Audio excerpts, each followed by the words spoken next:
Mr. President. Senator from Georgia.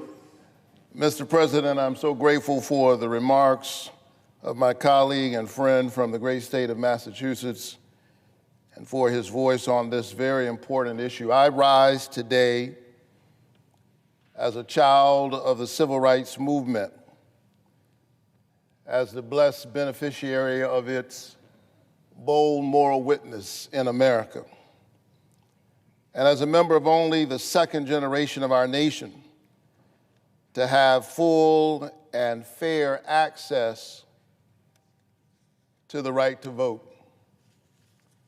Some have argued that in a real sense, our country did not really become a democracy until 1965, when there were those who stood up with courage and challenged the nation to live up to its ideals. I stand here today and I'm able to work in this building on behalf of the people of Georgia. What an honor to represent 11 million people, to carry on this grand experiment called democracy.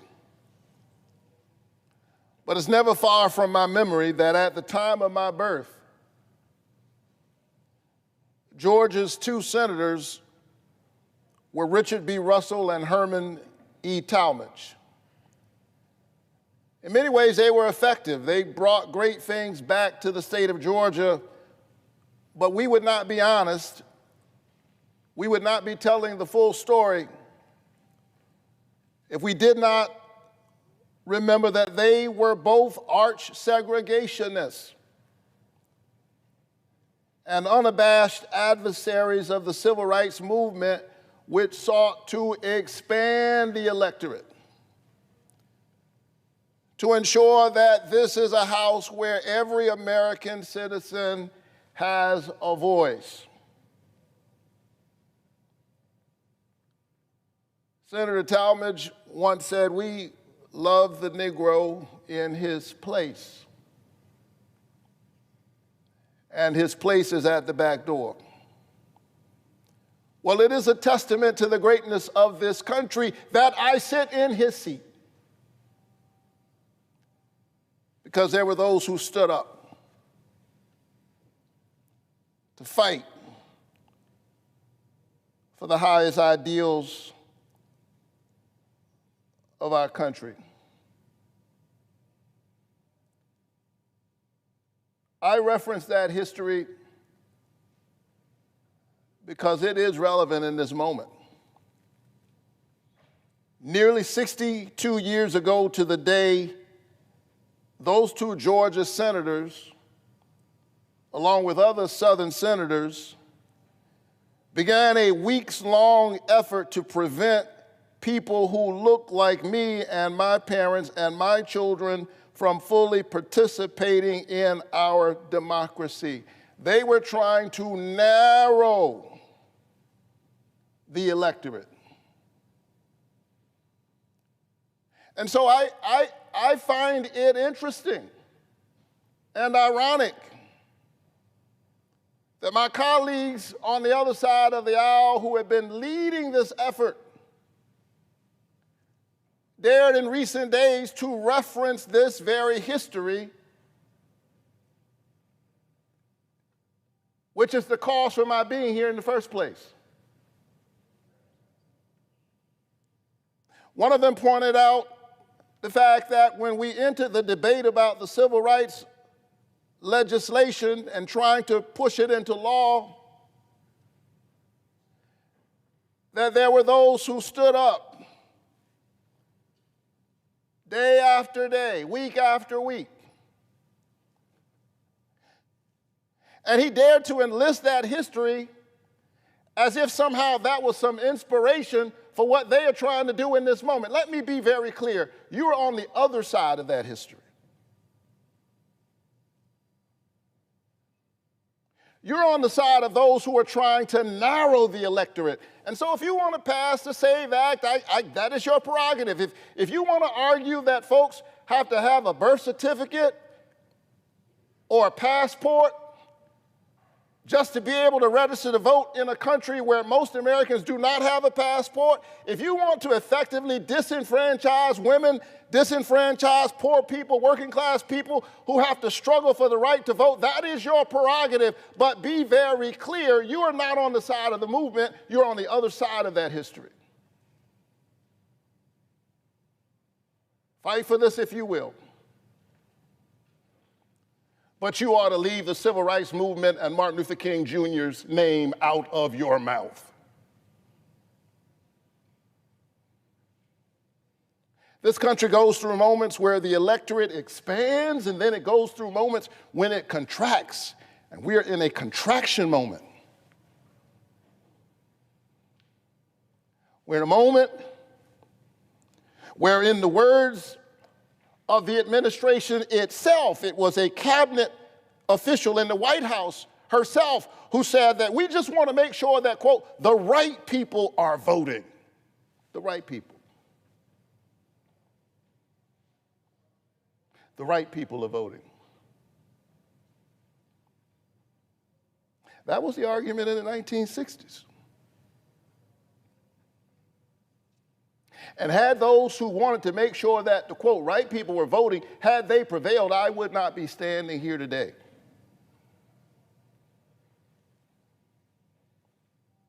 I don't believe in the right people. I believe in we the people.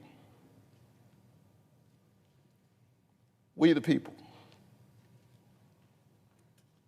We the people. That is not just the first three words of our charter document. It is a creed. We the people. Every American citizen must have access to the franchise, and it must not be treated as a privilege. It is a right. And when you put up unnecessary barriers, you undermine that basic understanding that the franchise is not a privilege, it's a right.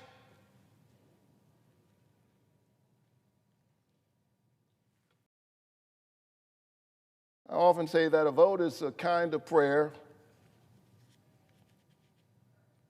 for the world we desire for ourselves and for our children. And our prayers are stronger when we pray together. There are no right or wrong people. There's only the American people. And they put up this SAVE Act arguing that they want to make sure that it's only Americans who are voting, but they have demonstrated, they have provided no evidence that voter fraud is a real thing through voter identification.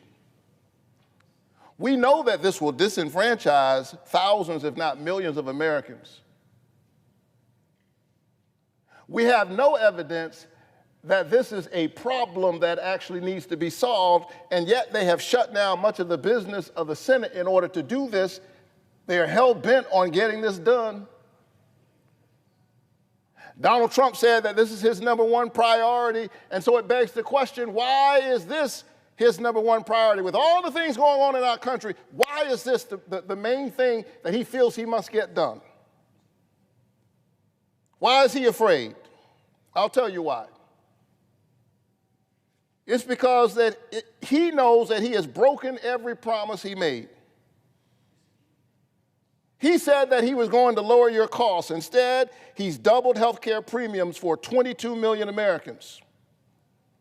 His tariffs have cost the average family over $1,000 a year. Gas prices are spiking and show no sign of coming down anytime soon, but this is his number one priority.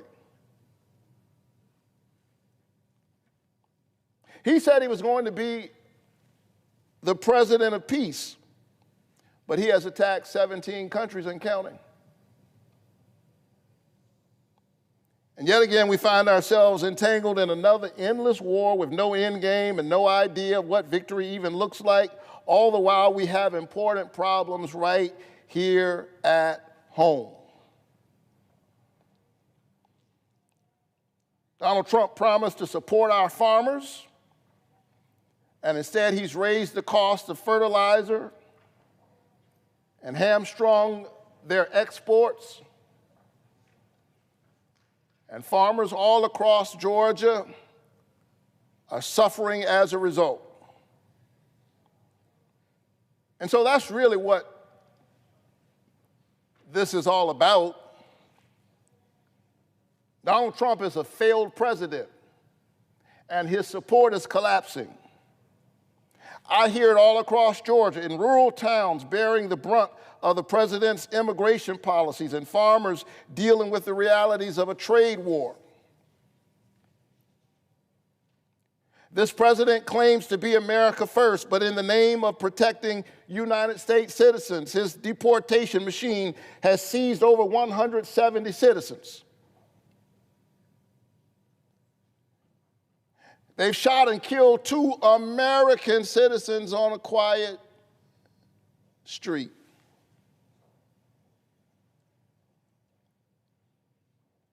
I went to stand where they lost their lives. In a real sense, I felt like I was standing on holy ground. Ground made sacred by the blood of patriots who stood up against abusive authority under the color of law.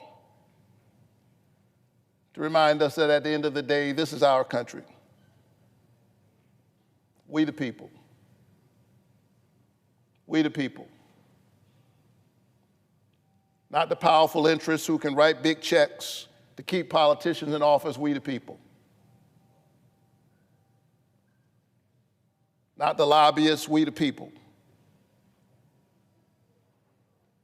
Not the American oligarchs, we the people. And now they want to prevent even more citizens from voting, from making our voices heard. They want to block our ability to stand up in November and say, enough is enough.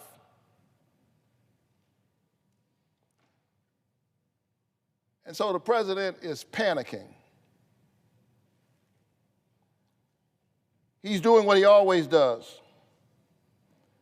He's attacking our elections so that you cannot fire his foot soldiers in Congress. It is pathetic.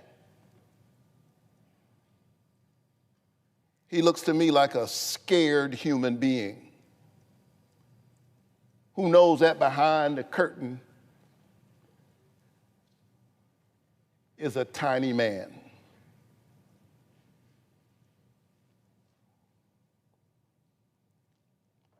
We will not be intimidated. Our voices will not be silenced. The president continues to push the lies that he spread after he lost in 2020 to create the pretext to interfere in the midterm elections. That's why we saw an FBI raid in Fulton County, Georgia. And as I watched that FBI raid, I saw the director of national intelligence crouched in a corner talking on a mobile phone. And I wondered, why was she there? There were bomb threats in polling stations in poor and black neighborhoods during the 2024 election, which was later traced back to Russian interference. Still waiting on an answer from her on that. There she was, engaged in this effort to count the ballots again in the 2020 election, even after the president's own Justice Department found no evidence of meaningful voter fraud. These claims about voter fraud, that's the fraud.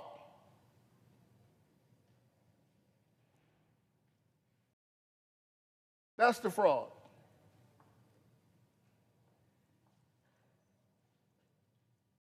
And I think Americans are growing tired of it. You know, the wonderful thing about our country, Mr. President, is that we get to have the argument. You and I don't agree on a whole range of things, but I just want us to be able to have the argument. It gets rambunctious in the American public square to avoid violence. But at the end of the day, Everybody gets to go to the polls. And the most powerful words in a democracy are the people have spoken. And so I will always cast my lot on the side of democracy. I'm hopeless in this regard. I believe in the people. I want to make sure my constituents' voices are heard, all of my constituents, even when they don't agree with me, even when I don't get the outcome that I want. When I think about the nature of human power and human pride, and forgive me, but I'm a preacher after all, human sin,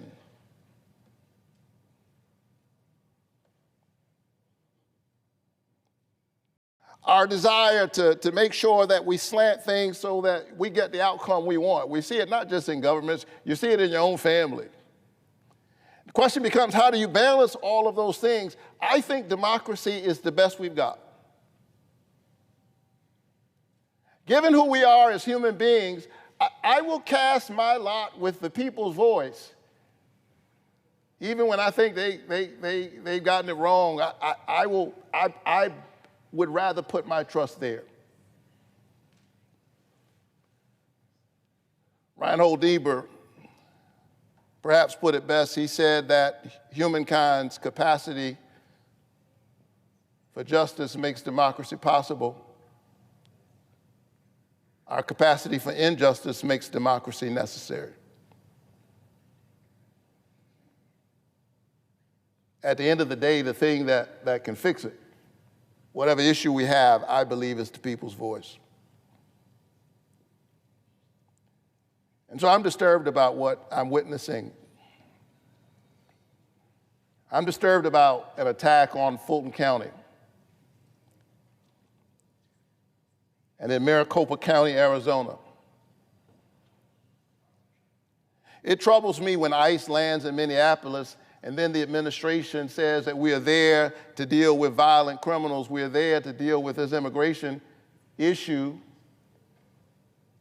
But then when it comes down to it, the administration says, do you really want ICE out of your community? Hand over your voter rolls. Come on, man. I don't care whether you're a Democrat or Republican. Come on, you can see what this is about. What do the voter rolls have to do with violent criminals? What kind of ransom note is that to send to the leaders of the people of Minneapolis? And so the big lie continues to live. And we need to kill it once and for all. And the only thing that can do that is the people's voice. The president continues to spread conspiracy theories and outright lies. Here's the reality. This bill will disenfranchise thousands, if not millions, of Americans. And that is why they want to pass it so desperately. They are using onerous citizenship verification as a pretext for voter suppression, requiring you to use a birth certificate or a passport to register to vote. And under this bill, a driver's license wouldn't be enough to register to vote. They ought to call the bill what it is. They ought to call it a driver's license is not good enough act.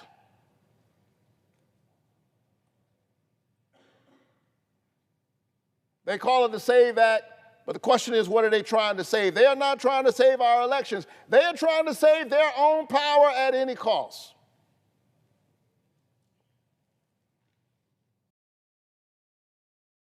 At the cost of the voices of ordinary people.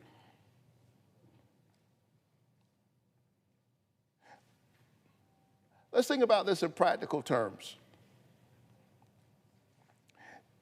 If you change addresses,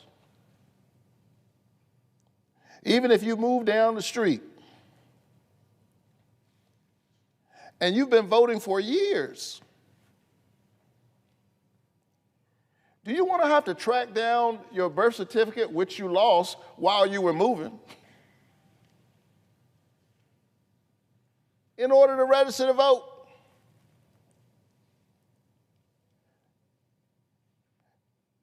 You get married and you change your name. You got to go find your marriage license and a birth certificate or a passport to prove that you are a citizen.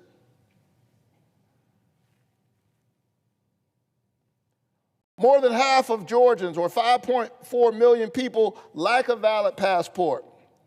And as many as 2.2 million women in Georgia may not have a birth certificate that matches their current legal name. And so women are disproportionately disenfranchised by this piece of legislation, which again is a solution in search of a problem that does not exist. Let me be really clear.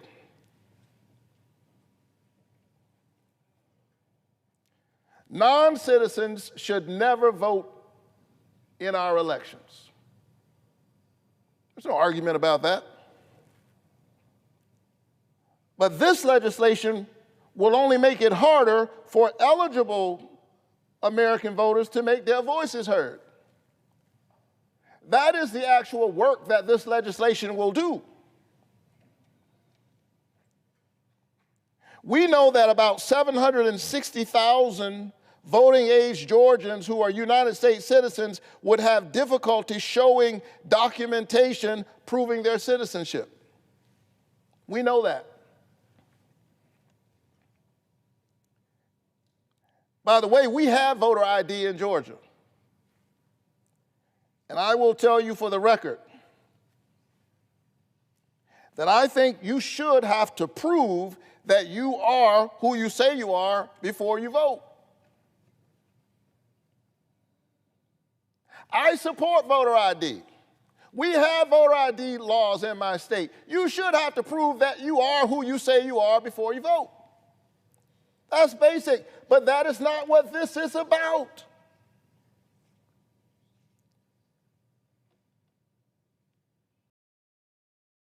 This is about onerous voter ID requirements used as a pretext and as a tool for voter suppression. Because there are those in the administration who want to make sure, quote, the right people vote.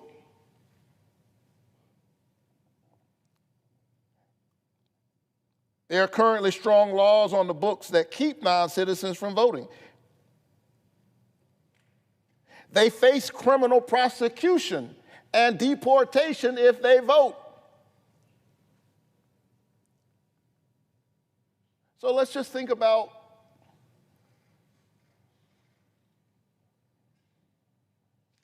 the risk-reward analysis, the cost-benefit analysis. You will be criminally prosecuted if you try to vote and you are not a citizen. And you're trying to tell me that folks will risk criminal prosecution in droves to change the potential outcome of an election?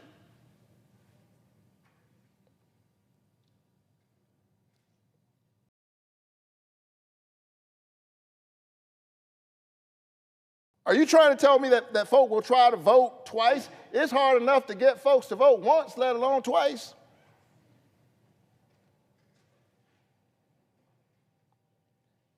And that's probably why Republican Secretary of State Brad Raffensperger found only 20 instances of non-citizens registered out of 8.2 million in Georgia. 8.2 million people registered to vote in Georgia. The Republican Secretary of State found 20 instances of non-citizens who were registered, and only 9 had ever attempted to vote. And the majority did so before 2012. This is a solution in search of a problem that does not exist.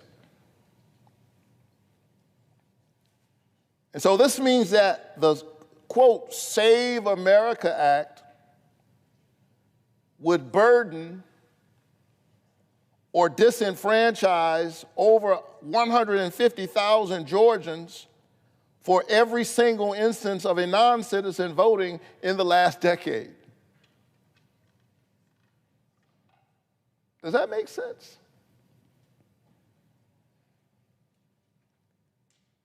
You keep one non-citizen from voting, you disenfranchise 150,000 for every one?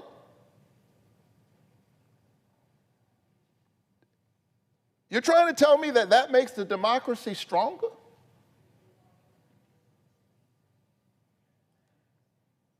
More representative of our interests? And so if there's no meaningful voter fraud, and if this law is so disastrous for voting citizens, the question is, why is the president so desperate to sign the Save America Act into law? And I mean, he's desperate. So desperate that he's threatened his own Republican caucus, said, if y'all don't do this, we're not going to do anything.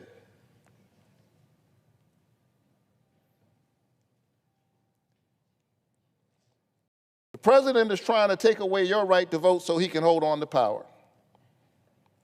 And Washington Republicans are trying to help him do it. They're using the Save America Act as a pretext for voter suppression.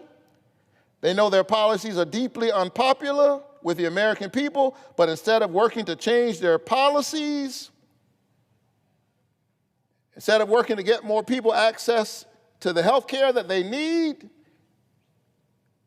they're taking health care away from 15 million Americans. Instead of working to lower the cost of groceries, they're instituting reckless tariff taxes that make everything more expensive. Instead of actually working on behalf of the American people, they're working to change who can vote in the next election.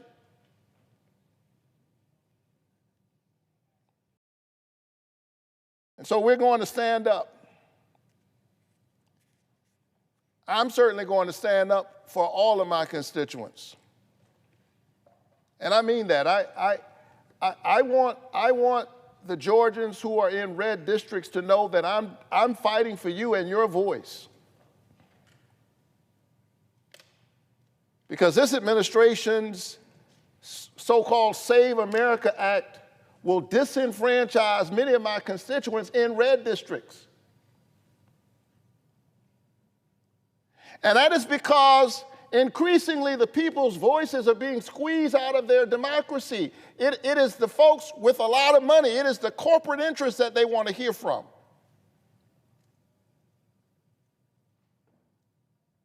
And you're living right now with what happens when your voice is diminished. I see it. I see it in rural red counties that I visit all the time, where their rural hospital is either closed or it's almost near closing. Because they cut $1 trillion out of Medicaid.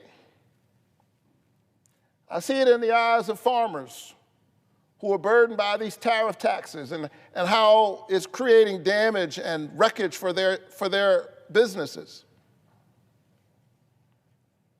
I saw it the other day in Social Circle, Georgia, where the administration is determined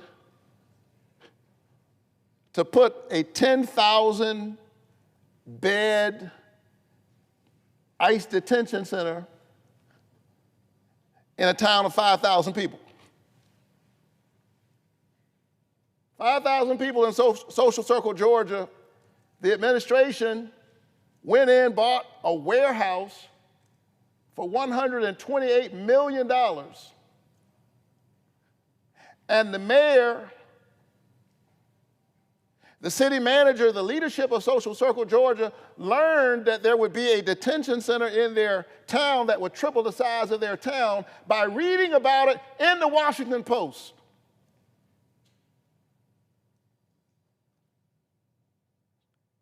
So think about that. The mayor elected to represent his people. The big bad federal government comes in under cover of night and ambushes the duly elected local officials because they didn't want to hear their voice. They were determined to bring this warehouse to their town whether they like it or not. And so I'm fighting for those people. Even though it's, by and large, a red district, I don't have a lot of votes in Social Circle Georgia, but I'm a pastor first. And I told the people of Georgia that I would fight for them, even that I would walk with them even as I work for them.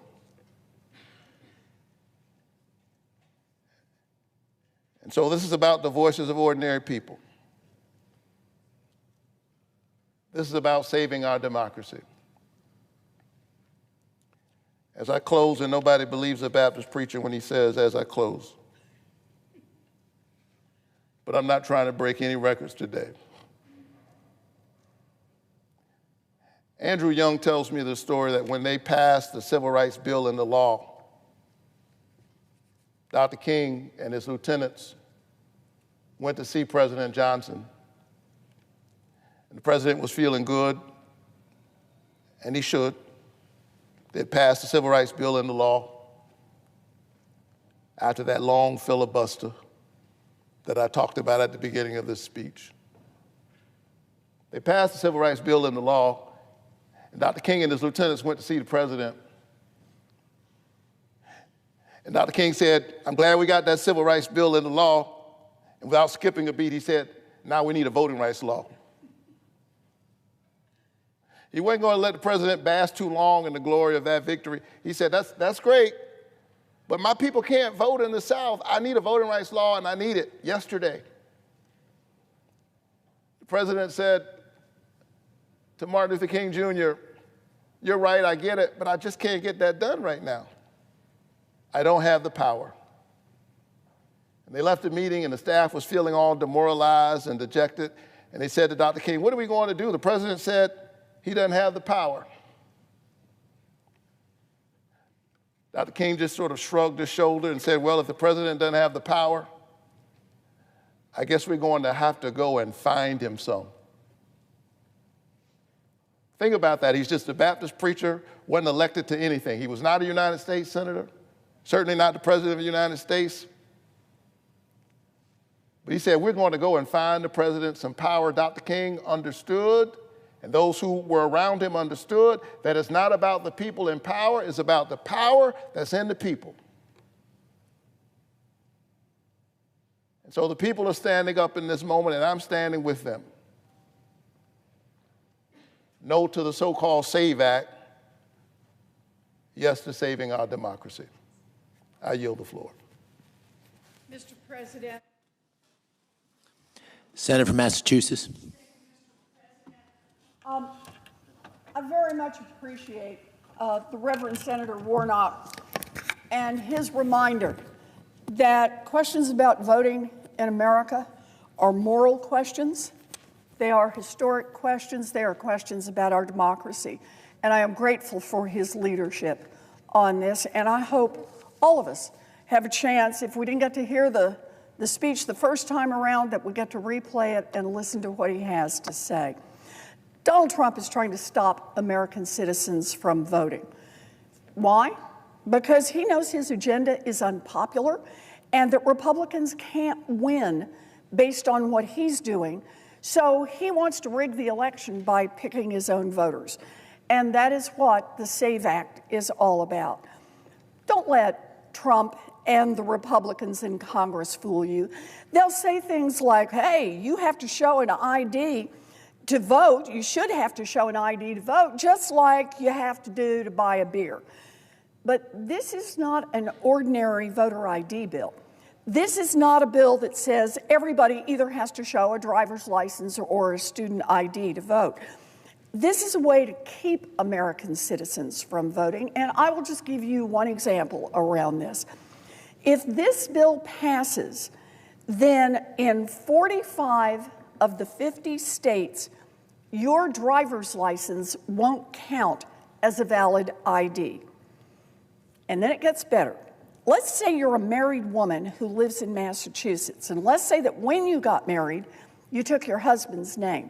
Well, when you go to the polls to vote, you can't register by showing them your updated driver's license. Why?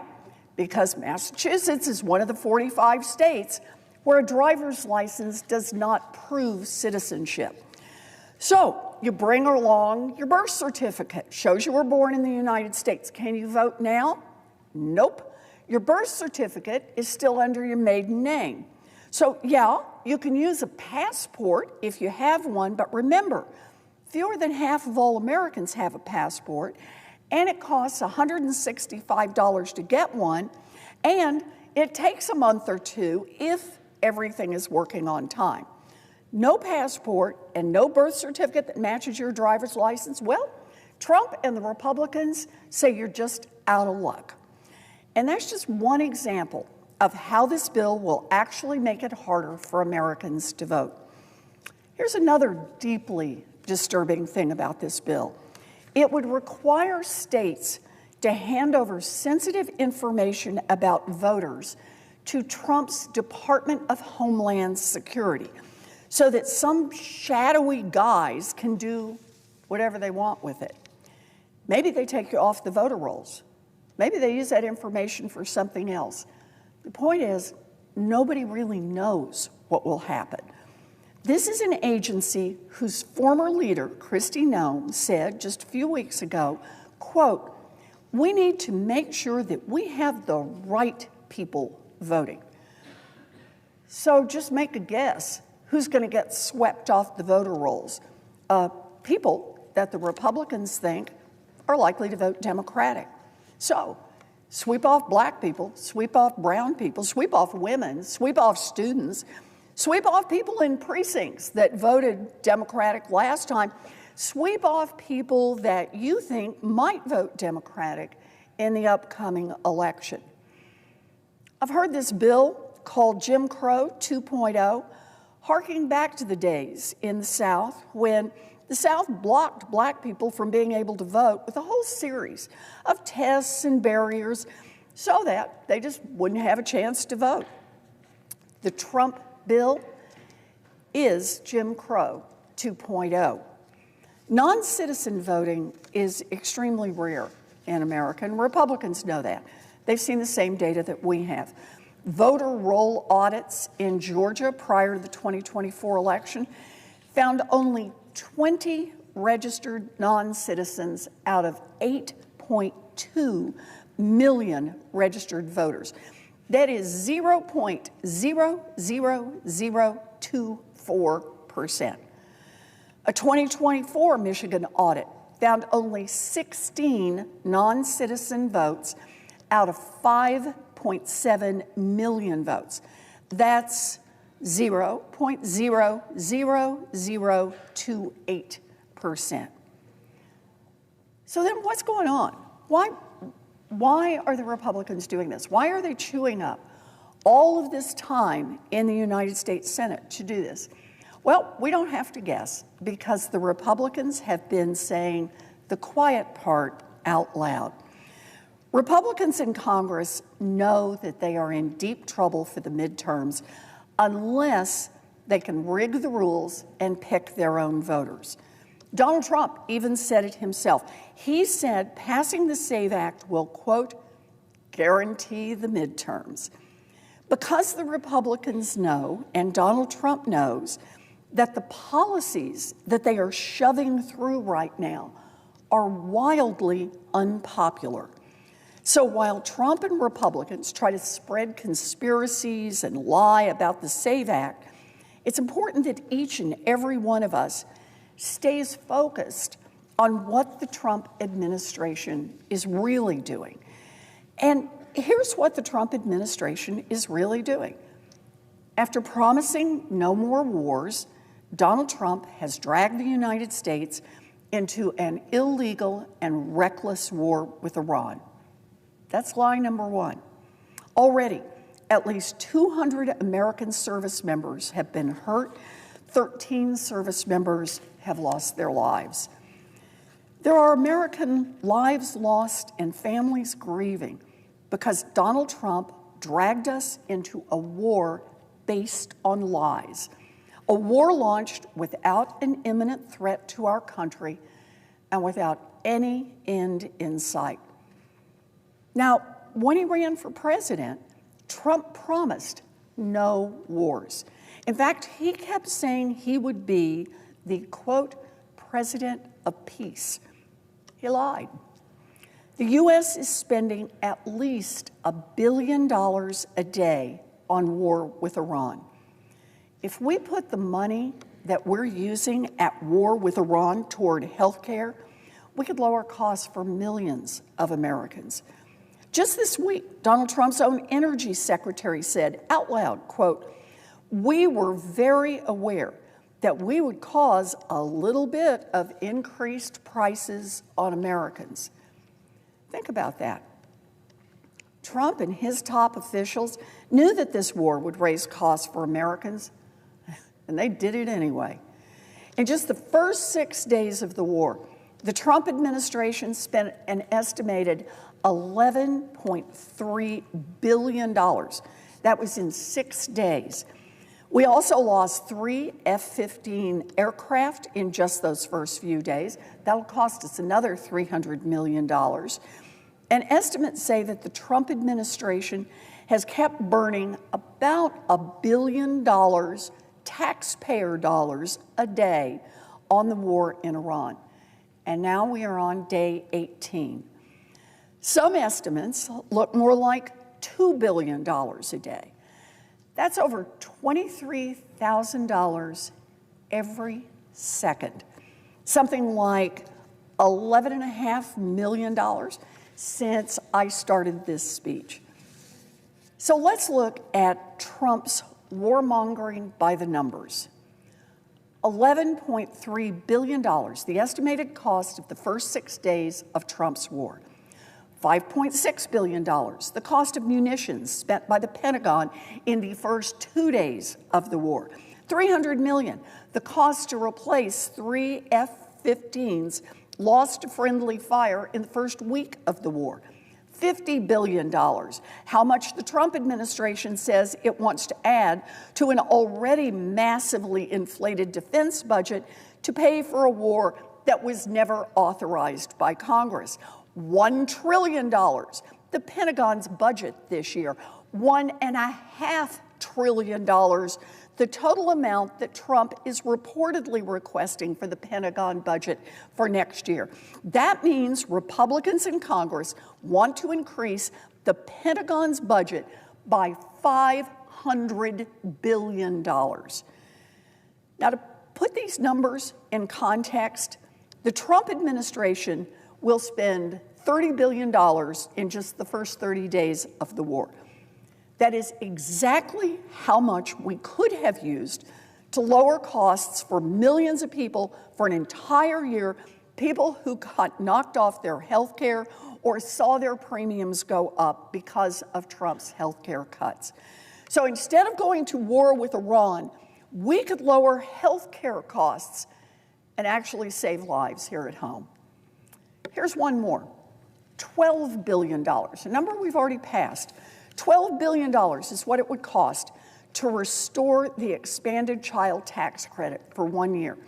So in less than 2 weeks of Donald Trump's war, we spent the same amount of money that would have lifted millions of kids out of poverty. For the same amount the U.S. is burning on just one single day of Donald Trump's reckless war with Iran, we could provide a full year's worth of food assistance for nearly 500,000 Americans, or Medicaid coverage for 300,000 children. But there's one more thing we could have done with the $12 billion the Trump administration has spent on war with Iran. We could have provided housing assistance for around 1 million Americans. We could have lowered prescription drug costs for tens of millions of people. We could have paid the entire National Park Service for more than 3 years. We could have given Pell Grants to 1.6 million students so they could afford to go to college. We could have provided retirement and disability pay for veterans wounded in combat and still had plenty of money left over. We could have helped pay the salaries of more than 100,000 teachers and nurses, 2 jobs that are crucial and where we've seen shortages. We could have funded Direct File, the program that lets Americans file their taxes online and for free. We could have funded that for 2 whole decades. We could have provided humanitarian assistance for countries around the world for almost 3 full years. That is a huge amount of money.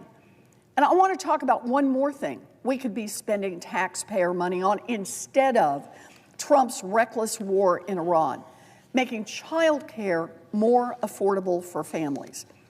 Here's the thing. People have been getting child care all wrong.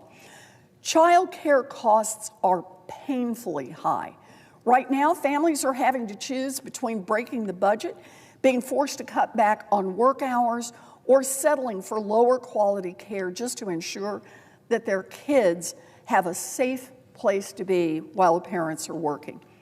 In 49 of the 50 states, families pay more for child care for their 2 kids than they do for rent.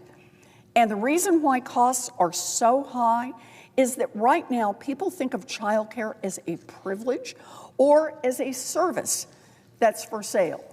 That is wrong. We should be thinking of universal child care as basic public infrastructure. We should be thinking about it the same way we think about roads and highways. Why? Because for this country to work, we need to care for our kids. And when parents don't have child care, they can't go to work. Investing in universal child care is also good for our kids' development, and it is good for our economy. We need affordable child care just as much as we need schools to educate our workers and bridges to connect goods to the market. It's basic infrastructure to make this country run. It is the infrastructure we need to thrive. And up until now, our nation just hasn't been thinking about child care that way. This is why we need to invest in child care for every family. You know, it's just basic supply and demand. There are a whole bunch of families that need child care, but there are a whole lot fewer child care workers. Normally, when we want to attract more workers to an area, we just pay them more. But child care prices are already sky high, and families just can't afford it. So where does that leave us? There's a huge gap that the federal government needs to fill. Imagine if the federal government didn't invest in roads and bridges, we just wouldn't have them. And that's what's happening with child care. And it's why we need to invest in universal child care and raise wages for child care workers. They should at least make the same amount as local public school teachers.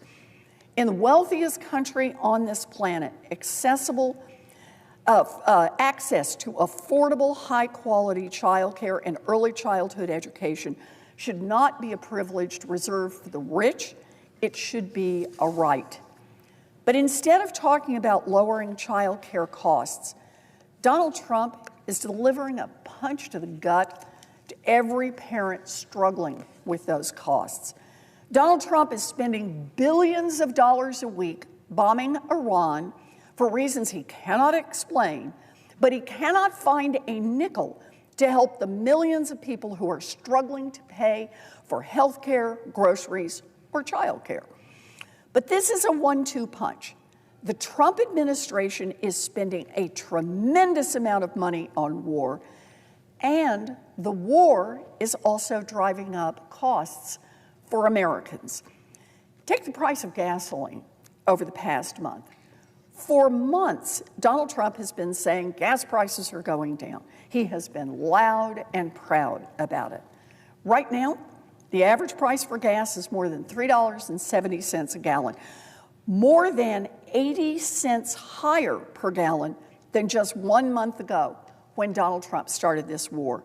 That's more than a 25% increase in gas prices in a single month, which Donald Trump called a very small price to pay. Whoa, spoken like a billionaire. We have not seen gas prices jump this much since Russia attacked Ukraine. And now, Donald Trump's war is choking off the Strait of Hormuz. That's where about 1/5 of the world's oil and natural gas supply comes through, and right now, it's all bottled up. So what does that mean?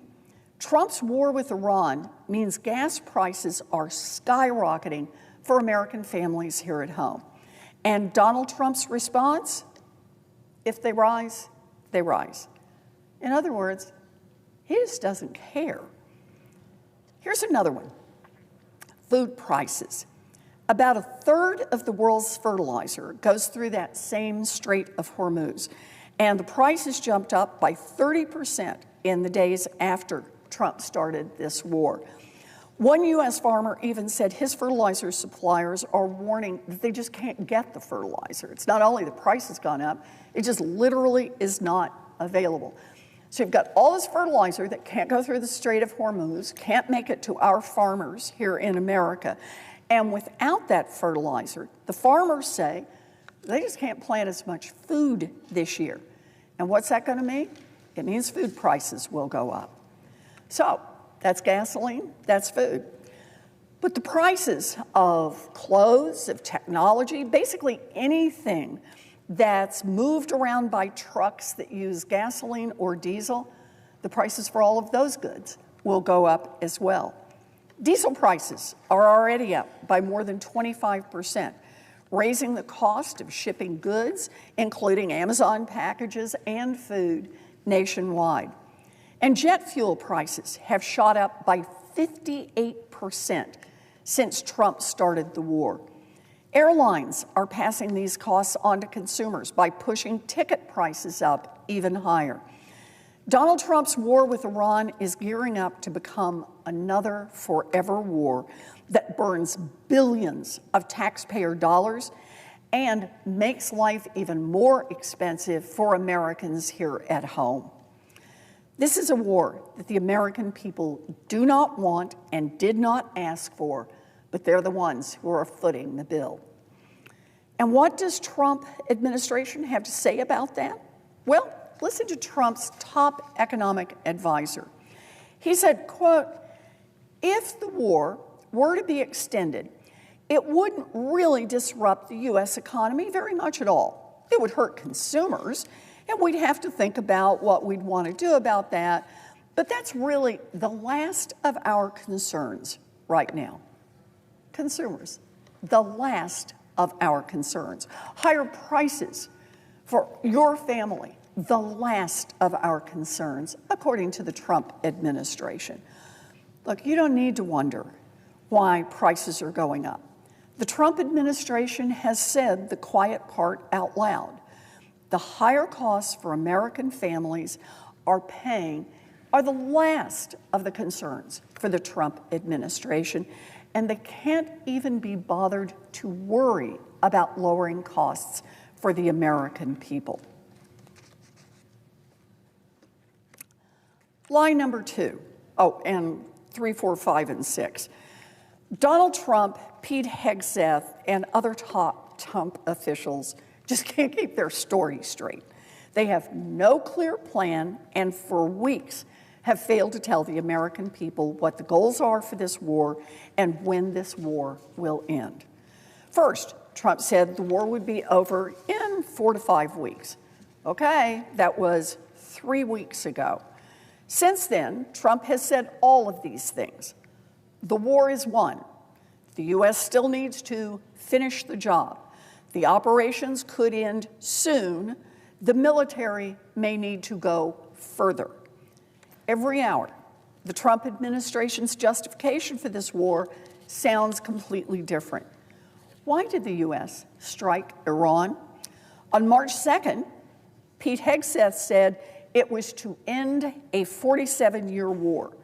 The same day, Hegseth said, it's because Iran refused to negotiate.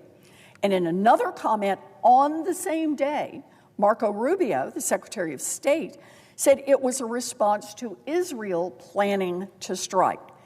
And then, on the same day, Donald Trump said it had nothing to do with Israel planning to strike. Donald Trump said, quote, if anything, I might have forced Israel's hand. Rubio then said Iran would have, quote, so many short-range missiles in a year. That's the reason to initiate the war. 2 days later, Trump says the reason why the U.S. struck Iran is because he had, quote, a good feeling that Iran would strike U.S. assets and our personnel in the region. Look, there's just one story after another, and none of them add up.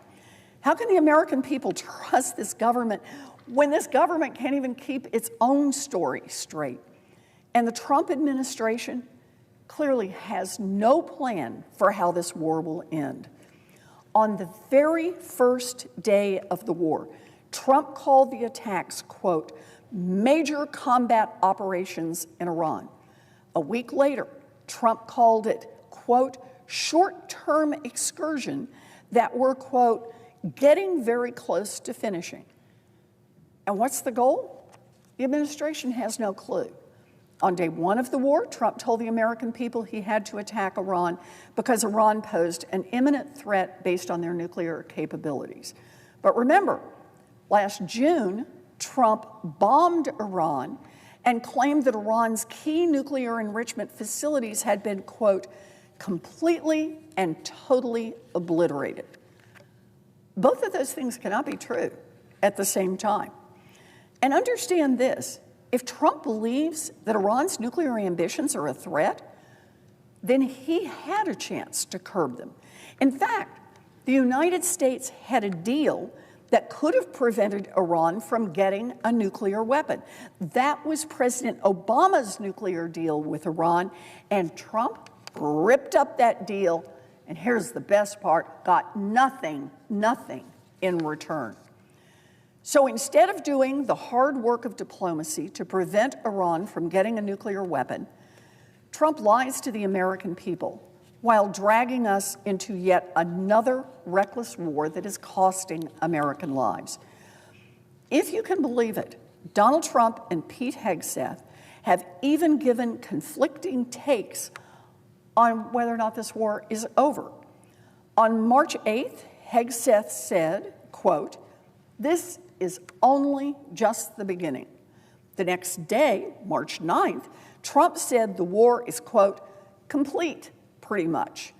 But he also said, quote, you could say both, very complete and just the beginning. Trump also said, quote, that we haven't won enough and that we will, quote, go further. But just days later, he said, quote, we won. The first hour, it was over. And then he said, quote, we don't want to leave early, do we? We've got to finish the job.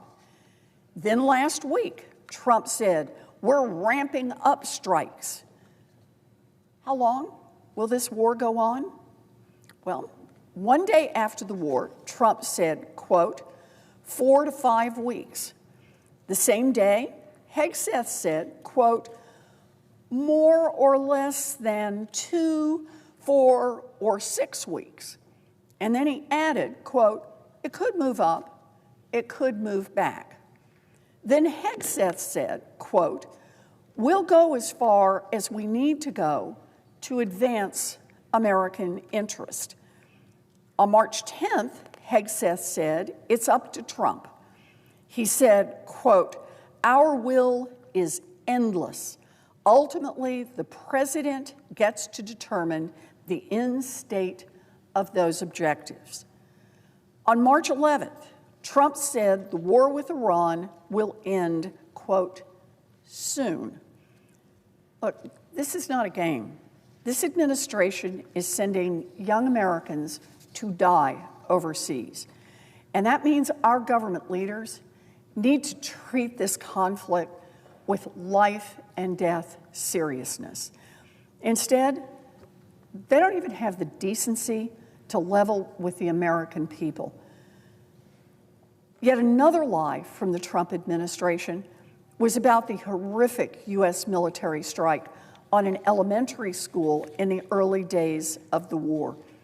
Last week, a preliminary investigation by the Department of Defense confirmed that it is likely that it was our own military that bombed a girls' school in Iran. This is one of the most devastating military mistakes in decades. 175 people were killed. Most of them were children. Now, before the investigation, Trump said over and over that the attack was done by Iran. But even after the investigation, Trump kept lying to the American people. He said, quote, he didn't know about the investigation, an investigation done by his own military on one of the most horrific military mistakes in recent history. And remember, Pete Hegseth gutted the office that was in charge of preventing civilian harm. How do I know? I led the charge to establish that office in the first place. Hegseth is also purging the military's legal experts, the people who act as legal guardrails, and ordered a, quote, ruthless overhaul to make sure that no one else who might question him is left standing. It is a betrayal of our service members and a betrayal of the American people that we still have no answers and no accountability. So what would accountability look like here? Well, for starters, Pete Hegseth should be fired immediately.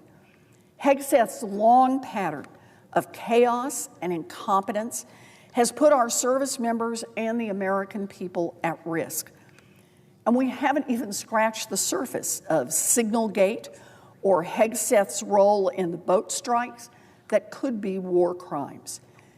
Pete Hegseth has got to go, and he needs to go now. Now, the basic story here is pretty straightforward. Working families are struggling to pay for basic needs like groceries, housing, healthcare, electricity, and now prices are shooting up even higher because of Donald Trump's new war in Iran.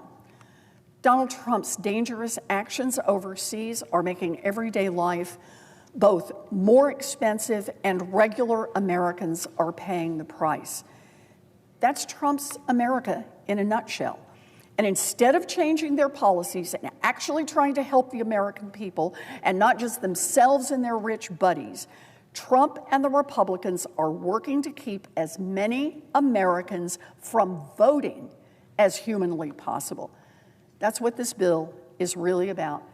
And every senator who cares about our democracy should vote no.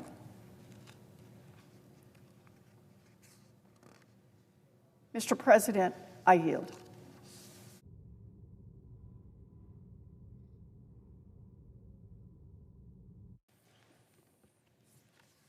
Mr. President. Senator from the great state of Texas. Mr. President, I came back to Washington, D.C. on Monday afternoon and decided I was going to leave some hamburgers, some Whataburger, famous hamburger from Texas, with some of the TSA agents who have not received a paycheck now for 2 pay periods. And we've seen the pictures during spring break and during all the activities in Austin. South by Southwest is going strong, and so there's a lot of stress on the men and women who are working in the Transportation Security Agency. And they're not being paid because of the Democrats' obstruction. In fact, they are objecting to the payment of not only TSA agents, but also the Federal Emergency Management Agency, the Coast Guard, and as it turns out, one of the premier criminal investigation directorates in the Immigration and Customs Enforcement known as Homeland Security investigations. This morning during the Worldwide Threats hearing before the Senate Intelligence Committee, this was a public hearing, the FBI director confirmed that Homeland Security investigations was a critical part of the interagency process to deal with the threat of homegrown terrorism.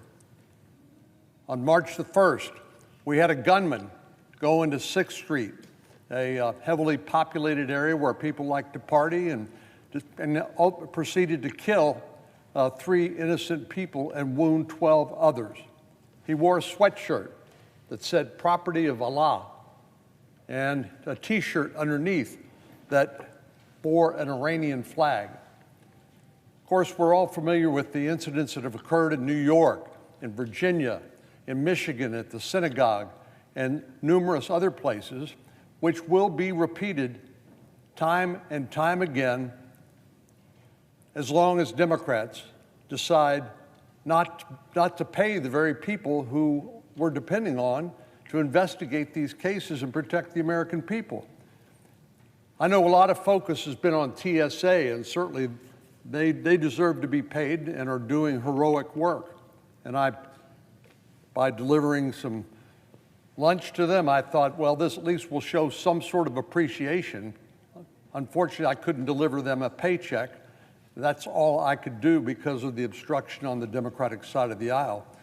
But this is something that I don't know whether the American people or even members of the Congress are fully aware of, that by blocking the Department of Homeland Security funding, the Homeland Security Investigations Directorate in the Immigration and Customs Enforcement Department of DHS is not being paid, which is endangering the safety of the American people.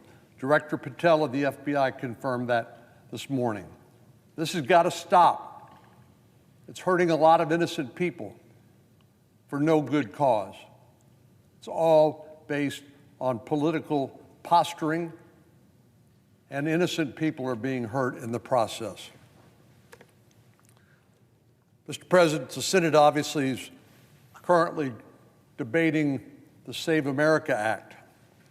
I'm grateful to our colleague from Utah, Senator Lee, for introducing this legislation, and to Senator Thune for bringing up to the floor for debate and vote. And I want to recognize the contribution of my friend on the other well across the Capitol in the House of Representatives, Chip Roy, and others who championed this legislation all along. It does some very simple things that in a normal world would not be controversial. It says if you want to be an American citizen,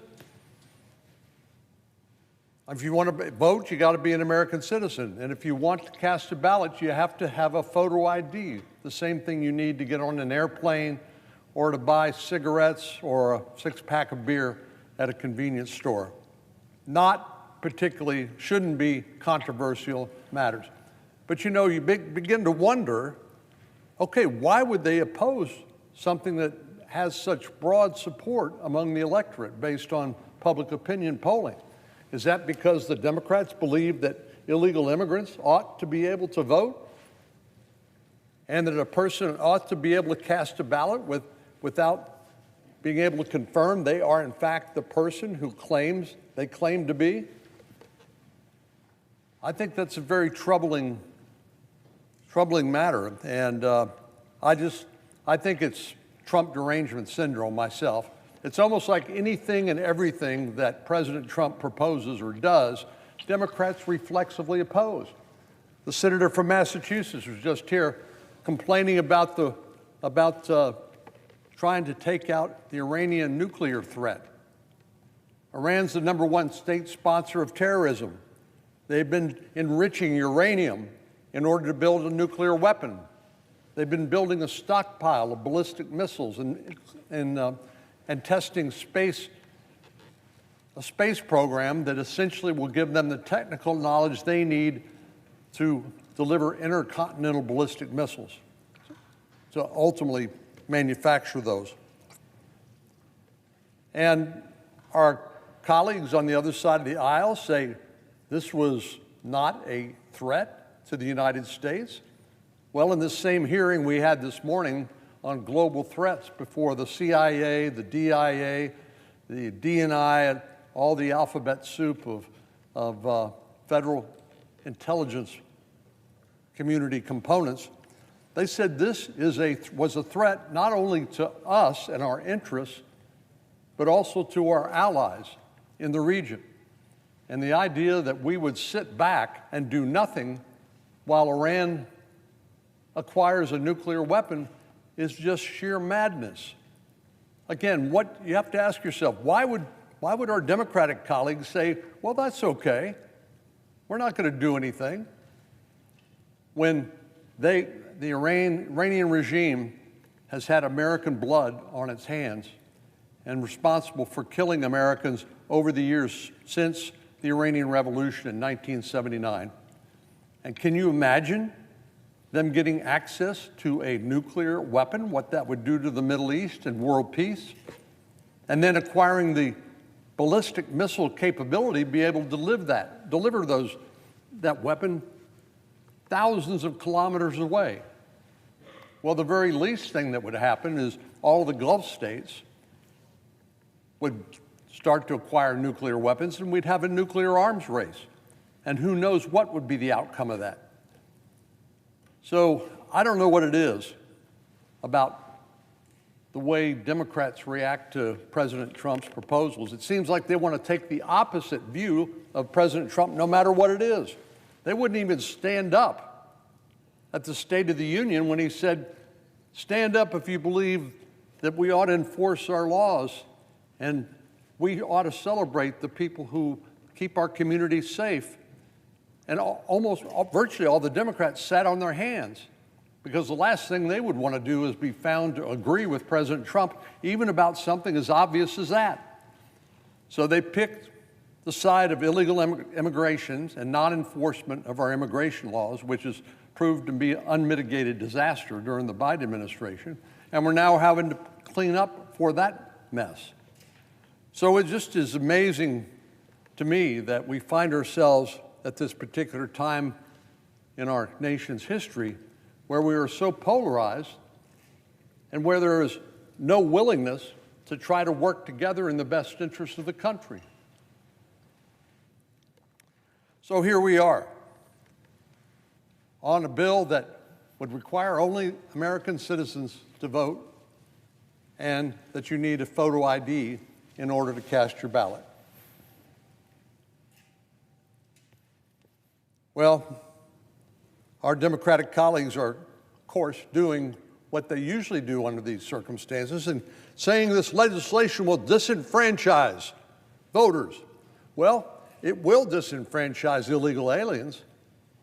It will disenfranchise non-citizens. That's the point. And they don't want to do that? Well, again, you have to wonder why. Is that because they want non-citizens, illegal immigrants, to be able to vote? Well, we know for every illegitimate vote cast that it undermines and dilutes the vote of those of us who are American citizens and who are entitled to cast a ballot. Well, I don't really get it. They're certainly appealing to a slice of the American electorate that I have a hard time understanding. But they ought to at least tell the truth. And the truth is, we are perfectly capable of making sure that this bill does not disenfranchise any American citizen, and that every American citizen who's entitled to vote can get a government-approved voter ID. We already do that in many of the red states like Texas. It's just some of the blue states where they lax voting integrity laws. And you have to, again, wonder why that is. And it doesn't lead you to a very pleasant or welcome conclusion. Well, we all know, as I said, that public opinion is on the side of this legislation. 71% of voters under a recent Harvard-Harris poll, including 50% of Democrats and 69% of independent voters support the Save America Act. A 2025 poll from the Pew Research Center showed 83% of voters. You don't get consensus like that very often on any particular issue. But it included, that 83% included 71% of Democrats that supported requiring a photo identification when someone casts their ballot. These are apolitical polling organizations. They're not funded by Republican donors, and they don't have ties to any political operatives on the right. So the idea that Republicans are somehow trying to ram through a piece of partisan legislation, there's no evidence of that. It is false. It's untrue. The majority of Americans, including a majority of many Democrats and independents, support the Save America Act and its goals. If there are things that we need to do to tweak the bill to make it better, if our Democratic colleagues would help us in a way that they think would make sure we don't inadvertently disenfranchise anyone, we're more than happy to work with them. That's how legislation is supposed to be written. So it's shocking to me that none of our Democratic colleagues are willing to vote with Republicans on this common sense piece of legislation. Furthermore, talk about disenfranchisement of voters is simply insulting. It's blatantly untrue. Americans need a government-issued ID in order to drive a car, to buy a phone, to open a bank account, to buy a six-pack of beer, to get on an airplane, and the list goes on. I have never heard a complaint from any one of my almost 32 million constituents about their inability to drive because of the onerous burden of getting a driver's license, a photo ID. You can't rent a house without a government ID. The American people are smarter than I think Democrats give them credit for.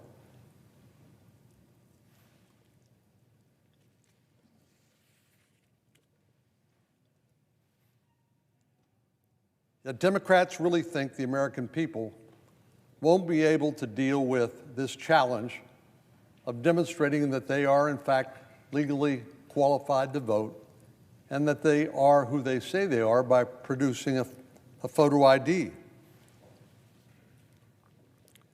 Well, one objection we've heard from our colleagues is, well, it's already illegal for non-citizens to vote, so why do we need a law requiring proof of citizenship?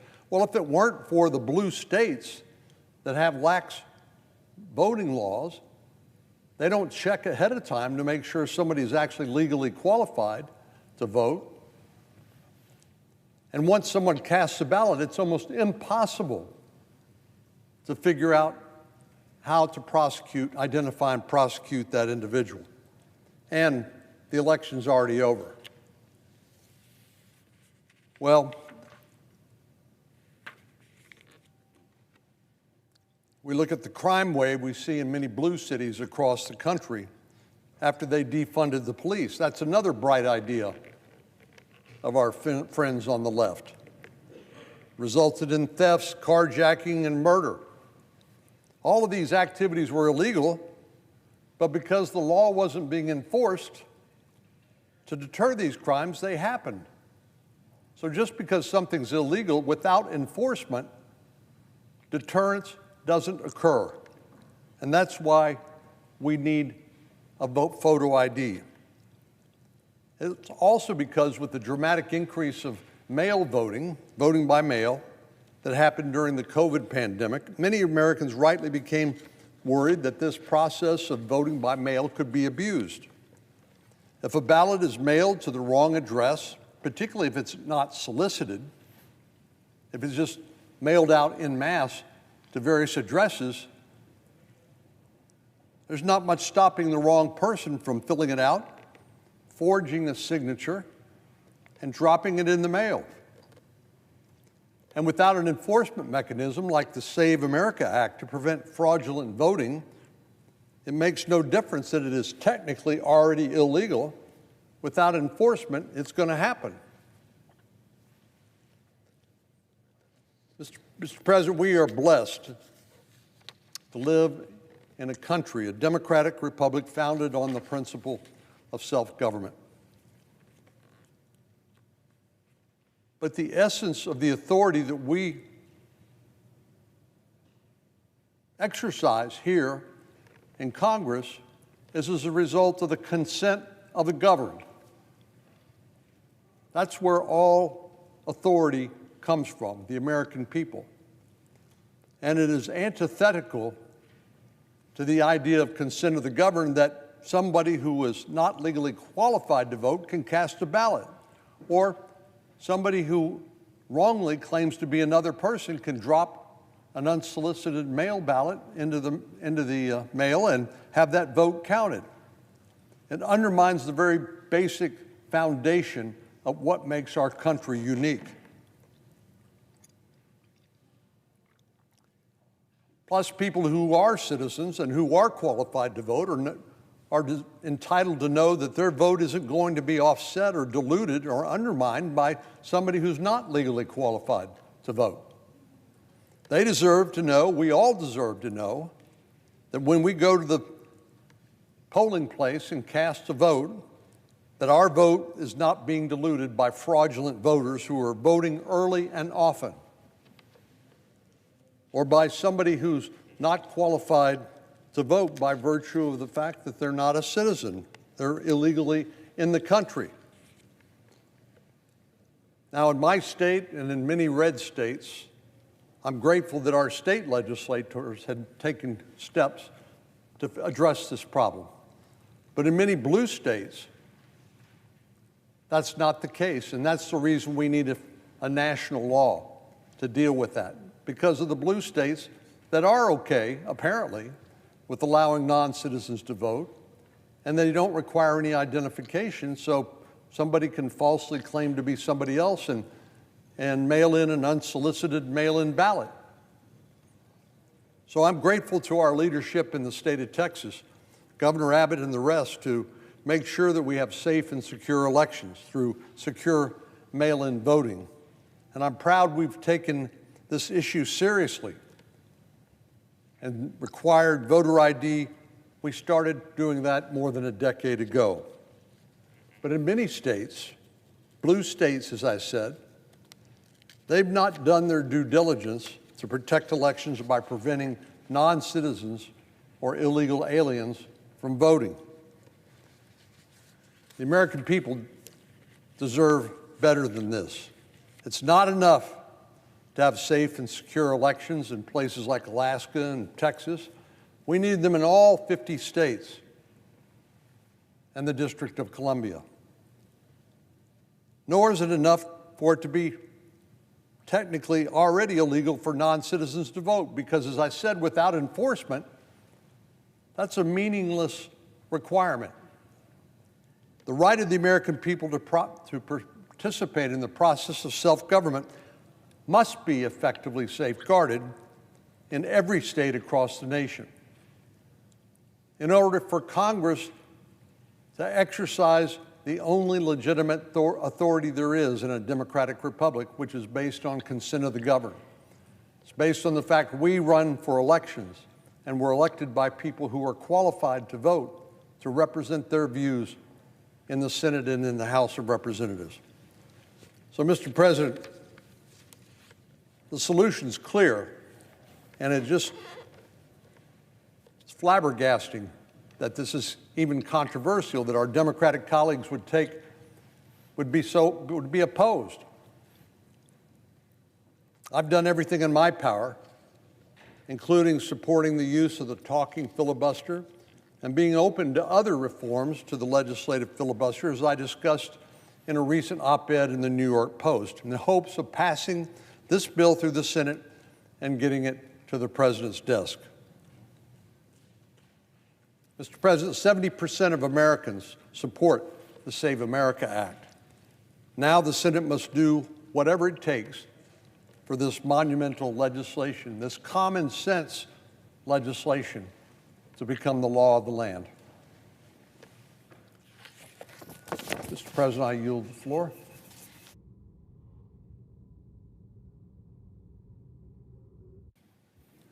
Senator from Iowa.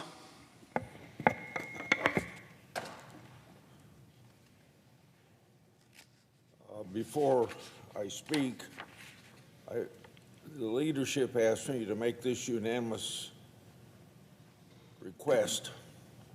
I have 7 requests for committees to meet during today's session of the Senate. They have the approval of the majority and minority leaders. Duly noted. Okay. Mr. President, I thank Senator Cornyn for his strong remarks in support of honest elections. I come to the floor for a different reason, but in support of what Senator Cornyn said, I want people to know that I have spoken on this issue already, and I'm not going to speak again, but I support and am a co-sponsor of Save America Act. In 8th grade civics and high school government classes, people studying the Congress and Article 1 of the Constitution probably go away from that study with the view that Congress only passes legislation and appropriates money. I wish they spent as much time on the constitutional responsibility of the Congress to be a check on the executive branch of government. I call that oversight. In schools, it's probably called other terms. I come to the floor today to emphasize this because this is the 21st anniversary of Sunshine Week. Sunshine Week continues to be a crucial reminder of the importance of open government and transparency. Sunshine Week emphasizes the checks and balances of government. 535 members of Congress have a responsibility of not only passing laws, but to see that the president faithfully executes those laws according to congressional intent. And when the president doesn't do that, to call a president out on that point of view. It's too bad we only use 1 week a year out of 52 to emphasize that. But Sunshine Week emphasizes something that's pretty simple. The public's business ought to be public. It also emphasizes another thing, that transparency and accountability are important checks on the federal government. It reminds bureaucrats that they ultimately work for and answer to we, the people. One transparency tool that I value is the Freedom of Information Act. That law requires government to proactively make materials public and also to respond to our requests and the public's request for information. After all, if it doesn't deal with national security and people's privacy, the public's business ought to be public. Last year, I held a Senate Judiciary Committee hearing highlighting how important this law is to government transparency. And congressional oversight is a part of my constitutional duty to protect taxpayers and to hold government accountable to the American people. and that also applies to 534 other members of Congress. A very important way to make this role of checks and balances work is listening to whistleblowers. Whistleblowers play a very critical role in this duty of congressional oversight. Whistleblowers are, for the most part, in the executive branch of government. They know what's being done according to law and money being spent appropriately. They see something wrong, they tell higher up in their agency about it. Sometimes that doesn't happen, or they don't get the actions that they think is appropriate to make sure the law is followed. So then these whistleblowers end up coming to those of us in Congress. Whistleblowers are patriots and our most powerful tool in rooting out waste, fraud, and abuse, and of course misconduct, including the weaponization of our government. Too often, whistleblowers are treated like skunks at a picnic in the agencies they work in, when they ought to be commended for their bravery. It ought to be easier, not harder, for whistleblowers to report misconduct, particularly to the Congress. Whistleblowers must be protected from retaliation and fully informed of their rights under the laws we passed protecting whistleblowers. That's why this Congress, I've introduced legislation to extend the anti-gag provisions to cover federal employees of executive agencies, government corporations. This anti-gag provision requires government non-disclosure policies and similar agreements to inform employees that they can blow the whistle to Congress and to the agency's inspectors general. I've also introduced bipartisan legislation clarifying that duty speech whistleblowers have the same burdens of proof as other federal employees to prove retaliation. I've worked with the Trump administration to fix the wrongs of the Biden administration for whistleblowers across multiple federal agencies. I've urged Secretary Bassett to remedy the Biden-era retaliation against IRS whistleblowers Gary Shapley and Rosa Sigler. Thanks to the Trump administration, because this wouldn't happen without Trump being reelected, in March of 2025, these whistleblowers were promoted to leadership positions. Of course, let me emphasize, they shouldn't have been fired in the first place, and these are two examples of whistleblowers being treated like skunks at a picnic.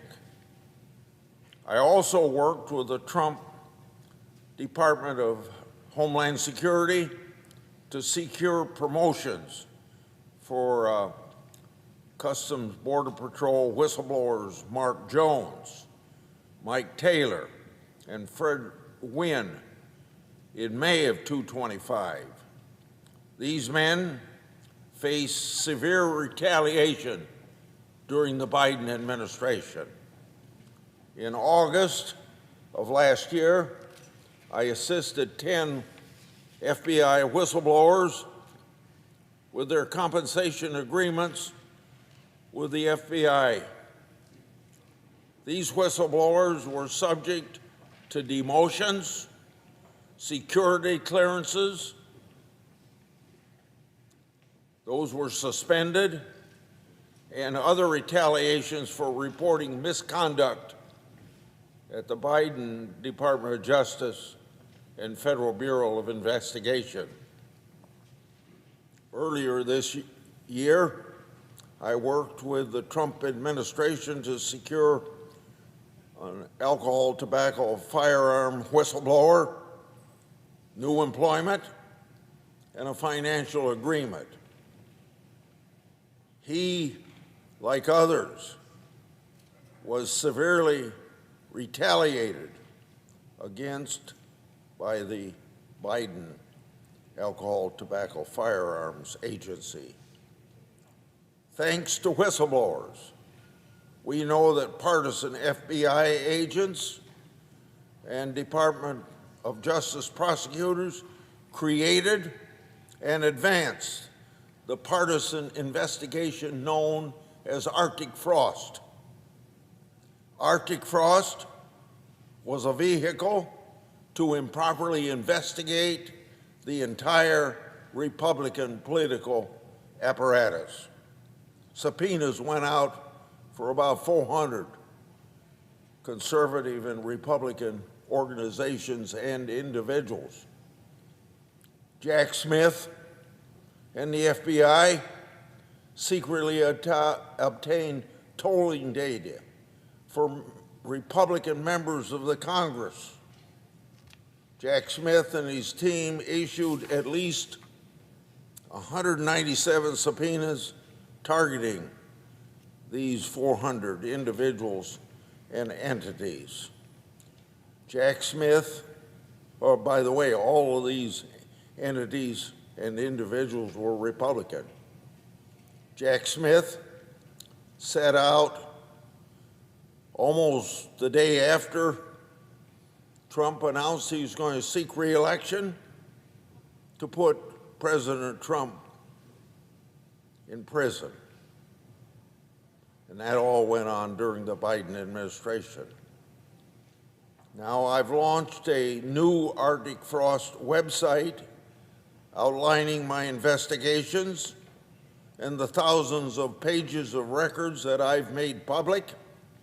And I'd like to note to everybody, a majority of these records were made public through me from whistleblowers, not the government agency itself, which once again emphasize if you want the public's business to be public, if you want transparency to bring accountability, you see the very famous or very important role that whistleblowers play in government accountability.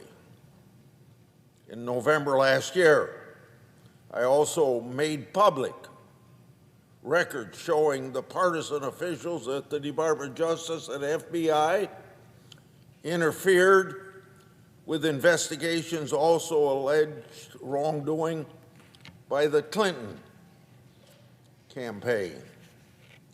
Despite records showing that FBI agents had evidence the Clinton campaign and the Democratic National Committee intentionally concealed payments that targeted then candidate Trump, meaning during his first campaign, Department of Justice officials Richard Pilger and J.B. Cooney declined to investigate. Pilger and Cooney were also at the center of greenlighting Arctic Frost and Jack Smith's elector case against President Trump. Now, it happens that political infection isn't just a Department of Justice and FBI problem.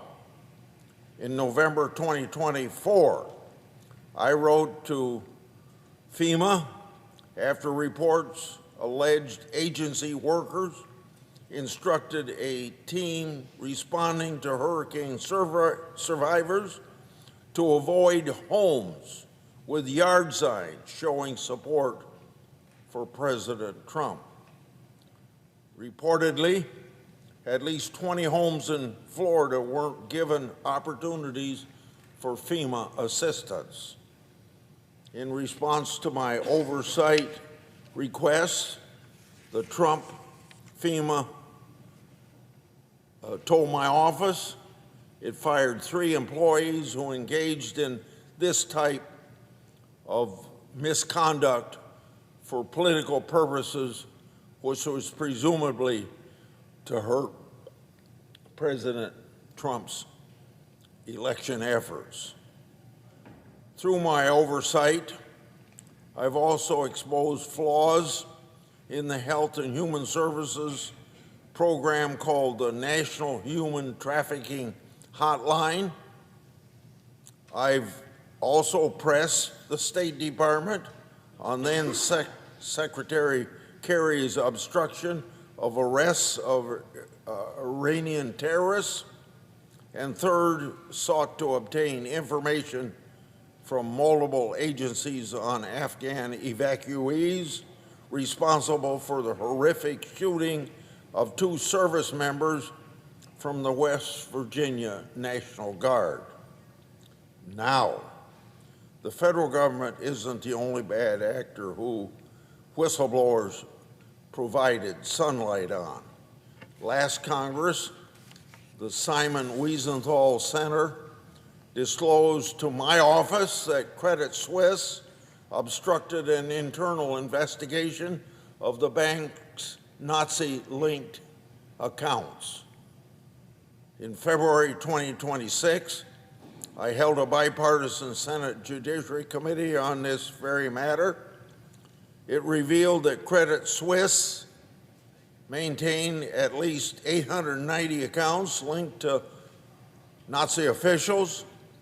My hearing also revealed UBS, that's a bank, who has since acquired Credit Suisse, has begun similar obstructive conduct. So here we get to the end of my remarks. As my examples show, whistleblowers are key to transparency. Sunshine Week that we're celebrating this week is an opportunity for the country to highlight the righteous fight for transparency in government. Again, repeating, the public's business ought to be public. Transparency of everything that goes on in government brings accountability. Sunshine is essential to making government accountable to we, the people. I yield.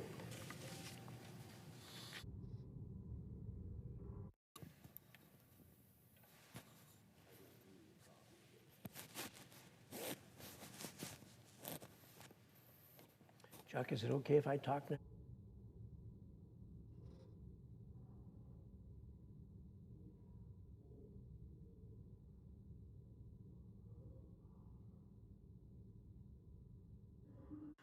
Mr. President.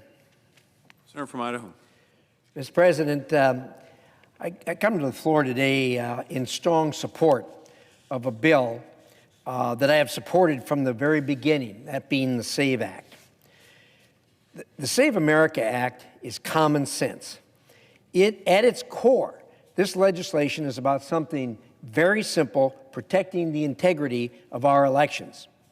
All this bill does is it ensures that U.S. citizens vote in U.S. elections, and that when you show up to vote, you have to prove who you are. That's not too much to ask of someone who's showing up to vote. It's common sense. Now, while it is simple, it is also essential. The right to vote is the foundation of our republic. Trusted, secure elections are what have made us the greatest nation in the world and a beacon of freedom for nearly 250 years. We cannot take this for granted. Across the country, we've seen radical groups weaken election integrity and chip away at Americans' confidence in elections. In some places, voter rolls have been padded with non-citizens, and basic verification methods have become an afterthought, undermining the constitutional rights of the rest of us who are American citizens. The Save America Act puts a stop to this by requiring proof of citizenship when registering to vote, something many states, including my state of Idaho, already enforce. Idaho already has some of the most secure elections in the nation.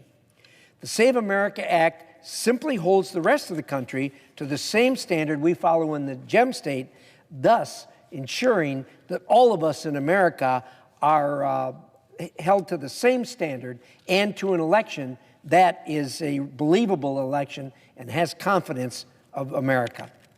Now, there's been a great deal of misinformation regarding the SAVE Act. So let me state clearly what this act does and does not do. First, the Save America Act does not federalize our elections. It keeps them squarely in the hands of the states, as it should be. Second, some of my Democrat colleagues claim this legislation is voter suppression. That is simply false. The requirements to vote in our elections are clear. You must be a U.S. citizen, at least 18 years old, and a resident of the state where you are registered. That's not too much to ask. It certainly doesn't suppress votes.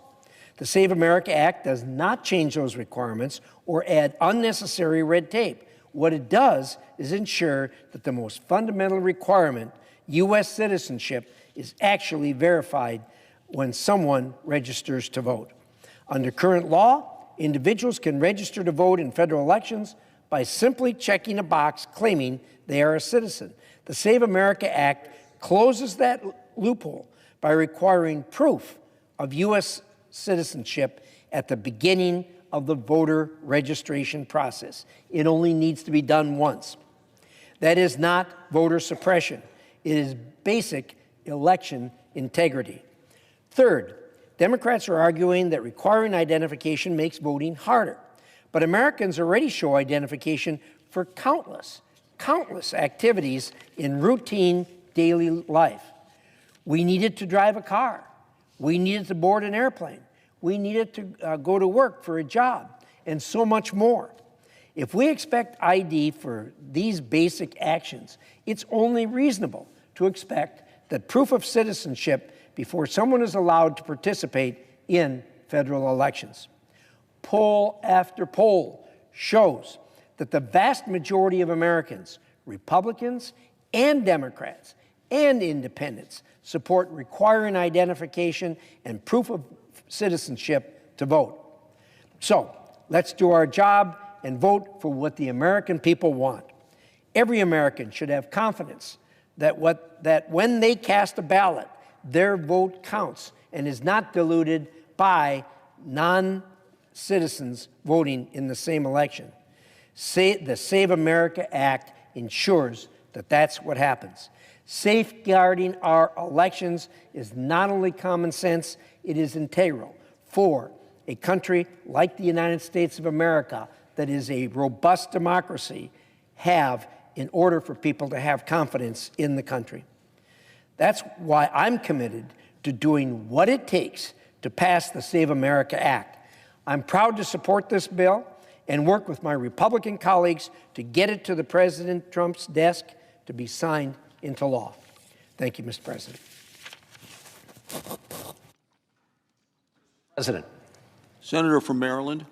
Thank you, Mr. President. I think all of us know here in the Senate that senators have the ability to write the titles of their own bills. You can give a bill whatever name you want, whether it's accurate and true or misleading. And in this case, we have a bill that's been entitled the Save America Act. But make no mistake, this is not about saving America. That is a fraud on the American people. And what we are hearing from our Republican colleagues and what we hear from the President of the United States is that there's this rampant non-citizen voting in our election. Donald Trump says there's so many non-citizens voting at the polls that they're rigged. In fact, that's why he lost in 2020, he says. But of course, we know there's zero proof for that. We know, in fact, that it's a big lie. It's already illegal to vote if you're not a United States citizen. And the cases of non-citizen registration and non-citizen voting are vanishingly rare, almost non-existent. So what is this really about? Well, it is about Trump's obsession with a federal takeover of our elections. That's not my word, that's his. He said he wanted to take over our elections. And they do, Donald Trump does, want to make it particularly hard for voters who they think will vote against them, wants to make it particularly hard for those voters to actually be able to cast their votes. And that's what this bill is all about. It is about making it more difficult for millions and millions of Americans to exercise their right to vote, and calculated to try to make it harder for those Americans who President Trump assesses will vote against him or against Republicans. Why else would Donald Trump have said, quote, "It will guarantee the midterms"? By it, he meant this bill. So the President of the United States is saying that if Republicans pass this bill, it will guarantee them the midterm elections. The only way that could be true is if this bill were designed to try to prevent, slow down, make it harder for millions of Americans to cast their vote who Republicans and Donald Trump think will vote against Republicans in the midterms. He goes on to say, quote, "If you don't get it, big trouble," meaning that if we actually let American citizens vote and we don't put up these additional restrictions, President Trump assesses that Republicans will lose the midterms, and he's desperate to change that. We already saw that in the redistricting effort in Texas and other places around the country. This is part and parcel of that effort. Donald Trump said that was the goal, and in fact, recently fired former Secretary of Homeland Security Kristi Noem said the same thing in different words. Here's what she said a few weeks ago in Arizona. Said, quote, "We've been proactive to make sure that we have the right people to vote." And then she said the other part out loud, to vote to elect the right leaders. In other words, let's try to shape the electorate by passing this bill so that we the Republicans and President Trump get the voters they want to elect the, quote, leaders they want, meaning Republicans. That's what this is all about. It's not about saving America. It's about saving Republicans in the midterm elections and beyond. And they do this by making it harder for citizens to vote. So yes, it is suppressing the vote. If you make it harder for anyone in this room who's an American citizen or anybody around the country to go out and cast their vote, if you put up hurdles to casting those votes, yes, it's making it more difficult to vote. That is suppressing the vote. So let's look a little more deeply at the underlying claims behind this bill, right? The claim that we have all these non-citizens that are voting. They can't prove it. In fact, the Speaker of the House, Mike Johnson, said that non-citizens voting is something they know is happening, quote, intuitively. Intuitively. He went on to say, but it's not something that's easily provable. Not something easily provable. That's ridiculous. Of course it's provable. People go into a voting booth, they give their name, that's a matter of the official record, and you can go about finding out whether the person who registered and cast their vote, in fact, is an American citizen. It is provable. And the problem Republicans have is they set out to prove it and came out completely empty. Completely empty. Let's look at the findings of the Conservative Heritage Foundation. So this is a conservative think tank, Republican think tank. they could only find 24 instances in 20 years of somebody who voted without being a citizen, or maybe it was just registered to vote, but 24 instances between the year 2003 and the year 2023. This is what they're calling a rampant problem. The Cato Institute, it's not a liberal organization, it put out a report last month noting that Utah, the state of Utah, reviewed its approximately 2.1 million voters and found one confirmed non-citizen who had registered but never voted. I mean, it's certainly possible that if you're a permanent resident, if you have a green card, you might mistakenly believe you can vote in an election and register and then realize you really can't, and then not cast the vote. So Utah looked at 2.1 million voters, not a single one, not a single non-citizen among them cast a vote, and only one registered.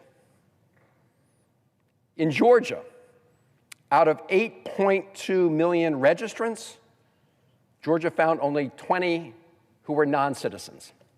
I don't even know if they ended up voting or not. So obviously in this country, we want only American citizens to vote, and that is what's happening. American citizens are the ones who are voting, not non-citizens. And if you think about that, it makes intuitive sense, right? The penalty, the federal penalty for providing false information when you register is up to 5 years in prison. And then if you actually go ahead and cast a vote as a non-citizen, it's up to another 1 year in prison. Nobody is going to risk going to prison for 6 years in order to cast a vote in an election. I mean, that defies common sense, and it also defies the fact, which is why Republicans can't come up with any proof to support their claim, which they argue justifies this bill. None. Again, the speaker says it's an intuition. In other words, it's a feeling he's got. But there's no proof to support it, because there isn't any. So that is the false claim being made to justify this bill. In other words, it's a bill in search of a problem, but actually the problem doesn't exist, so it's obviously in search of something else. And that something else is making it harder for millions of Americans to vote. As I mentioned, Donald Trump thinks if this bill is passed, it will, quote, guarantee Republicans the midterm. Former Secretary of Homeland Security says we need this bill to get the right voters to vote for the, quote, right leaders. I was just listening to one of my Republican colleagues on the floor talk about how we need ID for all sorts of things, and of course that's true. You need a license to drive a car. But guess what? That license that you get, that's not proof of citizenship. That doesn't qualify under this bill. Even the new real IDs don't qualify for proof of citizenship under this bill, because there are non-citizens who have those forms of ID. So when Republican senators talk about how these other forms of ID that we use every day, suggesting that they could be used for this purpose, that's just not true. What this bill does is essentially narrow the forms of ID that you need to prove that you're a citizen in the first place to essentially two categories. One is a passport. Now, it turns out that only about half of Americans have a passport. So that means half of the American citizens that are preparing to go out and vote will not be able to vote because they wouldn't have the proof of citizenship. They don't have the passport. Or it's an original birth certificate. Well, I think we all know that there are lots of Americans that don't have their original birth certificate. In fact, if you're a woman who's gotten married and changed her name, that original birth certificate won't provide you the proof of citizenship required under this law. And research at the Brennan Center at the University of Maryland shows that more than 21 million American citizens do not have these required documents readily available. 21 million American citizens who will be forced to go through all these additional hoops and, by the way, pay money in order to get the required ID. And of course, in America, we're not supposed to have a poll tax. You're not supposed to have to pay the government any money for the right to exercise your right to vote. But that's what this bill does for maybe up to 21 million of our fellow American citizens. So if there really were like proof of an epidemic of non-citizen voting, of course we would need to look for ways to prevent that from happening. We would have to come up with some form of required ID to meet that problem. But there is no proof there. There is no there. Now, one of the ways that the Trump administration proposed trying to get to the bottom of all this claim fraud was to require states to send the Department of Homeland Security their voting information. In fact, the Department of Justice has been asking a lot of states for this information. You may recall that Attorney General Bondi and former Secretary of Homeland Security Kristi Noem were telling people in Minnesota, you know, we'll call back ICE and their lawless efforts if you give us your voter ID information. And of course, in our country, we have state-based elections. Thank goodness. Thank goodness we count our elections at the state level. Can you imagine if we did what Donald Trump wants to do, which is federalize the elections and like count them at the White House? I mean, you remember in 2020, after he lost, the President of the United States was calling down to Georgia, Fulton County, and saying, find me, what was it, 6,000 some votes? Thank goodness we don't have centralized federal elections in the United States of America, because you can be sure that President Trump would make sure when he conducted the count at the White House, it would come out his way. So we don't have that, but we now have a Department of Homeland Security who is essentially demanding that states provide the federal government with their voter information. And a lot of states are suing, they're fighting back.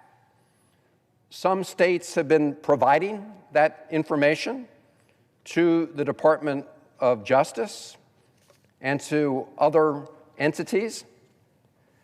But it turns out that when the states hear back from the Department of Homeland Security, the Department of Homeland Security is giving them all sorts of misinformation. Let's look at a couple examples of states that have already shared their voter roll data with DHS. And this was, again, for the purpose of DHS checking to make sure that voter rolls in those states did not include non-citizens. So DHS was going to scrub those records and let the states know what kind of problems they have. Well, Missouri's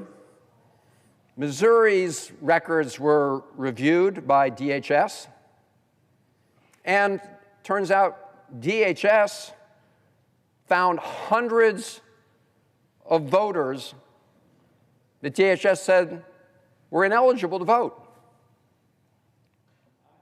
Guess what? It turned out that DHS was wrong. They were eligible voters.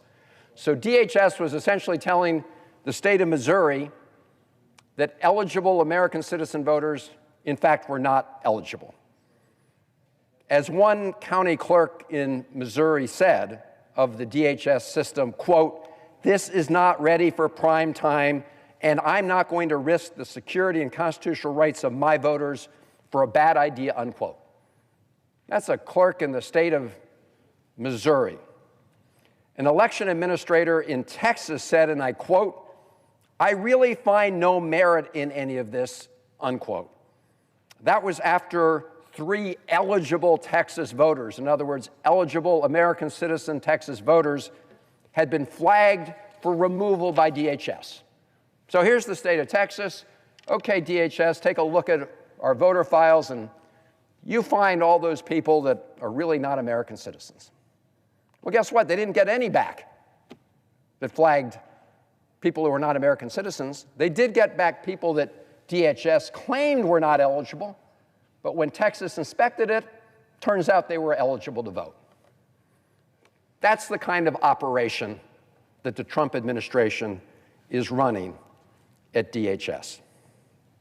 Now, in addition to requiring this essential federal takeover of review of the voter rolls, this second bill that's been introduced by Republicans in the Senate is even worse than the first, right? The first was called the SAVE Act.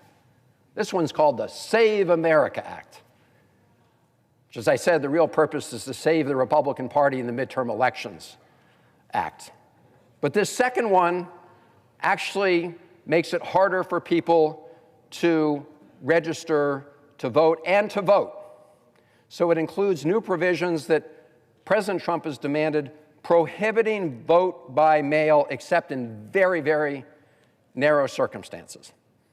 In order to vote by mail, a voter would have to submit sworn certifications of the specific circumstances, including their health status or travel plans, to their Board of Elections.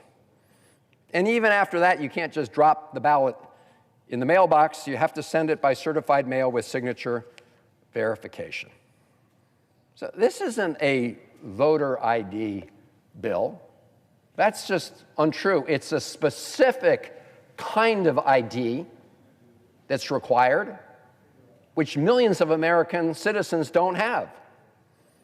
It's really a show me your papers voter purge bill, making it harder for American citizens to exercise their right to vote. And so, as I said earlier, the real purpose is not to prevent non-citizens from voting, it's to prevent citizens who the Trump administration and Republicans assess will vote against them in the midterm elections, to make it harder for them to vote. You're seeing many other efforts that are ongoing right now to try to rig the midterm elections. I mentioned earlier the efforts to redistrict in Texas. We see challenges to the Voting Rights Act. We see this bill. It's a sign of desperation. It's a sign that Donald Trump knows that the American people don't like what they see coming out of this administration. After all, this is a president who, as a candidate, said he would keep us out of wars, especially in the Middle East, and he would focus on lowering prices. That's what candidate Trump said. What has President Trump delivered? He's gotten us involved in more conflicts than any other president in a very long time, including an illegal war of choice in Iran as we speak. And prices and costs are going up, up, up. Price of groceries going up, price of rent and mortgages going up, health care going up. By the way, we could have at least reduced some people's health care costs if this Senate had voted to extend the Affordable Care Act tax credits, but Republicans in this body blocked that effort. And so I have constituents in Maryland that now have to pay more because while the Republican so-called big beautiful bill permanently extended tax cuts for billionaires, they let the one tax credit that helps middle-class families afford their health insurance, they let that one lapse. Billionaires, permanent tax cuts, American working families, tax credit for health care, that one they let die go away. And so healthcare costs are going up really for everybody. Childcare costs are going up. And instead of addressing those issues, we have a president who continues to hide portions of the Epstein files from the survivors as well as from the American people. We have a president who is engaged in driving up the costs to the American people instead of bringing them down. I don't know exactly how many days it's been since the Supreme Court struck down his illegal tariff tax, but it's certainly been enough time for the president and his administration to say that they're going to send the money they stole from the American people back to American households. $1,700 per household is the estimate of what it costs on average, what those Trump illegal tariff taxes cost on average. Give them their money back, President Trump. Do it today. But that's not what President Trump's doing. The war in Iran has already cost us the lives of 13 service members, hundreds more injured, over 2,000 civilians killed throughout the region, from Iran to Lebanon to Israel, including over 160 Iranian schoolgirls killed apparently by a U.S. Tomahawk missile. And that war is making us less safe, not more safe. We all know that the administration has no end game. They took the lid off Pandora's box. They, together with Israel, took out a number of members of the Iranian regime. It's a heinous regime and has been brutal to its own people.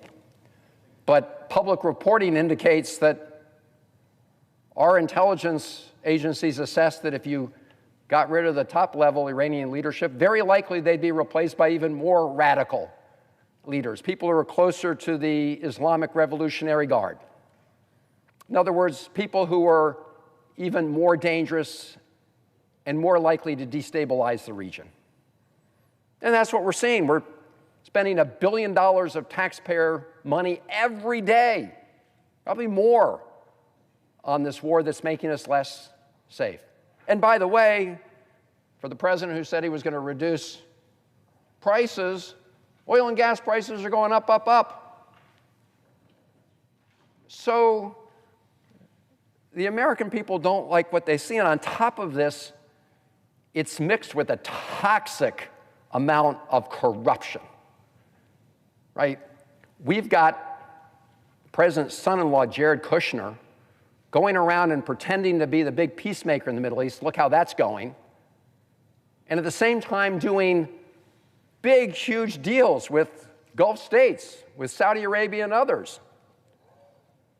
We know that this is a president who, with his so-called meme coin, has pocketed millions and millions of dollars for himself and his family.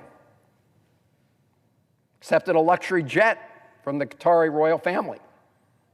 Gold-plated Rolex desk clock from Swiss business leaders. In exchange for a gold crown, gave South Korea a lower tariff rate. And probably one of the most corrupt transactions of them all was with the UAE.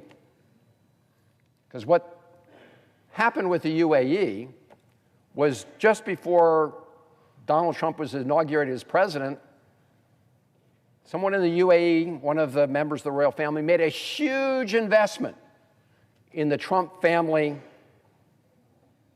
stablecoin business. A huge investment. And it wasn't long thereafter that the president's son, Eric Trump, went to the UAE. And guess what happened? Sheikh Thanoun, who's a member of the royal family, invested billions of dollars in that Trump family stablecoin business. And then it was about 2 weeks later that Donald Trump goes to the UAE and says to the UAE he's going to relax the restrictions the United States had in place on the transfer of very sophisticated technology to the UAE. Semiconductor technology, AI technology, and we were especially worried about transferring that technology to a particular set of companies in the UAE because of their relationships with China. But you know what? The UAE, member of the royal family, had just invested a lot of money in the Trump family stablecoin business, and so, hey, Donald Trump relaxed the restrictions on the transfer of U.S. technology to the UAE and put that at risk of transfer to China. Massive corruption to benefit the Trump family at the expense of American national security. So, yeah, the American people don't like what they're seeing. We are seeing that in all the polling.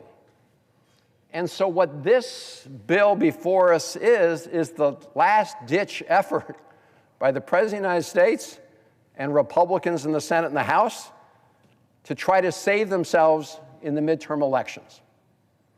Not by winning fair and square, not by saying every American citizen should be able to exercise their right to vote, but by making it harder for those American citizens that they think are likely to vote against them and for Democrats, making it harder for those people to vote. It's not the Save America Act, it's the Save the Republican Party, the Midterm Elections Act.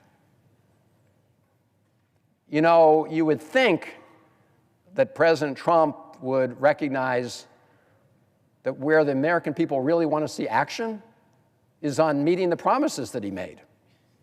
Like, keep us out of foreign wars, including this illegal war of choice in Iran. Actually do something to bring down prices. I've tried to get the White House interested in a bill I've introduced. It's called Power for the People Act. It's got a very simple premise, which is that consumers across America, ratepayers, our constituents, they shouldn't have to be paying higher electricity costs to fund data centers being built by the richest companies and corporations on the planet. In my state of Maryland, we're part of a 13-state grid called PJM. People living in those areas have spent $28 billion in higher electricity costs already for those data centers.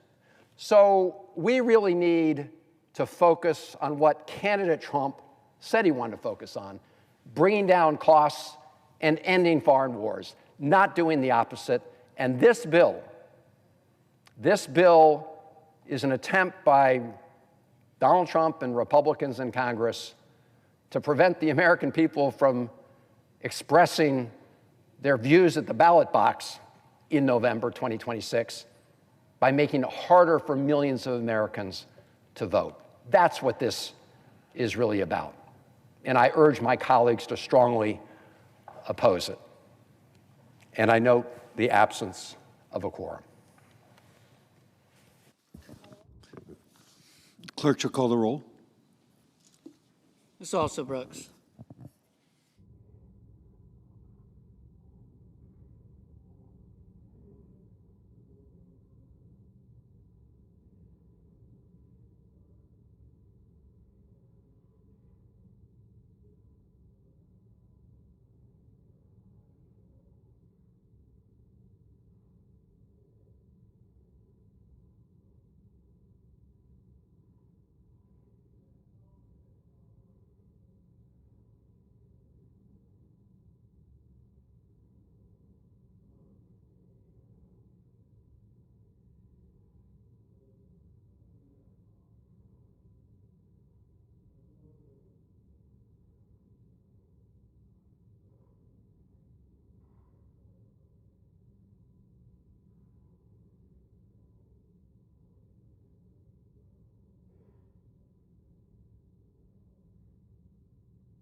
Mr. President, The senator from New Mexico, I would ask unanimous consent to vitiate the quorum call. without objection.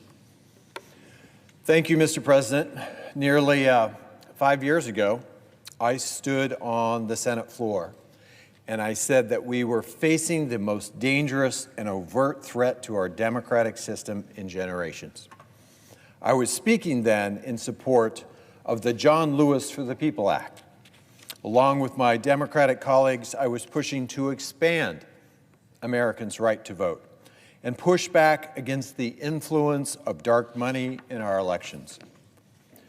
But the threat facing us then pales in comparison to the one that we face today in the form of the Republicans' so-called SAVE Act.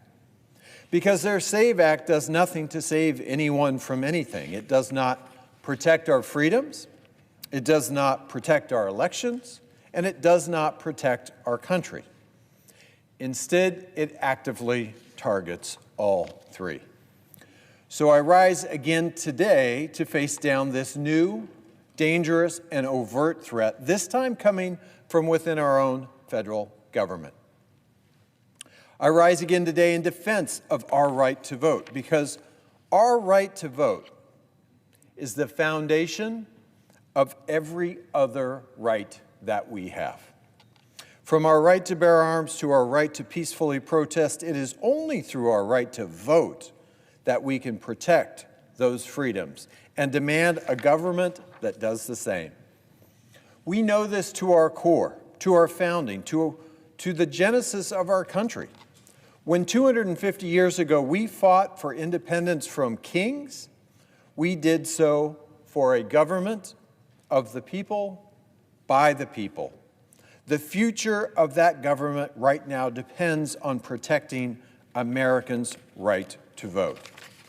It depends on ensuring that this lever to hold our leaders accountable, to steer our country's future, and to deliver on our country's promise remains in the hands of Americans.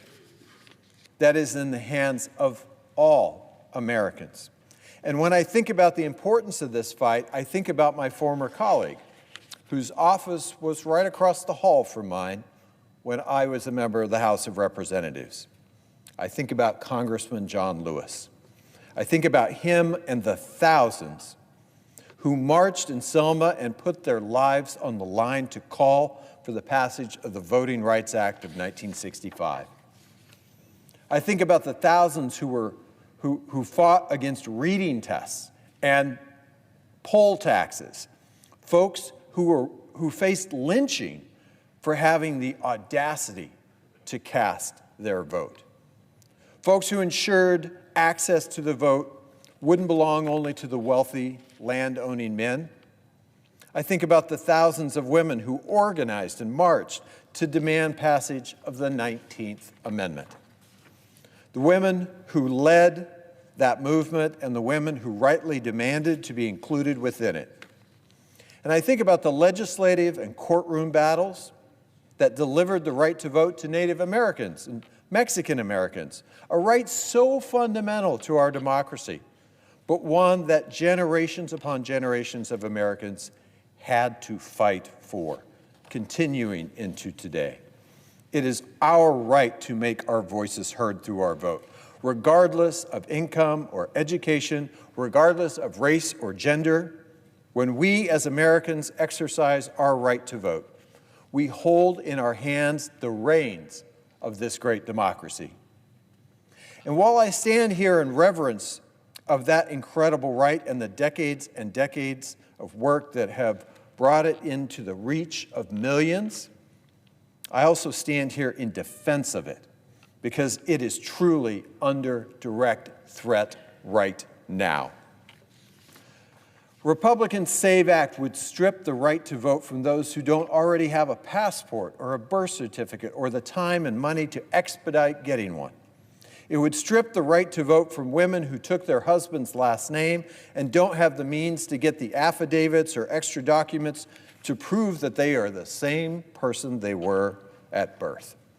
And it would effectively strip voters of the ability to register to vote by mail And the substitute amendment that was offered yesterday would eliminate most mail-in voting altogether. This SAVE Act is today's poll tax, today's exclusion of everyday Americans. Senate Republicans claim that this is necessary to confront the threat of foreign citizens voting in our elections. But the requirements of their SAVE Act the requirements that their act imposes are neither necessary nor justified. They are by design. They are intended to reimpose a wealth requirement to vote, and they are intended to attack married women's right to vote. These are real threats that this legislation poses. This is not a voter ID bill. This is a voter suppression bill. And while the consequences will fall heaviest on married women and those without the money and time to get the necessary documents, it's up to all Americans to push back. Which reminds me of the words of Benjamin Franklin. When asked at the Constitutional Convention if our founders had created a monarchy or a republic, Franklin famously said, "A republic, if you can keep it." We can, we must, and we know how. Because generations upon generations have fought for our sacred right to vote, and in that fight they have shown us the way. Because these are not the first threats we've faced to elections in our country's history, or even in my limited time in the Congress. In 2016, we saw Russia execute a concerted campaign to mislead and divide Americans, all in an effort to influence that year's presidential election. As a member of the Senate Intelligence Committee, I helped investigate those efforts, recommending reforms to push back and supporting funding to improve election security across the country, including in my home state of New Mexico. In 2021, we saw then defeated President Trump push his big lie and urge insurrectionists to storm the Capitol to stop the 2020 presidential election certification. As a member of this body, I joined my colleagues in ensuring that the election certification would continue, and later in clarifying our laws to fortify our election certification process going forward.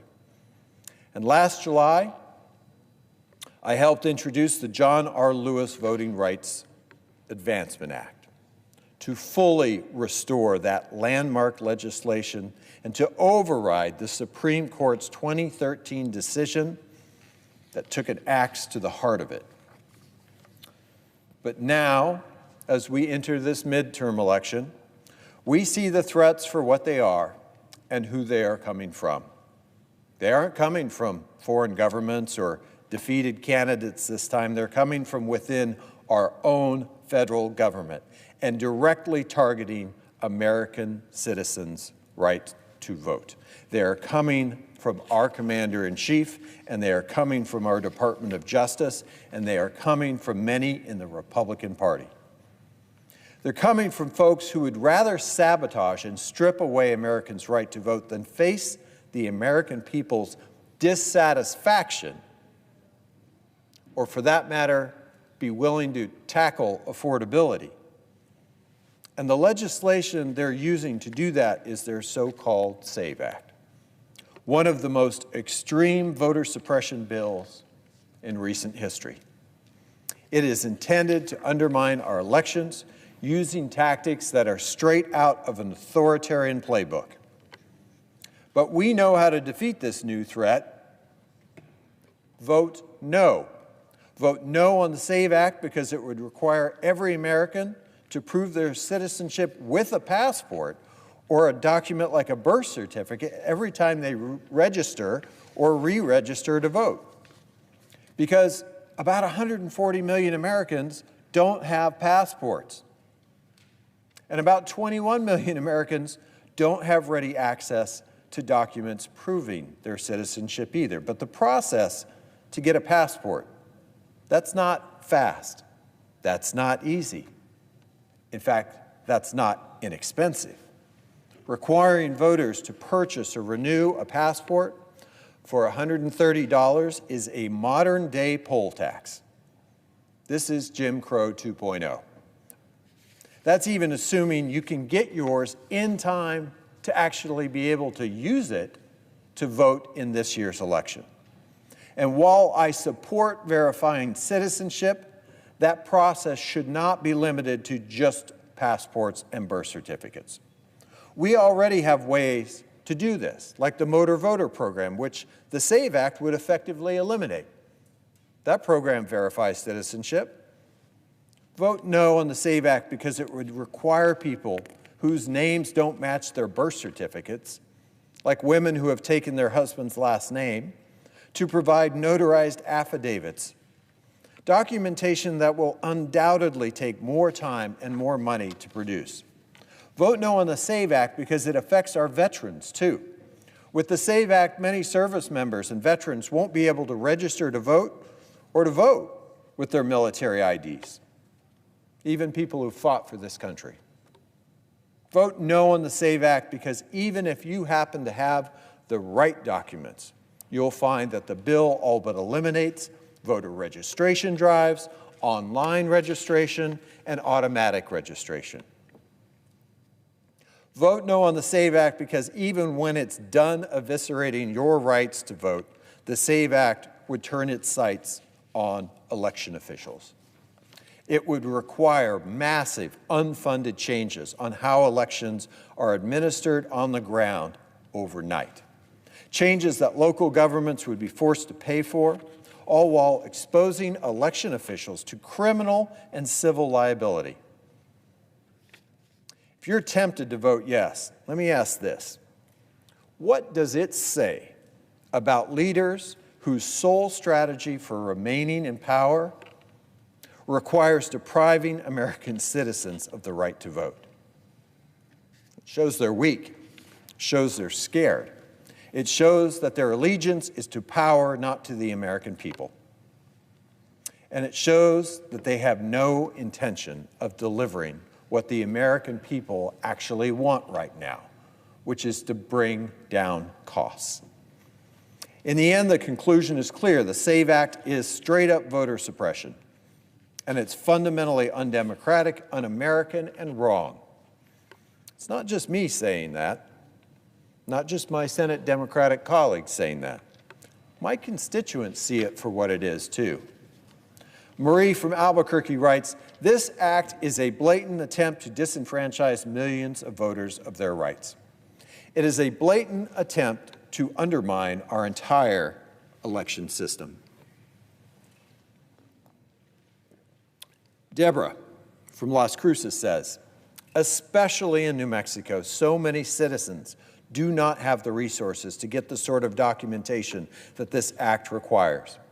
It will target not only those in need, but also women who have recently married and changed their name, people who have moved to a different home, Native Americans with little access to the bureaucracy to even obtain documents, and older people who may have been born at home and never had a birth certificate to begin with." Don from Rio Rancho writes, "It would cost hundreds of thousands of dollars to implement, streamline, and add staff because we would all have to go in person. And if you live in a rural community, the whole process is even harder."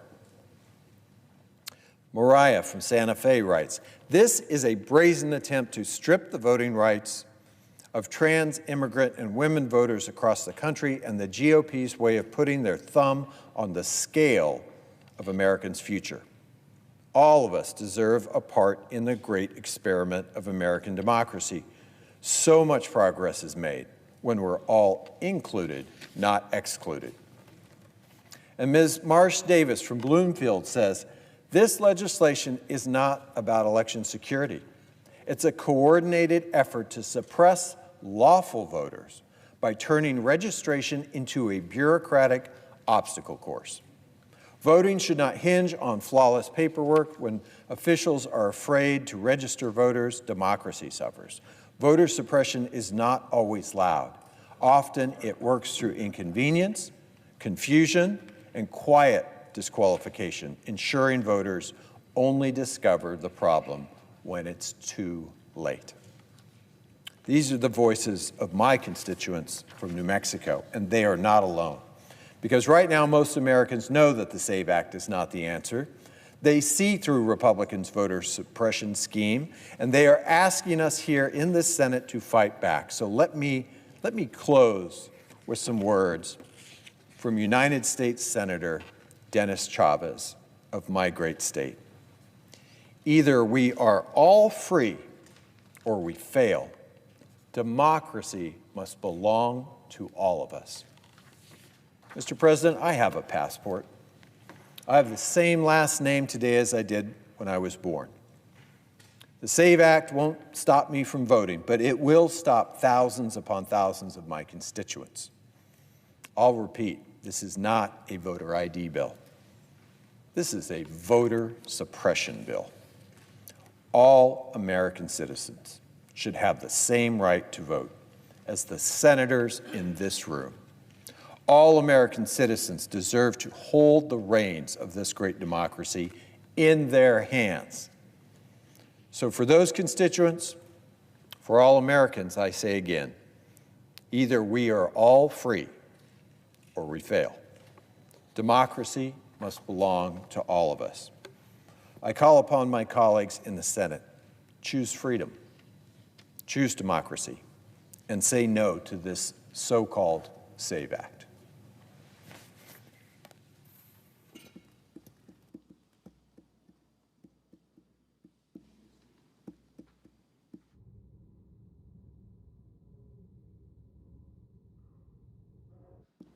The senator from Maryland. I suggest the absence of a quorum. The clerk should call the roll. Ms. Alsop-Brooks.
Mr. President,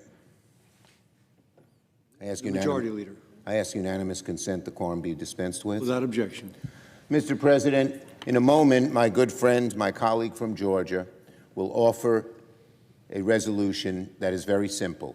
It says, fund TSA, period.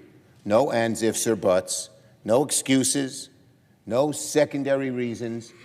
If senators want to fund TSA, they should simply support the resolution of Senator Warnock. No ands, ifs, or buts. Who is blocking TSA money from being approved? Republicans. On several occasions, Democrats have gone to the floor and said, let's just fund TSA. We know that there are discussions about ICE and Border Patrol that we haven't resolved, but why hold TSA hostage? Why hold passengers at our airports who are waiting on long lines hostage? All the Republicans have to do is say yes, and those lines will be greatly reduced or go away. The waiting will be greatly reduced, and people will be much happier. So to hold These our airport travelers and our TSA workers as hostage is so much the wrong thing to do, and the American people don't like it. But the American people should know, if they get up and block the Warnock resolution, it is Republicans blocking funding for TSA, creating those long lines, and standing in the way of funding our hardworking TSA workers. Democrats are giving Republicans another chance. We can fund TSA workers today. We can make sure our airports are secure today. We can make sure the workers are paid today. They just need to get out of the way and stop blocking TSA officers' paychecks. I yield the floor.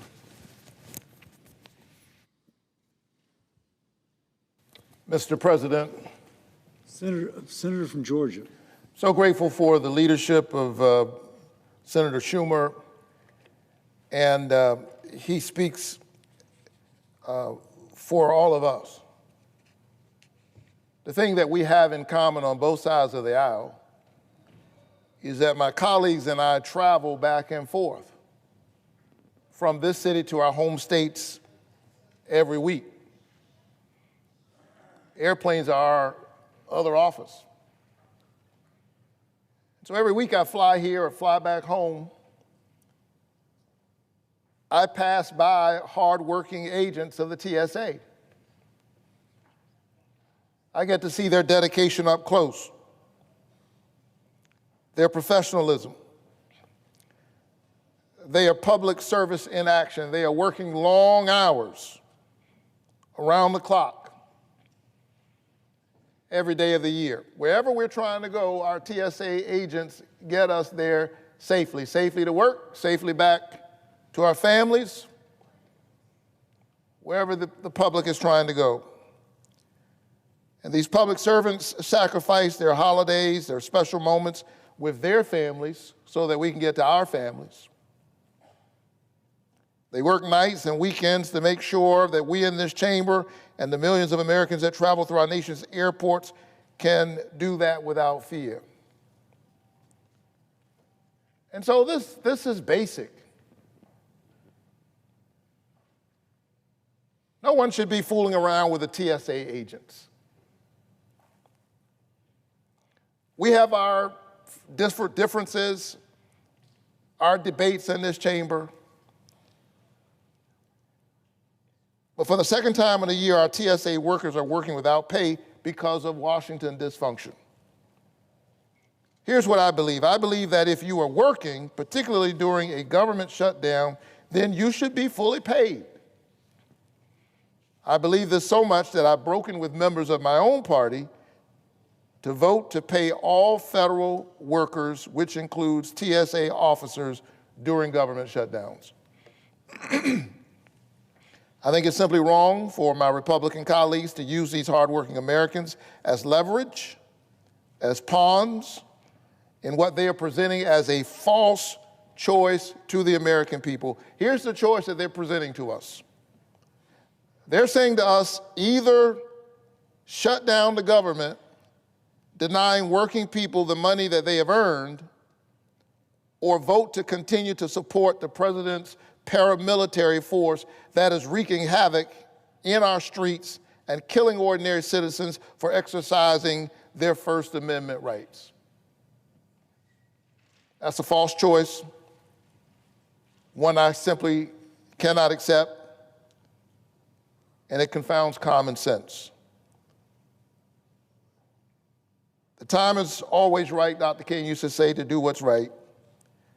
And so I'm calling on this chamber to pay TSA workers right now before we again all head to the airports. Let's keep having this debate, but pay the TSA workers. And so with that, Mr. President, I ask unanimous consent that the Senate proceed to the immediate consideration of S4127, the TSA Pay Act, that the bill be considered read a third time and passed, and the motion to reconsider be considered made and laid upon the table. Is there objection? Reserving the right to object. Sir. The senator from Oklahoma. Mr. President, thank you. I do thank my colleague for coming to the floor to be able to talk about this today. He and I are both on airplanes a lot.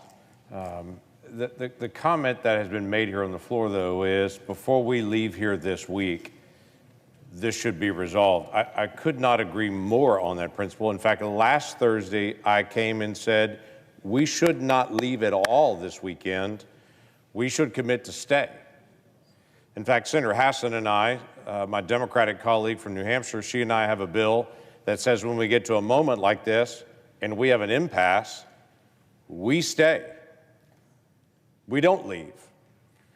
I brought that to the floor last Thursday, Mr. President, and said, let's stay. And everybody left. Went right past TSA officials who are not being paid and went wherever people went over the weekend. I'm saying the same thing again. We should stay here and work out our differences. The easiest way to actually resolve this long term is to say when we get to an impasse on funding, those workers are still paid. There's an automatic continuing resolution that kicks in to make sure they're paid, but we stay in session 7 days a week until we resolve the issues. We shouldn't have weekends when there's a problem somewhere in funding around the country. The pressure should be on us to be able to get things resolved, to debate it out. We are the grown-ups that are supposed to be talking about all these things and working out all of our differences. But that's not happening. And that's been frustrating. Last Thursday, I brought up that the White House had sent over a counterproposal. There was a proposal that was sent over at the very beginning of this close down of DHS that the White House said, here's some ideas that we want to have. The Democrats then said, no, we want this instead, sent it back over to the White House. The White House then said, okay, we'll take some of your ideas and we'll send this back to you. And then they waited 18 days for Senate Democrats to respond to the White House. 18 days. The White House just had to wait for a counteroffer. As my Senate colleagues were just saying, we're thinking about it. Well, that response did finally come on Monday, but it was a response back to the White House of the same thing they had sent before. The White House is trying to get this resolved, not just for TSA, but how about for Coast Guard? Now, my Democratic colleagues came and said, well, okay, we'll fund Coast Guard as well, in TSA, in Secret Service. But do you know who's not been funded? There's been no offer to fund customs officials that actually work at all of our ports of entry. Their pay is going to be blocked. Homeland Security individuals, there's been no offer to be able to pay those folks around at all. The Homeland Security investigators that actually handle child trafficking, human smuggling, all of our investigations along the border dealing with drug smuggling, there's been no offer to fund them at all. We have simply said this is silly to try to break this up into different aspects of who's going to get funding and who's not going to get funding. TSA is going to get funding, but the customs officials aren't going to get funding. Coast Guard is going to get funding, but the people investigating human smuggling, they're not going to get funding. Let's sit down and figure this out. Let's not have 18 days between an offer and a counteroffer. Let's actually figure this out. Senator Warnock and I could probably sit down this afternoon and solve this. All that everyone's looking for is how do we actually get people in the room willing to make the decision and making the decisions on this so we can get this all worked out and done. And interestingly enough,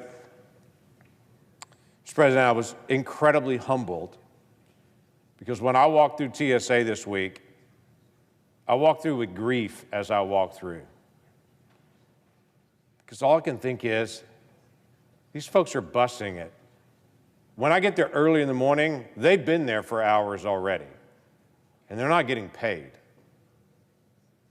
The folks in Oklahoma are still showing up. We're not seeing the long lines and sick calls and all that kind of stuff. That's not happening in my state. People are still showing up. And I walk past them embarrassed, saying, I'm so sorry that we've not been able to get everybody together to be able to get this solved. But when I came through this week, as I walked through The first TSA agent that I encountered said to me, "We have something for you." And the second person as I came through the line said, "Don't walk away, we have something for you." And then when I got to my gate, the head of the TSA group in my city walked out and handed me their challenge coin from my local TSA group. And he handed it to me and he said, "We see what you're doing.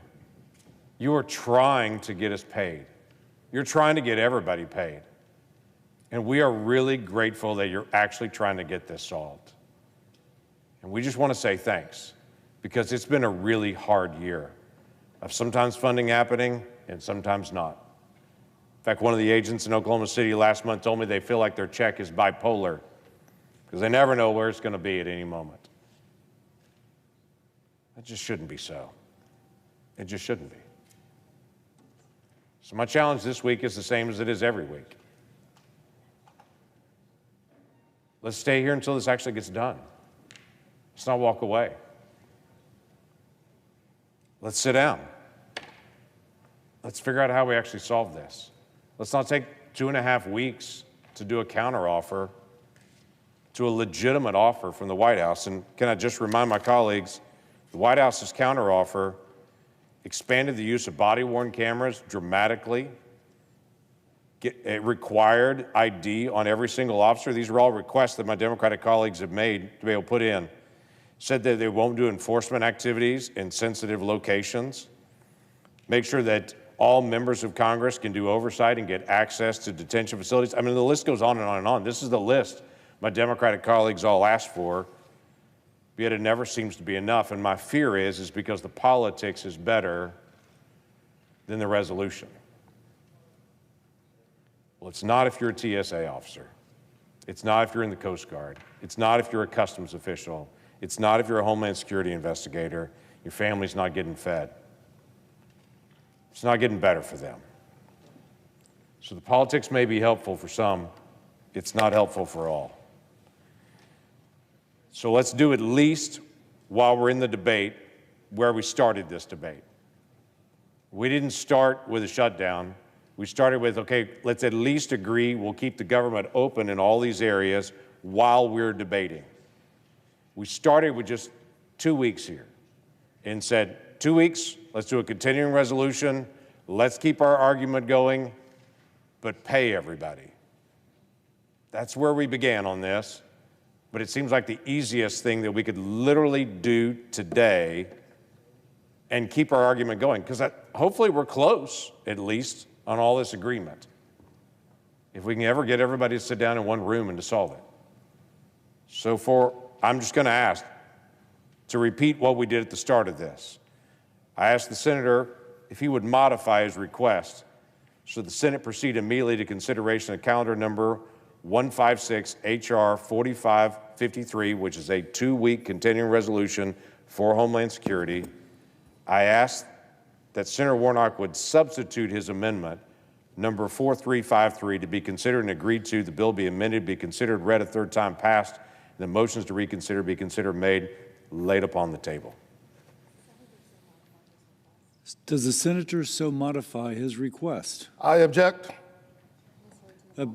Objection is heard to the modification. Is Is there objection to the original request? Painfully so, Mr. President, I do object. Mr. President, The objection is heard. Senator from Georgia. let me be very clear.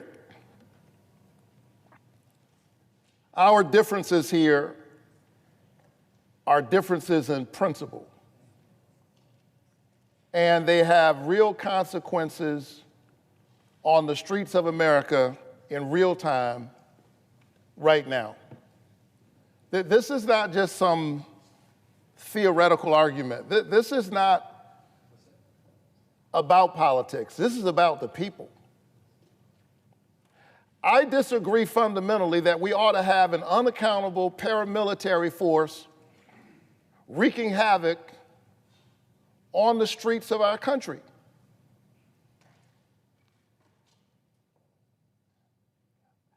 ICE, as Trump has remade it, is killing American citizens. And I can't pretend like that's not happening. I stood where Renee Good was shot and killed while her vehicle was driving away. I stood where Alex Preddy lost his life while just trying to defend and protect a woman who we all saw being abused by ICE agents in real time. And so this idea that we either have to fund that or shut the government down is a false choice. Republicans have the majority in the Senate, they have the majority in the House, they have the White House.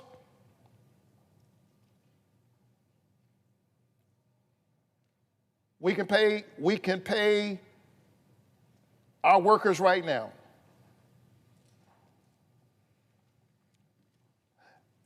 By the way, ICE already has more than enough money.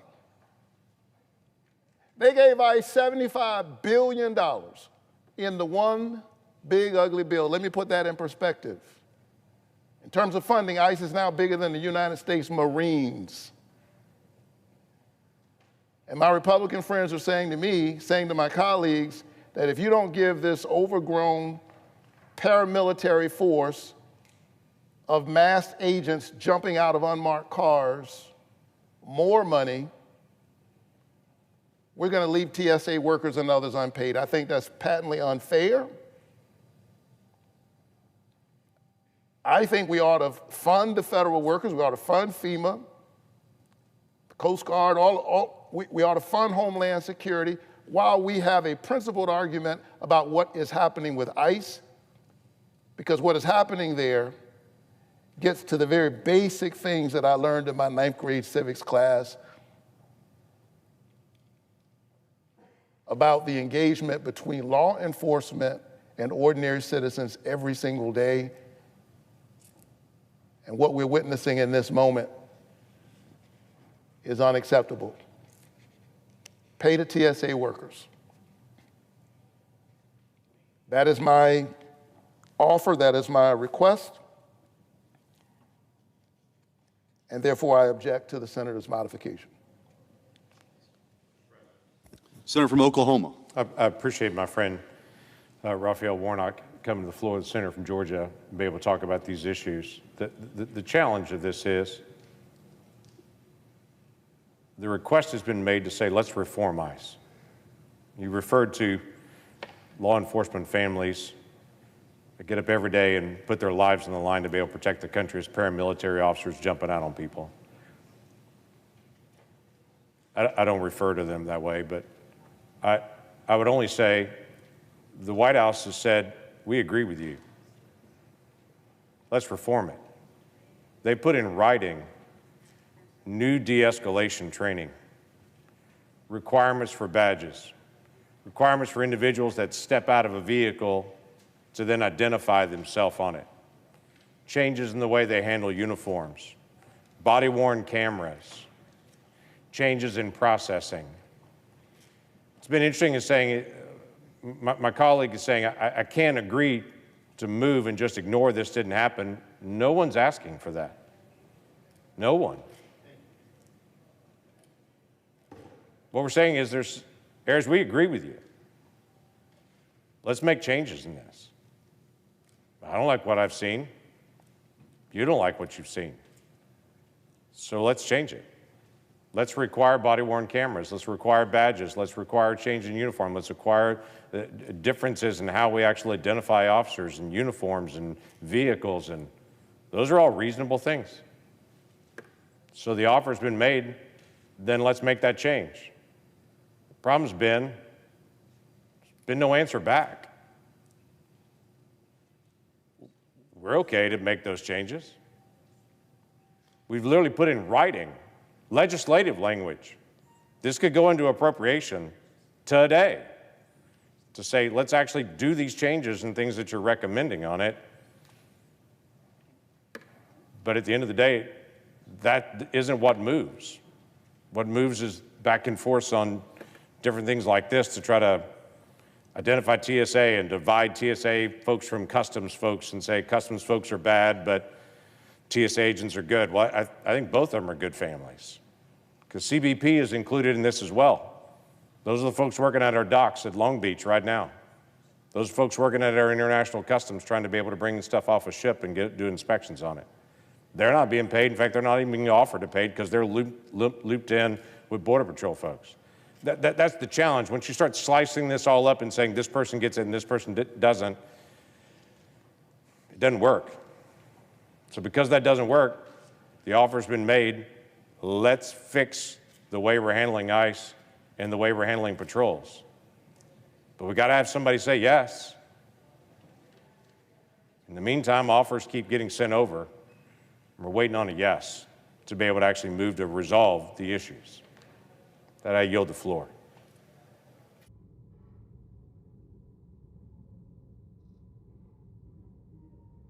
Mr. President. Senator from Florida. Mr. President, I know how hard you and so many of our colleagues have worked to get the Save America Act to the floor, and I want to thank you because more than 200 years ago, this nation began as a bold experiment in self-representative government, guided by the enduring words, "We the people." And while the challenges we face today may seem more modern, more complex, more immediate than those confronting the founders, the principles they laid out still offer us lasting guidance. Because we the people agreed how we would live among one another. We laid out our founding documents, how we would create and enforce and uphold our laws. We made clear that our strong republic depended on we the people being engaged in our elections so that we could elect our representatives, the representatives of we the people, to serve us. And that is why the issue before us, the Save America Act, is so important. Because it is grounded in a simple, common sense, indeed a foundational principle that only American citizens should vote in American elections. This should not be controversial. We should not have to dedicate days and days and days on a Senate floor in the United States of America to guarantee the foundational principle that only Americans should vote in American elections. It is a basic safeguard of our republic that ensures that our government remains truly of, by, and for the American people. And in the very beginning, our founders understood the importance of protecting elections. The framers knew that our laws and our systems should reflect the will of American people, no one else. And so Americans must trust that their elections are not corrupted or skewed or nullified by non-citizens or fraudulent voting. And right now, as I stand here, the American people have been very clear with us, all of us, not just those of us on the Republican side in this room, but all of us, the independents, the Democrats, they have been clear. Over 80% of the American public agree and think that we should have IDs presented when you vote. 83% of Americans support voter ID laws. And I have sat here at the dais late last night listening to my colleagues on the other side of the aisle come up with some plausible reason they may oppose this simple concept. And none of it holds water. They say it will keep certain people from voting. So we fix that. You can file a paper and explain right there when you vote who you are and why you don't have the correct ID. Very simple. They say it's going to harm people. And fact, the people they profess to be protecting in some way have come out and said they want voter ID.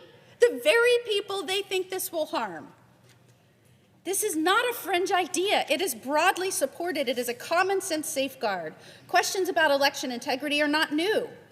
They were debated by the founders themselves.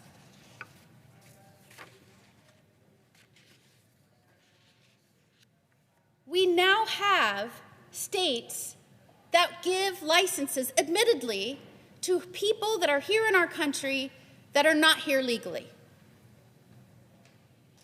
Many states do that. We also have many of those states that sign people up to vote right when they give them that ID. And so people say, why now? Why do we need ID now? Because of the nonsense and the subversiveness of radicals in states in this country. And so in Florida, where we've done everything right, everything we can to secure our elections, how do Floridians know that their vote is not being diluted by some of these lawless, radical states? I'm one of the newest U.S. senators here, and I am constantly asking, who do the Democrats stand for? They'll fly off to other nation states to defend non-citizens. They'll even stand up for communists in New York. For the life of me, I think they are even putting their necks out there for cartels time and time again. When the rubber hits the road, they know exactly what they want to advocate for. They know exactly who they want to defend, who they'll stand up for. But when it comes for American citizens and having their backs, we're going to fight it. We're fighting it for somebody. May not be American citizens, but they're fighting against it for somebody. We have to ensure people's confidence in the system and the legitimacy of our election results. And if we see resistance on the other side of the aisle to even the most basic safeguard requiring an ID at the ballot box, it does not make sense. In fact, the states that have implemented voter ID laws did not see participation decline. In most cases, participation increased. In the Federalist Papers, it was warned that groups may place their own interests above the public good, risking instability and distrust. That certainly feels familiar to me these days. And one of the ways we protect against that danger is by ensuring that the rules governing our elections are fair, consistent, and trusted by the people. Because when trust erodes our entire system, our republic is weakened. The Save America Act helped reinforce trust in our elections, and it is about more than this one bill. It is about preserving the great experiment of the United States of America, of we the people governing ourselves and doing so through our duly elected officers. That is how we hold them accountable to we the people. And power rests where it should, with the people. It is about protecting this great nation that has endured for 250 years. And because of that, I urge my colleagues, regardless of what party you identify as supporting, I urge you to pass the Save America Act. And Mr. President, again, I thank you for your efforts, and I yield back. The senator from Tennessee. Thank you, Mr. President. You know, I am so grateful that we're having this discussion on the floor. I noted that our friends across the aisle wanted a unanimous consent just to pay TSA workers. And I think it is imperative that we remind the body and also remind our citizens that this is one of their ploys They have a ploy that they're trying to pull off here, where their goal is to defund federal law enforcement, abolish ICE, and return to a wide open border. Now, the only way they can get to that is if they use the American people and TSA workers as pawns in their scheme and say, we're only going to fund them but not the rest of Homeland Security, because their goal is to defund federal law enforcement, to abolish ICE, and to return to an open border. But the American people are smart. They are watching, they are listening, and they see that what the Democrat Party has chosen to do with this continued shutdown, now more than a month, is to not fund FEMA. Of course, many people need emergency management assistance right now. They don't want to fund TSA. They're asking them to work without a paycheck. Same thing for the Secret Service. And by the way, same thing for Homeland Security investigations, who are going after drug dealers, pedophiles, predators, and a lot of bad actors that came in across our border during the Biden administration. So the American people know what this is about. They also know that by a vast majority, 83% actually, including 71% of all Democrats, 83% of the American people think it is reasonable that if you go to the polls to vote, you show an ID. They do this many times a day, and they think that that's common sense. You prove that you are who you are. If you go to the doctor's office, you're going to do that. When I go to the children's school to have lunch or pick them up, I show that ID. So of course, you should do that when you go to the polls and cast that ballot. In Tennessee, we have been rated #1 in election integrity. Mr. President, there's a reason for this.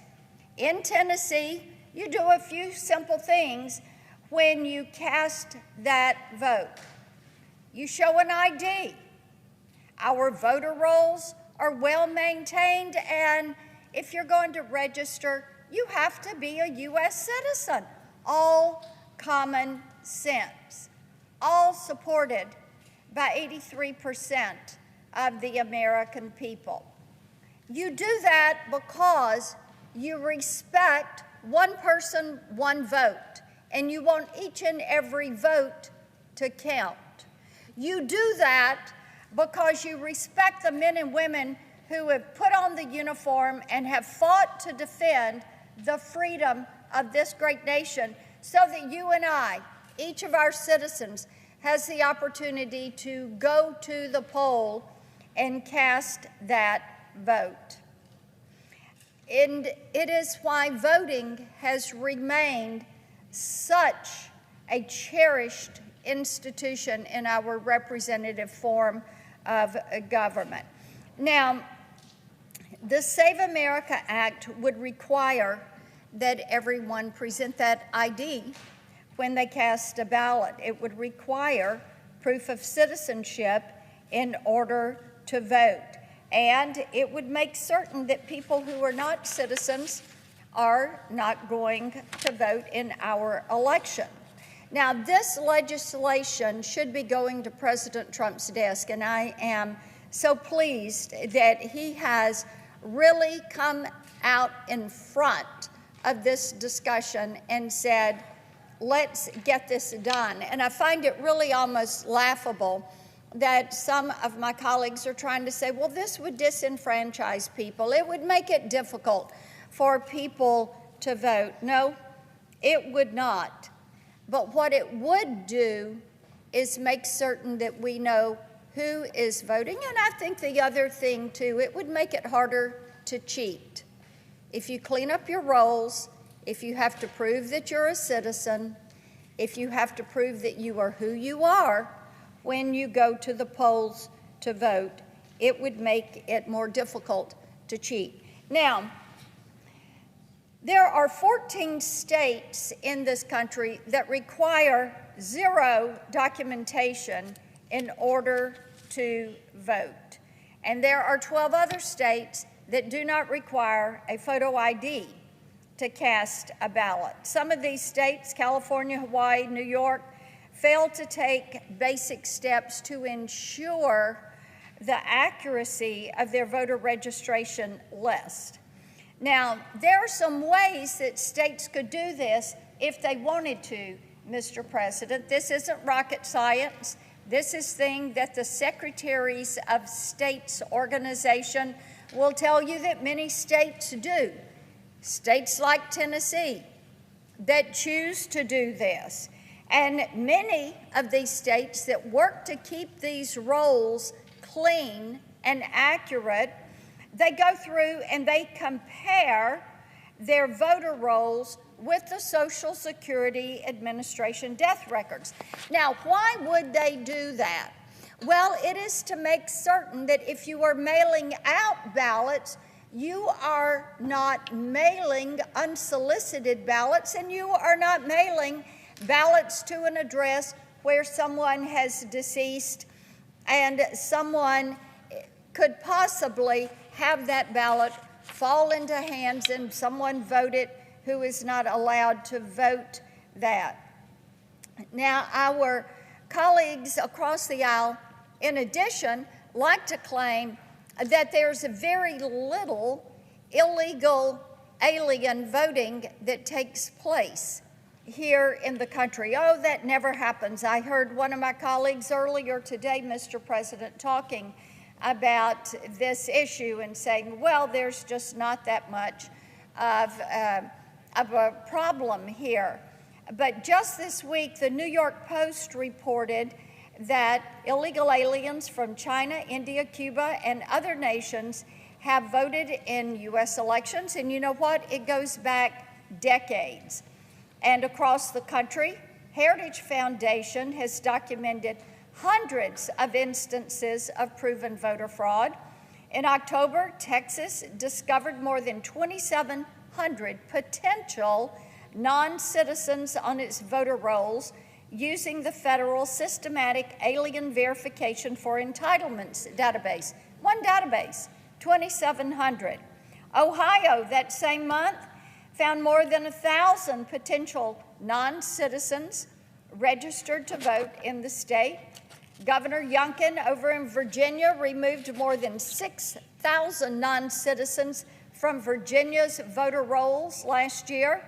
And it's important to note that it is state Republican leaders who are leading the effort to show respect for the voter, clean up the voter rolls, and ensure that everybody's vote counts.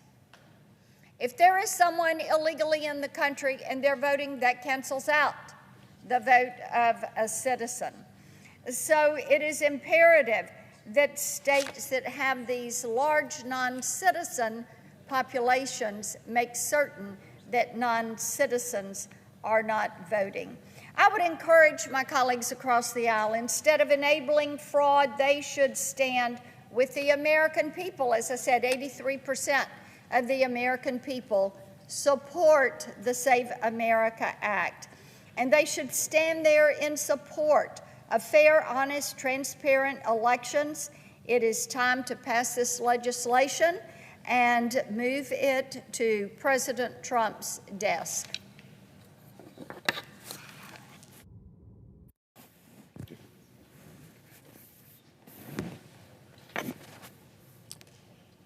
Mr. President. Senator from Tennessee. Mr. President, the Save America Act answers one simple question. Should non-citizens be able to cast a vote in American elections? The answer is clearly, incontrovertibly, no. Indeed, the right to cast a vote in American elections is something that belongs to American citizens alone. It's a precious right. The American people understand this. And you know what? The American people agree. More than 90% of Republicans, more than 80% of independents, and more than 70% of Democrats want proof of citizenship, a valid ID, in order to vote in American elections. Why wouldn't they? Mr. President, with such a groundswell of support from the American people, it makes me wonder why my colleagues on the other side of the aisle don't support voter ID. You must ask yourself, who are they representing? They can't be representing their constituents. If they were, they'd be screaming from the rooftops, pass voter ID into law today. But they're not. They're not.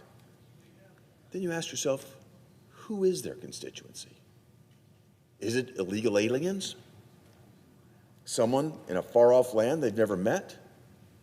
Are they representing some moneyed interest that are opposed to voter ID? These are all valid questions, but the bottom line is this. The opponents of the Save America Act are not representing the will of the voters, including those of their own party. Voters across this nation are not being represented. I can tell you that whether I'm back in Tennessee or here in Washington, I constantly hear from my constituents about the need to pass this piece of legislation. Tennessee requires an ID to vote, and we have the strongest election integrity laws in the United States. We get it in Tennessee. Tennesseans, like the majority of Americans, understand that every vote cast by an illegal immigrant or anyone who isn't a citizen disenfranchises an American citizen.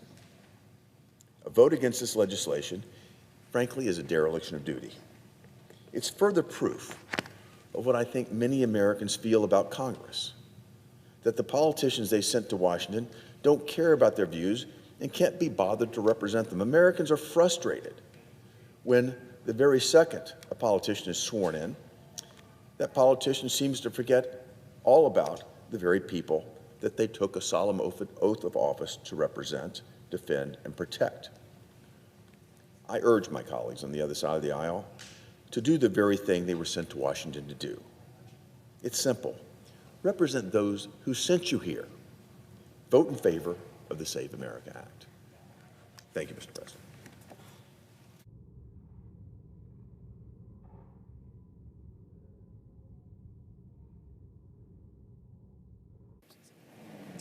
Mr. President, I notice the absence of a quorum. The clerk will call the roll. Ms. Alsobrooks.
Senator from Missouri is recognized. Thank you, Mr. President. I'd ask for unanimous consent to vitiate the quorum call.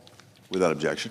Thank you, Mr. President. I would also, before I talk about the SAVE Act, I just want to point out how the Democrats at this point, time and time again, have refused to fund the Department of Homeland Security.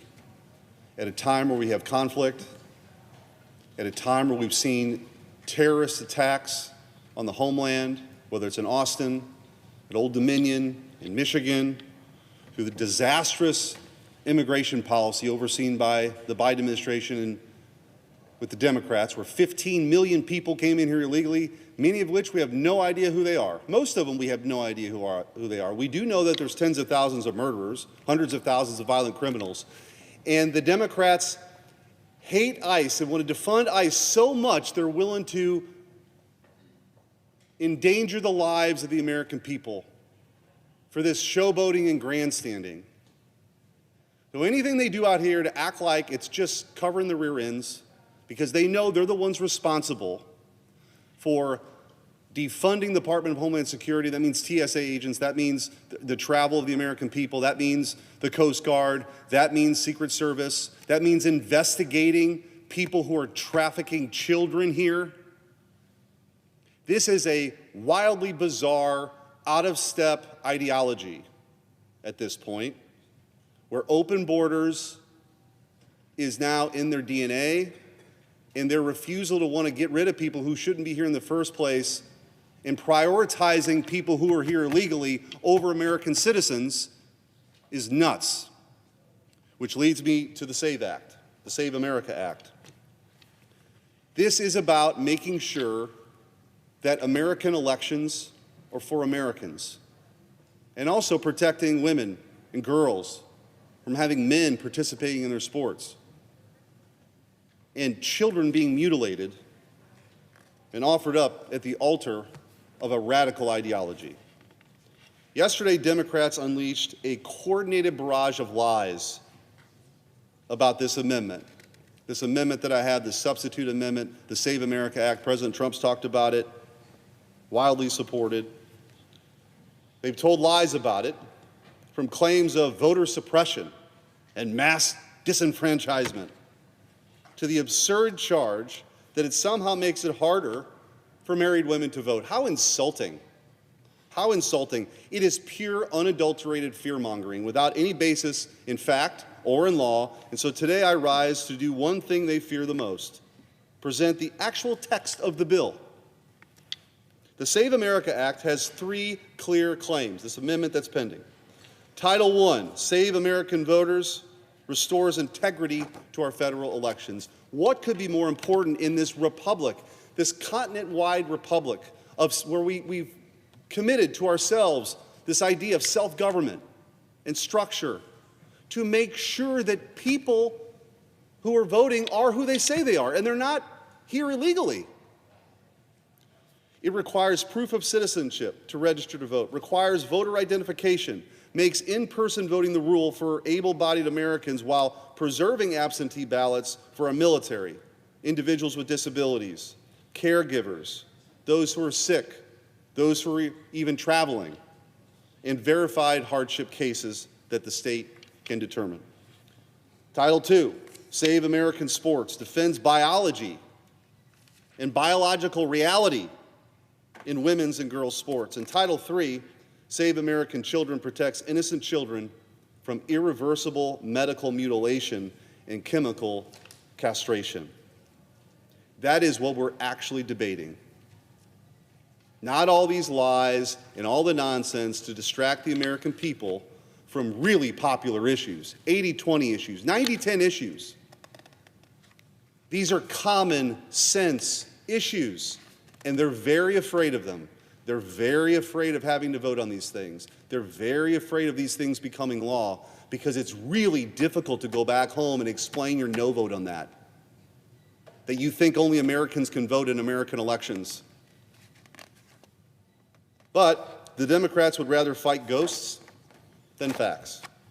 The Democrats claim this bill targets Democrat voters. That's a lie, the most revealing one of all. This bill targets only fraudulent and illegal voters, non-citizens who have no right to our ballot, and cheaters who refuse even the most basic safeguards of lawful voting. If my Democrat colleagues want to stand here and suggest that requiring citizenship and voter ID somehow threatens their political coalition, they're free to make that argument. But maybe you're protesting just a little bit too much. But the American people are listening. The Democrats claim that voters will have to show up at the polls carrying proof of citizenship. That's false. That's not what the bill says. This bill allows any individual to make an attestation at the polling place if it's questioned about his or her citizenship. If you're registered to vote, you remain registered to vote. So no, the bill doesn't require American citizens to drag a file folder of citizenship papers to the polls. They call it Jim Crow 2.0. It's worth remembering that it was the Democrat Party that withheld the franchise from Black Americans. It was the Democrat Party that waged a civil war to keep people oppressed because of their race. these claims are total nonsense. What this bill does require is far more modest and far more reasonable that the Americans at least attest, that you have to attest that you're a citizen.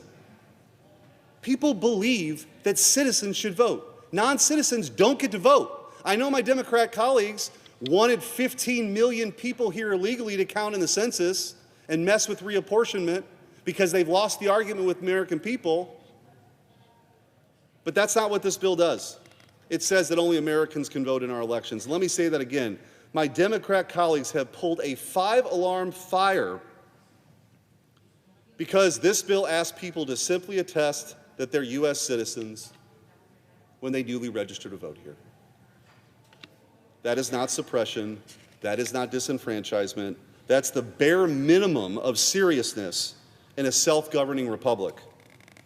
American elections are for Americans. And spoiler alert for my Democrat colleagues, federal law already requires applicants to attest that they're citizens when they register to vote. 52 U.S.C. Section 20508B2 requires the federal voter registration form to include a statement that includes citizenship. All we're doing here is taking that from a box-checked exercise to something that an election authority can actually verify in an individual assessment. That provision, by the way, was introduced by a Democrat congressman, passed by a Democrat-led Senate, and signed into law by a Democrat president. Oh, how times have changed. I've seen a clip recently of the minority leader begging for fraud protections, begging that photo ID be presented when people vote. But something has happened. The Democrat Party has been completely radicalized and believes that illegal immigrants should be able to come here, never have to leave, and now vote in our elections. But today, that same common sense idea that I just mentioned is slandered as Jim Crow. The Democrats claim that the bill text disenfranchises married women and name changes. That's also false. The text of the bill makes plain as day that married women, they're not going to have to re-register to vote. All they have to do is attest that they're an American citizen. And they're afraid of these facts because they know if people are aware of the facts, this remains an 80-20 issue, a 90-10 issue, and it makes it really hard for them to explain their no vote. It couldn't be any easier. This is common sense. It's actually insane and ridiculous that we have to debate this. So their talking points are wrong. It's reckless, and again, an attempt to frighten the American people. They claim it abolishes absentee voting. That's also false. It ends the failed COVID-era experiment of mass mail-in voting by default, the same disorder that weakened the chain of custody, blurred deadlines, and undermined public confidence. When the leftist lawyers streamed all across this country in 2020 trying to undermine voter integrity laws, when I was Attorney General in Missouri, we stood up, we fought back, we won all 3 cases. We didn't settle those cases and allow some ridiculous election process where ballots are just sent out whether people requested them or not, random drop boxes all over, no way to verify the votes, deadlines didn't matter. This bill actually does preserve absentee voting for Americans with real needs, our military members, the disabled, caregivers, in verified hardship cases, those who are sick, those who are traveling, and others. They claim it triggers mass purges of lawful citizens. That's false. They know it. In other words, the pattern here is simple. They don't want to debate what's actually in the bill. They want to terrify people with things that are not actually in the bill. Because the truth is that this amendment, the substitute amendment that I've offered, is built on 3 propositions that normal Americans understand immediately. Citizenship matters. Biological reality matters. And protecting children matters. Mr. President, this Senate was not sent here to traffic in slogans or manage decline. as America approaches her 250th birthday, the least we can do is prove that self-government still means something, that a nation still has the right to define membership, that elections still deserve rules, that women and girls still deserve protection, that children still deserve adults willing to defend them. Read the text, debate the text, then have the courage to vote for it. The time for excuses is over. The time to govern and to defend our republic has arrived. Pass the Save America Act. Mr. President, I yield the floor.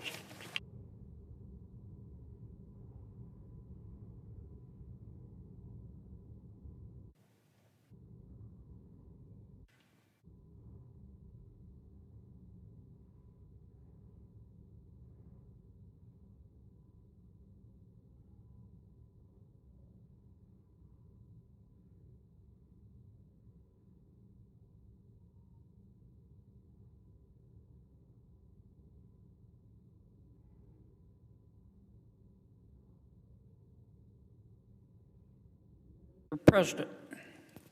Senator from Louisiana. Thank you, Mr. President. Mr. President, with me today is Mr. Matt Turner, one of my colleagues from my office. Mr. President, I would like to talk for a few minutes about the SAVE Act. I'm a co-sponsor. I support it unconditionally.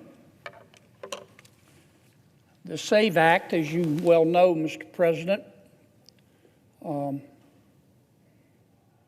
is really pretty simple. It's about our sanctity of voting in America. It says if you want to register to vote in America, you have to prove that you're a citizen of America. And once you're registered, it says when you're voting in a federal election, in all instances, you have to prove you are who you say you are in order to vote. Very simple.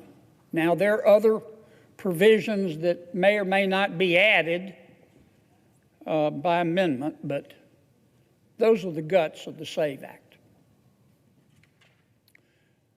Many, I hope not all, but many of my Democratic friends in the Senate are opposed to the SAVE Act.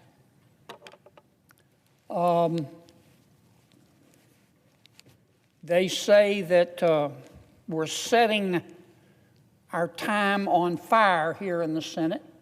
We're just wasting the Senate's time. We're wasting precious floor time. Many of my Democratic friends say that we should read the law, that the law provides very clearly that, and has since God was a baby, that in order to vote in America, you have to be a citizen of America.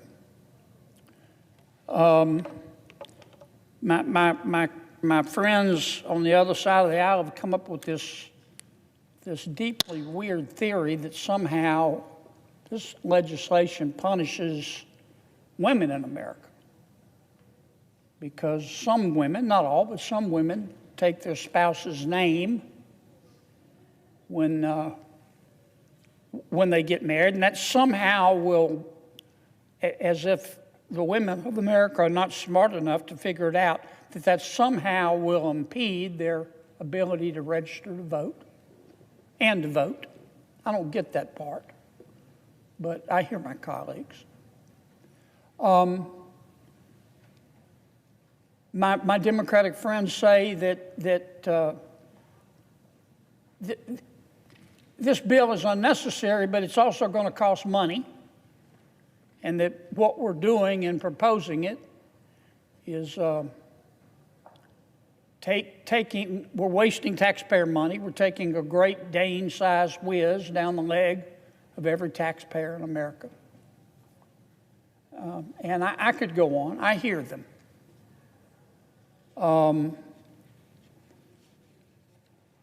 My Democratic friends have no claim to a high horse. Let me just say that. We wouldn't be here today passing this legislation if some of my Democratic friends had stood up to the Biden administration. But I want to make it clear, I hear my colleagues, I think they're wrong, but they're entitled to their opinion.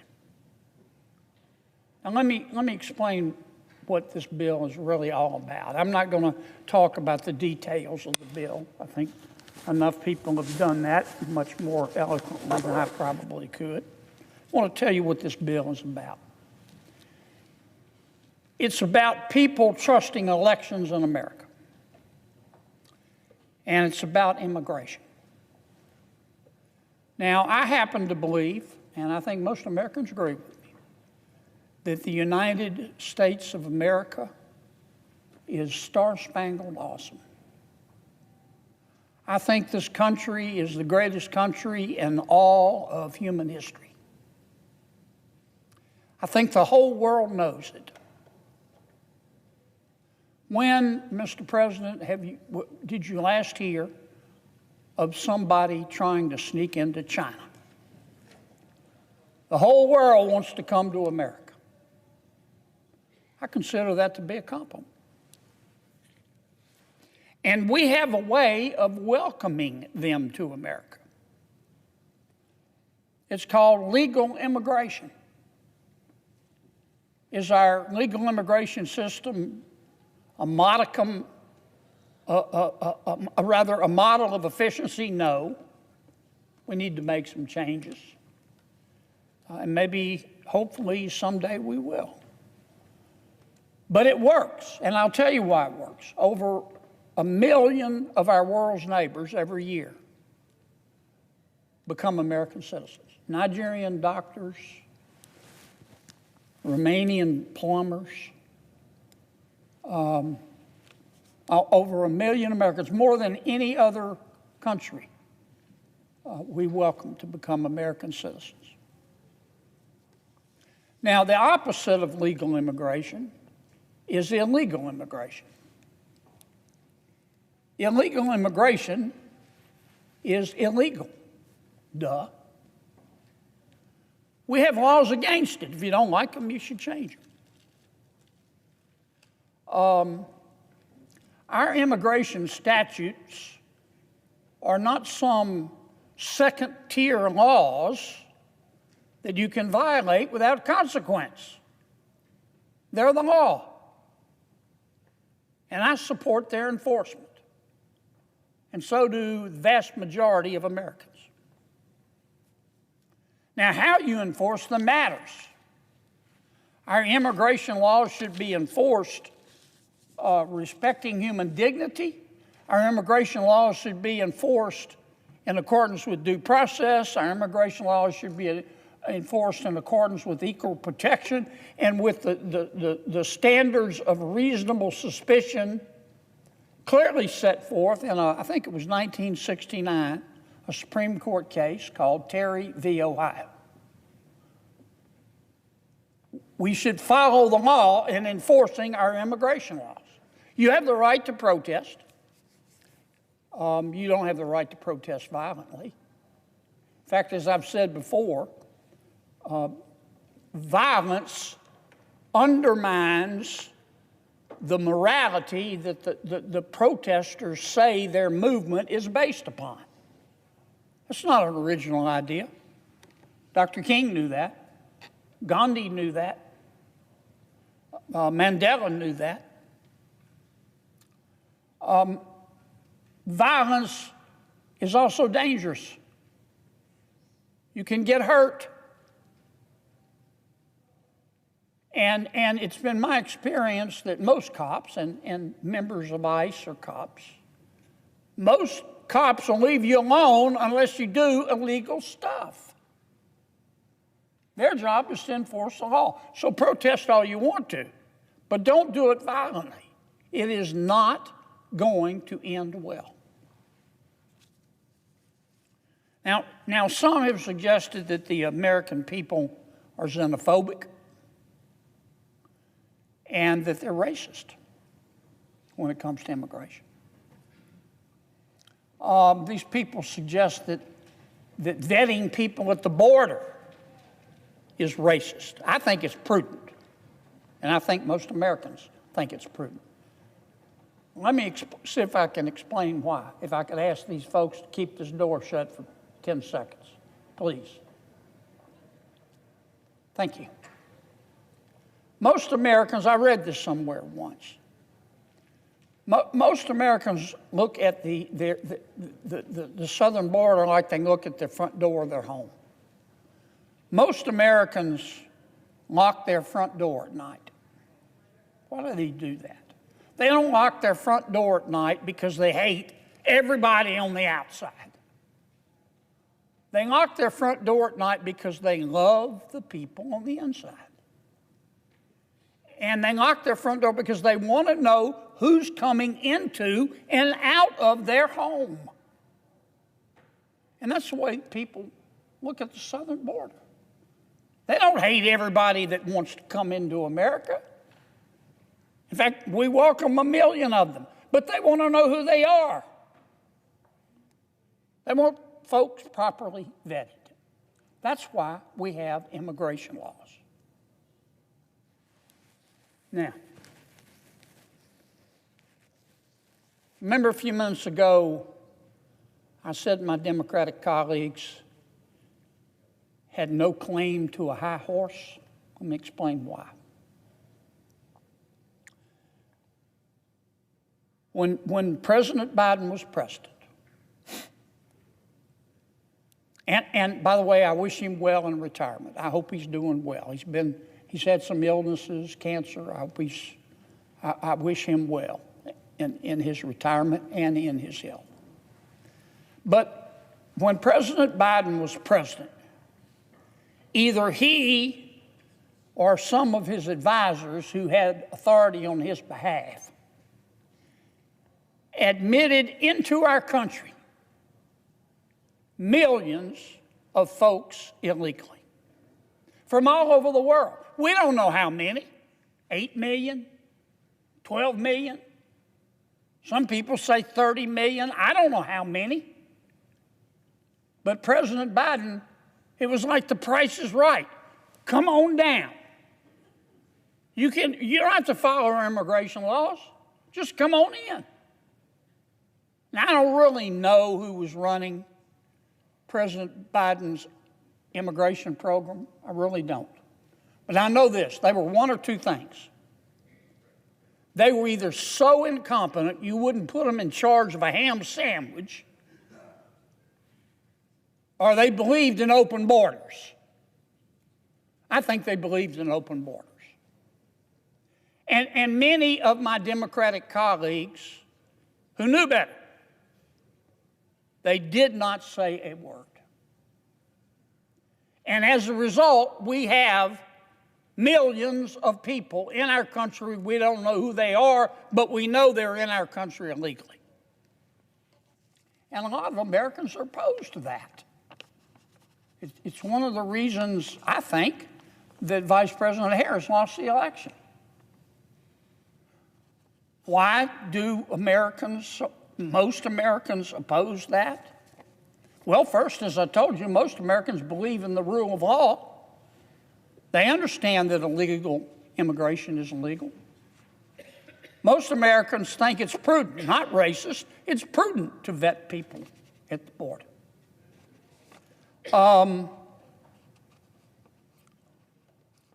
Most Americans understand that if you want to come to our country legally, we have a process, and that it's unfair to people who have been waiting patiently in line to be properly vetted to allow anybody who can get across the border to jump the line. Most people understand that in America, understand that viscerally. And many Americans, let's just put it on the table, Mr. President.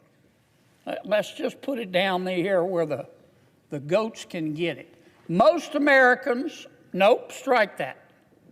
Many Americans believe that this was a plot, it was intentional by President Biden and some of my Democratic friends to admit people illegally into America so that perhaps at some point these folks would be indebted to the Democrats and would vote for them.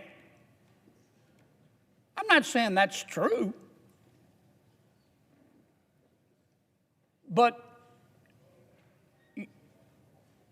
you've been smoking a doobie if you don't think that a lot of Americans don't believe that. They believe this was intentional. Again, I'm not saying it's true. And when we point it out, many members of the press go catatonic and foam at the mouth and say you can't say that. But they're living in la la land. A lot of Americans believe that. And a lot of Americans believe, whether it's accurate or not, that these folks vote today and that they undermine the sanctity of our elections. So that's what the SAVE Act is about. It's about trying to get the American people to trust our elections every year in light of the fact that President Biden and his team, with the concurrence of many of my colleagues in this chamber, admitted millions and millions and millions and millions and millions of people into our country illegally. I'm not saying they were all bad people. I think many of the folks who came into our country were economic migrants. They just wanted a better life. That's why we have illegal immigration. Not all of them were Cinderella. There were a lot of criminals.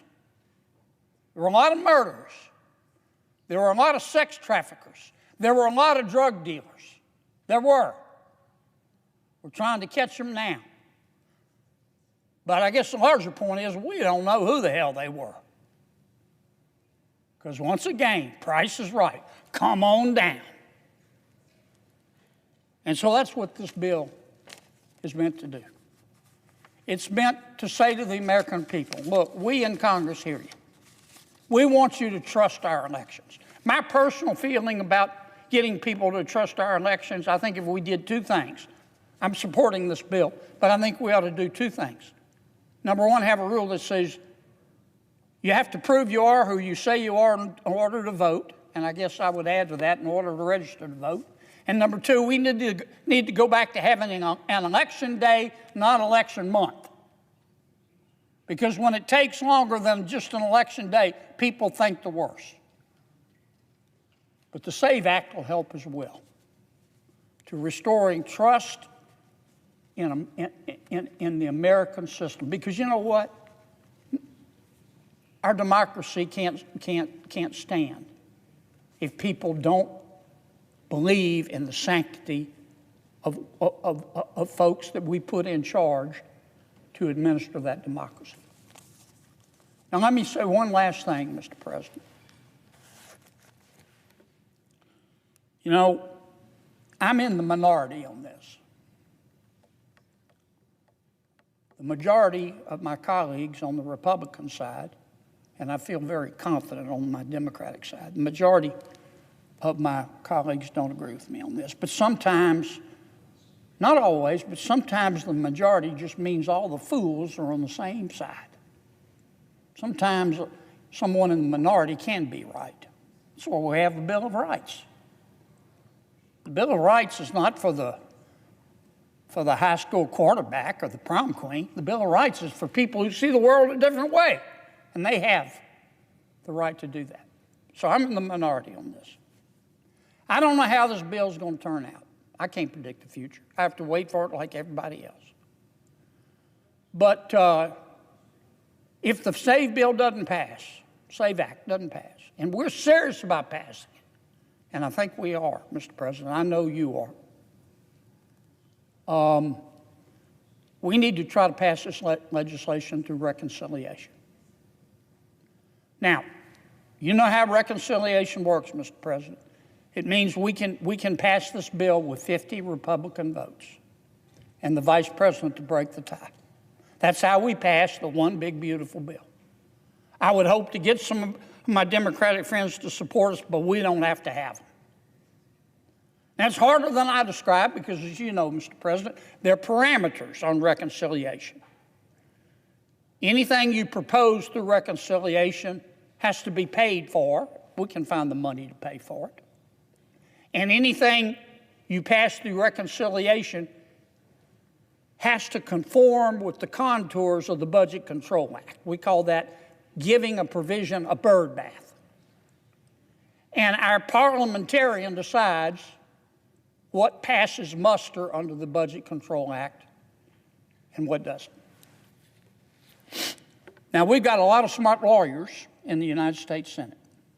Every single one of them thinks they're Oliver Wendell Scalia. But we've got a lot of other smart lawyers in America. Here's what I'm getting at.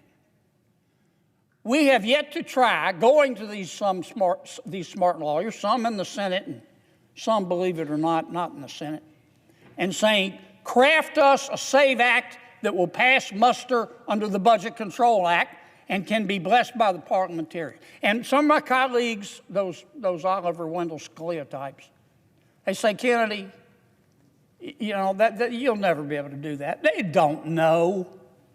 I've been here 10 years. I've seen things pass muster, survive a bird bath that I didn't think had a hope in hell. And I've seen provisions pass the parliamentarians' judgment under a bird bath that I thought, I've seen them not pass that I thought were slam dunks. You don't know till you try. And we haven't tried. And if this bill is as important as everybody says it is, and I think it is, because we're not just talking about voting, we're talking about the confidence, the trust of the American people in our elections. If this bill is as important as we say it is, we should try it through reconciliation. I haven't convinced Senator Thune of that. I haven't convinced all my colleagues on either side of the aisle. But I plan on continuing to chase them like they stole Thanksgiving and Christmas put together. Thank you, Mr. President. I appreciate you listening to my explanation of what the SAVE Act. Did I mention I support the SAVE Act? Did I mention I'm a co-sponsor of the SAVE Act? I just wanted to clear that up, Mr. President. And the real reason that we're here today. So I'm done, Mr. President. What would you like me to do? Put us into a quorum call? Yeah, it's okay with you, Max? Oh, you're not Max, you're Brian. Okay. I suggest the absence of a quorum. The clerk will call the roll. Ms. Alsobrooks.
I recognize the senator from New Hampshire. Your accent's not bad, Mr. President. I ask that the quorum call be lifted. Without objection. All right, thank you. I came to the floor this afternoon in opposition to the SAVE Act. And I must admit, listening to some of the proponents of the act talk, it doesn't sound to me like they're talking about the same piece of legislation that I understand we're going to be voting on. But I'll get to that in a minute. The fact is that I don't understand the timing on voting on this bill, because right now, what the families in New Hampshire are worried about is paying their grocery bills, being able to afford their rent or their mortgage, being able to heat their homes, being able to pay for child care. They're worried about the rising costs of health care premiums. And we're here debating a bill that is going to have the federal government intervening in how states operate elections in ways that make it harder for people to vote. I don't have any objection to my colleagues here who were talking about they support the SAVE Act because they believe only American citizens should vote. That's the law. Only American citizens can vote in American elections. Nobody's trying to change that. What this law is trying to do is make it harder for American citizens to vote. And I know from personal experience, because New Hampshire passed a similar law, House Bill 1569, in 2024. And then Governor Sununu signed that law, making some of the most sweeping changes in generations in how people in the Granite State vote. And we've seen the results now. We've had 2 municipal elections.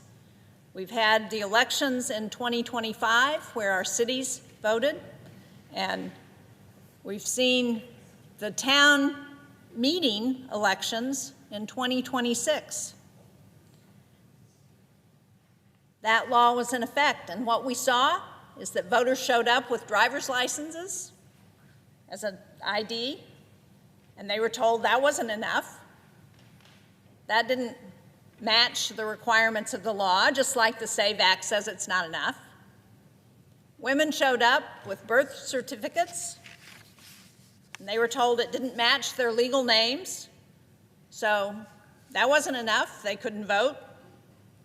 First-time voters showed up expecting to register, and they were told they needed a passport. Each of these voters came prepared with an ID. In New Hampshire, we require photo IDs. Each of them had photo IDs, and each of them was told they didn't have what they needed. That's what this debate is about. It's about whether people who have photo IDs, who are registered to vote, can actually vote. And in our polling places in New Hampshire, in town halls and high school cafeterias and public libraries and churches and fire stations, when an eligible voter is told they don't have what they need, in many cases they're not told anything more, not what documents are missing, not how to fix it, not whether they can still vote that day. They're just told no, they can't vote. And if they can't come back because they have work or child care or transportation, then they don't get to vote, even though they're eligible. And that's what should concern all of us, Democrats and Republicans, unaffiliated voters. As I said, only American citizens should vote in American elections. Nobody's trying to change that. That's the law. It should be enforced. The question before us is straightforward.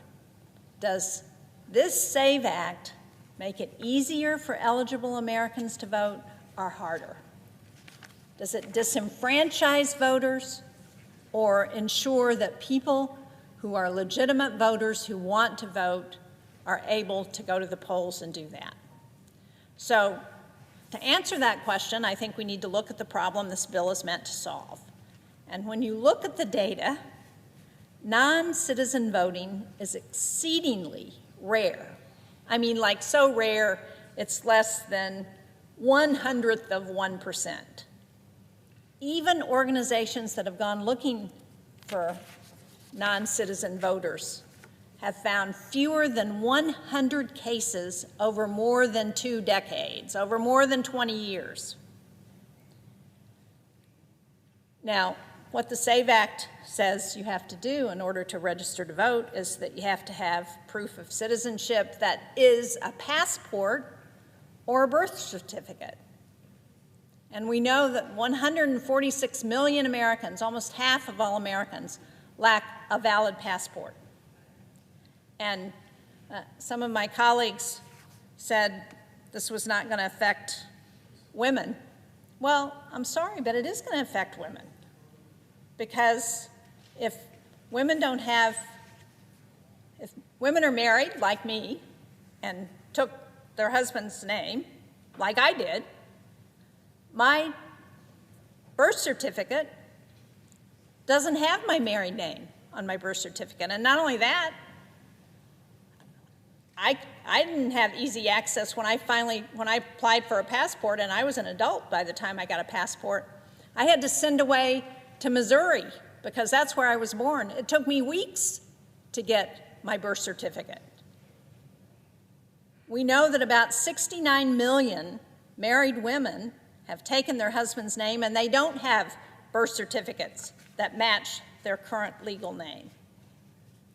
So, in New Hampshire, our Secretary of State, who has refused to comply when this administration, this Justice Department said, send us your voter rolls, he said, and the state of New Hampshire said, we're not going to do that because the state conducts our elections, we're doing this appropriately, and you don't need the voter rolls.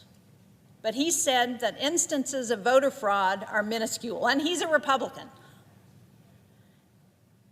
I think if this were a widespread problem, we would expect a bipartisan effort to address it. But what we're considering is a very partisan bill that blocks eligible voters. More than 21 million Americans don't have easy access to documents that prove citizenship. Many don't have documents that reflect their current legal name.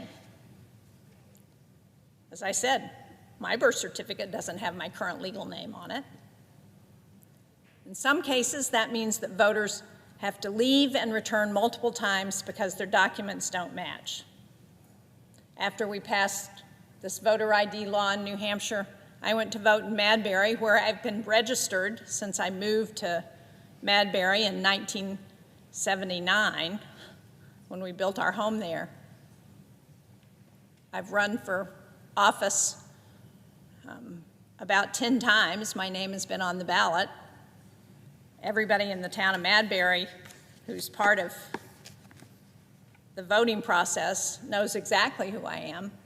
I got into the polling place and they said, nope, you can't vote. We know who you are, but you got to go get your voter ID. Well, fortunately, I'd left it in the car, so I went out and got it and brought it back. But for a lot of people, if they have to go home and get the documents that they need, often they're not able to get back because the polling hours in some polling places like Madbury don't go all day long.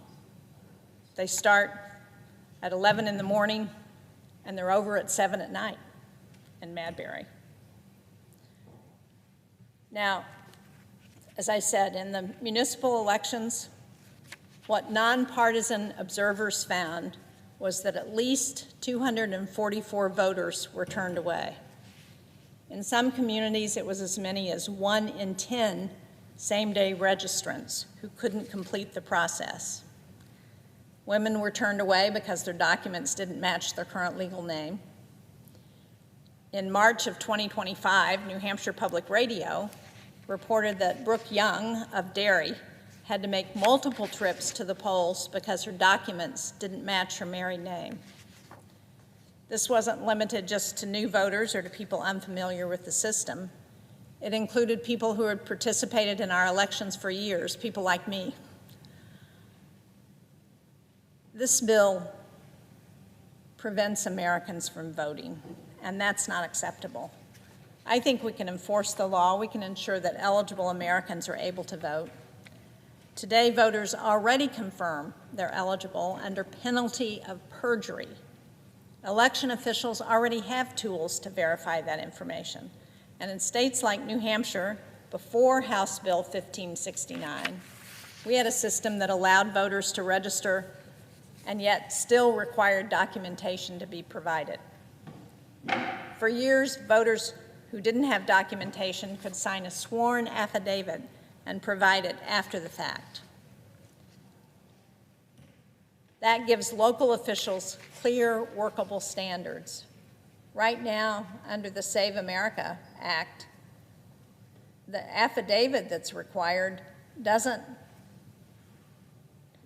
provide guidelines for voter registration officials to understand what's required for proof of citizenship.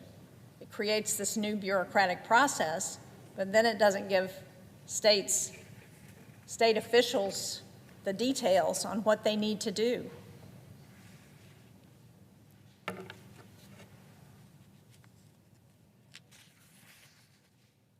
This bill moves us in the direction of replacing a system that has worked in practice with one that risks turning eligible Americans away.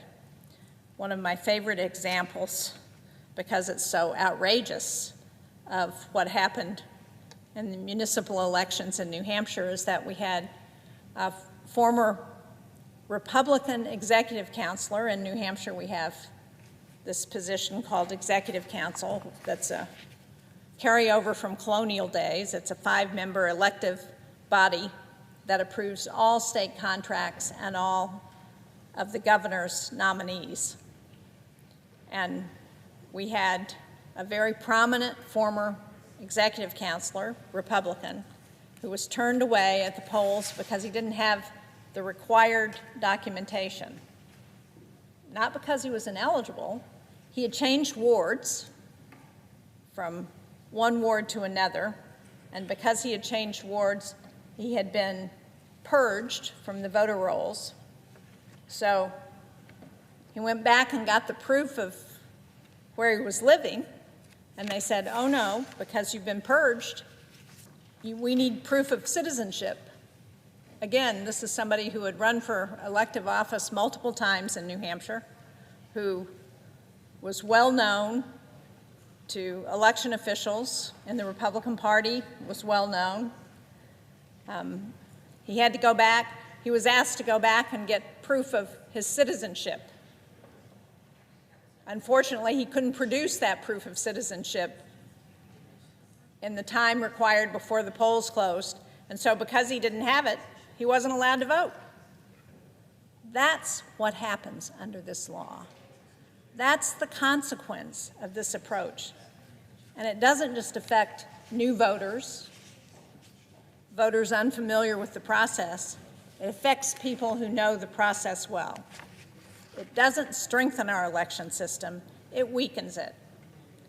And at a time when my constituents in New Hampshire are paying more to heat their homes, when fuel prices are spiking, when gasoline prices are spiking, the fact that we're here debating this instead of debating how to help people address the rising cost of living, how to make their lives more affordable, instead we're debating how to make it harder for them to vote.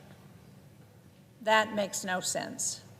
I urge my colleagues to oppose this bill, and let's get on to addressing what our constituents are really concerned about, which is how to make their lives better, how to ensure that they can afford to feed their families, to make sure that they can afford to pay their rent, buy their gasoline, pay their bills.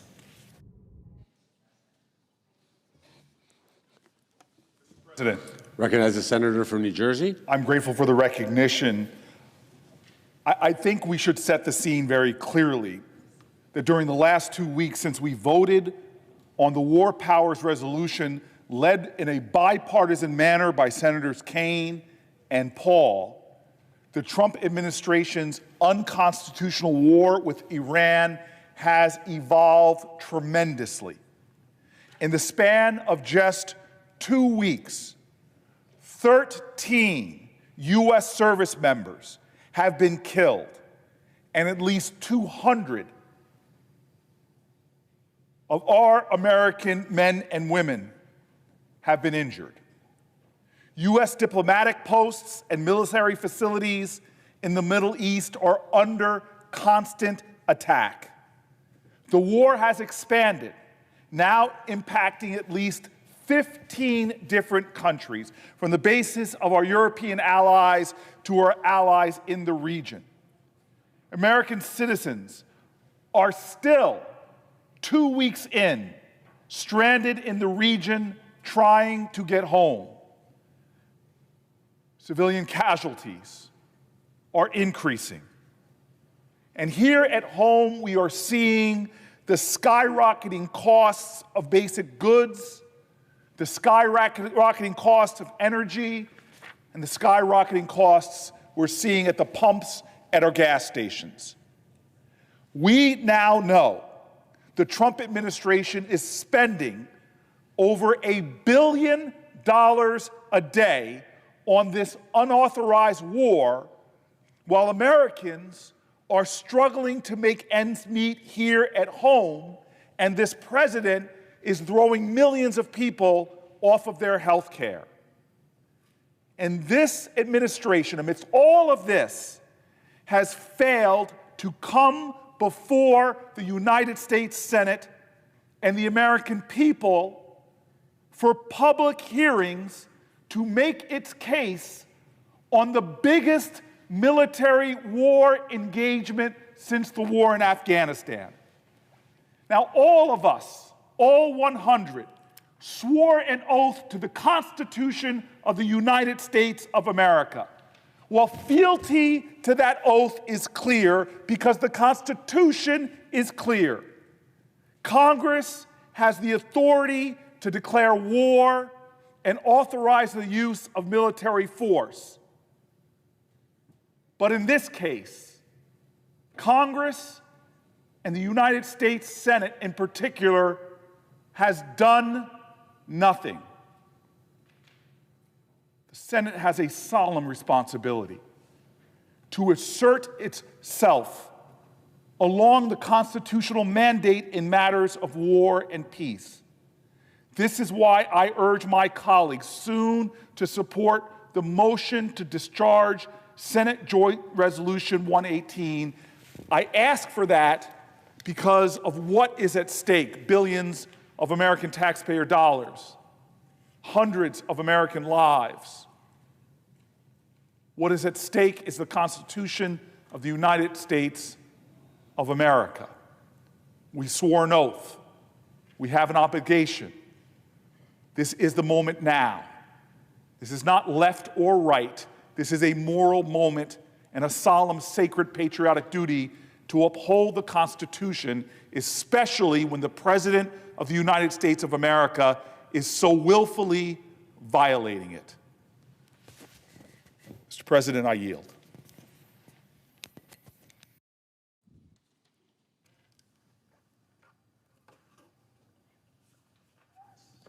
Mr. President. I recognize the senator from California. I thank Senator Booker for his extraordinary leadership on this War Powers Resolution. Some of my colleagues may not know this, but I was raised in a divided household. My father was a lifelong Democrat, my mother a Republican. And there were any number of Republican elected officials who appealed to both of my parents, who embody the spirit of America and the promise of this great republic. One of them was Dwight D. Eisenhower. Yes, some in my family liked him so much they helped campaign for him, like my grandfather, Harry Glovsky. I have a photograph in my office of my Pa Harry, who was a Republican county chair, walking side by side with Ike at a campaign rally. It makes me wonder what Eisenhower, the supreme Allied commander during World War II, and the man who brought peace to Europe would have to say right now. To see our military might, our military personnel used in a war of choice against a country with a terrible regime, but which was not attacking us and posed no imminent threat to the American people. To see a president like we have today, unwilling even when asked to comment on those who made the ultimate sacrifice in the service of this country. A president who ignores or worse, belittles a reporter who asks about them or whether more troops are going to be deployed to the region. What would he think of a Congress empowered by our framers to have the sole power to make war or refuse to do so, relegated to an afterthought in conflict after conflict after conflict? Eisenhower was a singular voice in our nation. He was a military leader who advocated strongly against the use of military power when it was not needed, when there were alternatives, someone who acknowledged the enormous cost and the lost opportunity to the country that comes with excessive spending on armaments. He is famous in his farewell address for warning of the encroaching influence of the military-industrial complex. And we should turn to that speech now to remind ourselves of where we are in this moment as we find ourselves at war once again. Eisenhower said, "Every gun that is made, every warship launched, every rocket fired signifies, in the final sense, a theft from those who hunger and are not fed, those who are cold and are not clothed. This world in arms is not spending money alone. It is spending the sweat of its laborers, the genius of its scientists, the hopes of its children. The cost of one modern heavy bomber is this: a modern brick school in more than 30 cities. It is 2 electric power plants, each serving a town of 60,000 population. It is 2 fine, fully equipped hospitals. It is some 50 miles of concrete highway. We pay for a single fighter plane with 500,000 bushels of wheat. We pay for a single destroyer with new homes that could have housed more than 8,000 people. This, I repeat, is the best way of life to be found on the road the world has been taking. This is not a way of life at all in any true sense. Under the cloud of threatening war, it is humanity hanging from a cross of iron. A theft from those who hunger and are not fed. That is what he said. And I ask my colleagues, 70 years later, has anything changed? We have taken $170 billion in food aid away from people who hunger and are not fed.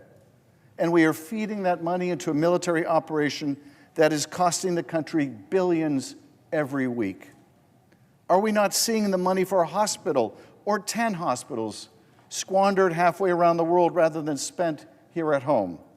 President Eisenhower understood the basic trade-offs that we face when we go to war. And here's the thing: the American people are not afraid of sacrifice. In a just cause, we can marshal the strength of our people to take on any challenge, overcome any threat, defend ourselves against any foe. In a just cause. But has the case been made that this is a just cause, a necessary cause? Have we even had a debate on the subject, or a public hearing, or God forbid, a vote? Have we said on behalf of the school children who will go hungry that we are comfortable taking their meals and spending them instead on missiles? Have we agreed, as we send our sons and daughters on ships to the Strait of Hormuz, that we are willing to risk their lives, that we are ready to pay the costs at the pump and on the grocery shelf, that this is a sacrifice we are ready to make for the greater good? We have not. No, we have not agreed, because we have ducked and dodged and bobbed and weaved our way around this terrible decision, not wanting to debate the war, not wanting to even call it war. Because when we do, we acknowledge our own failure as an institution, as the Congress, to take up the matter. as if bombs falling day after day for weeks on end could be labeled as anything else but war. A war whose risks, like closing the Strait of Hormuz, or Iran's attacks on its neighbors, or the staying power of the clerical regime, were known and ignored by the president, a president whose hubris has now cost our nation dearly. What would Ike have thought? What would Ike have done? I suspect he would conclude this war was not worth its costs in casualties and lost opportunities. But if he concluded otherwise, I suspect he would have leveled with the American people about the purpose, the goals, the risks, and sought to rally us to the cause. He would have asked for the support of Congress even as he rallied the support of the nation. Had it been a just cause, had it been a necessary fight, had our nation been under attack or imminent threat of attack. Today we are in a war that the public has not backed, that the Congress has not approved, and for which the president has not made the case. A war of regime change in which the regime has not changed. A war to stop an imminent threat which did not exist. A war in which the president tells us we don't need allies, then pleads for the help of those allies to open the strait, and when they do not comply, tells us we don't need them after all. A war in which we mistakenly bombed a girls' school in Iran, in which our president told us Iran bombed its own school, and in which the administration was forced to acknowledge that simply wasn't true.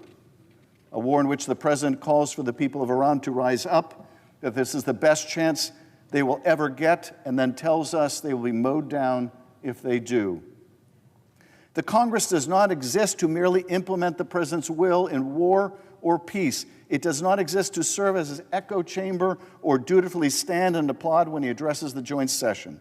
The framers did not draft such an exquisite framework in which ambition was made to counter ambition, in which the power to declare war and fund war was held in one branch so as to resist the bellicose interests and instincts of the head of another branch. They did not draft such a perfect constitution with the idea that it would all be a nullity, that Congress should simply abdicate, surrender its constitutional responsibility.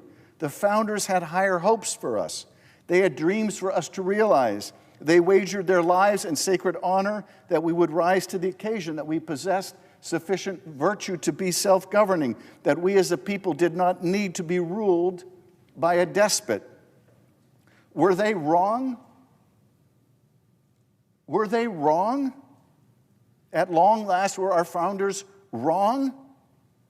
After weeks of war and billions spent and 13 service members killed and 200 injured, is it still not too late to discharge our responsibility as our founders intended, as the American people have every right to expect?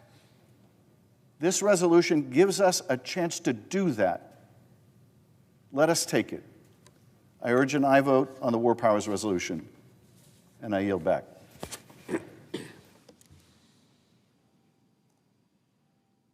Mr. President. I recognize the senator from Illinois. Thank you, Mr. President. It wasn't too long ago that Donald Trump won the 2024 election in large part due to his promise to get our nation out of foreign wars and bring prices down for Americans across this great nation.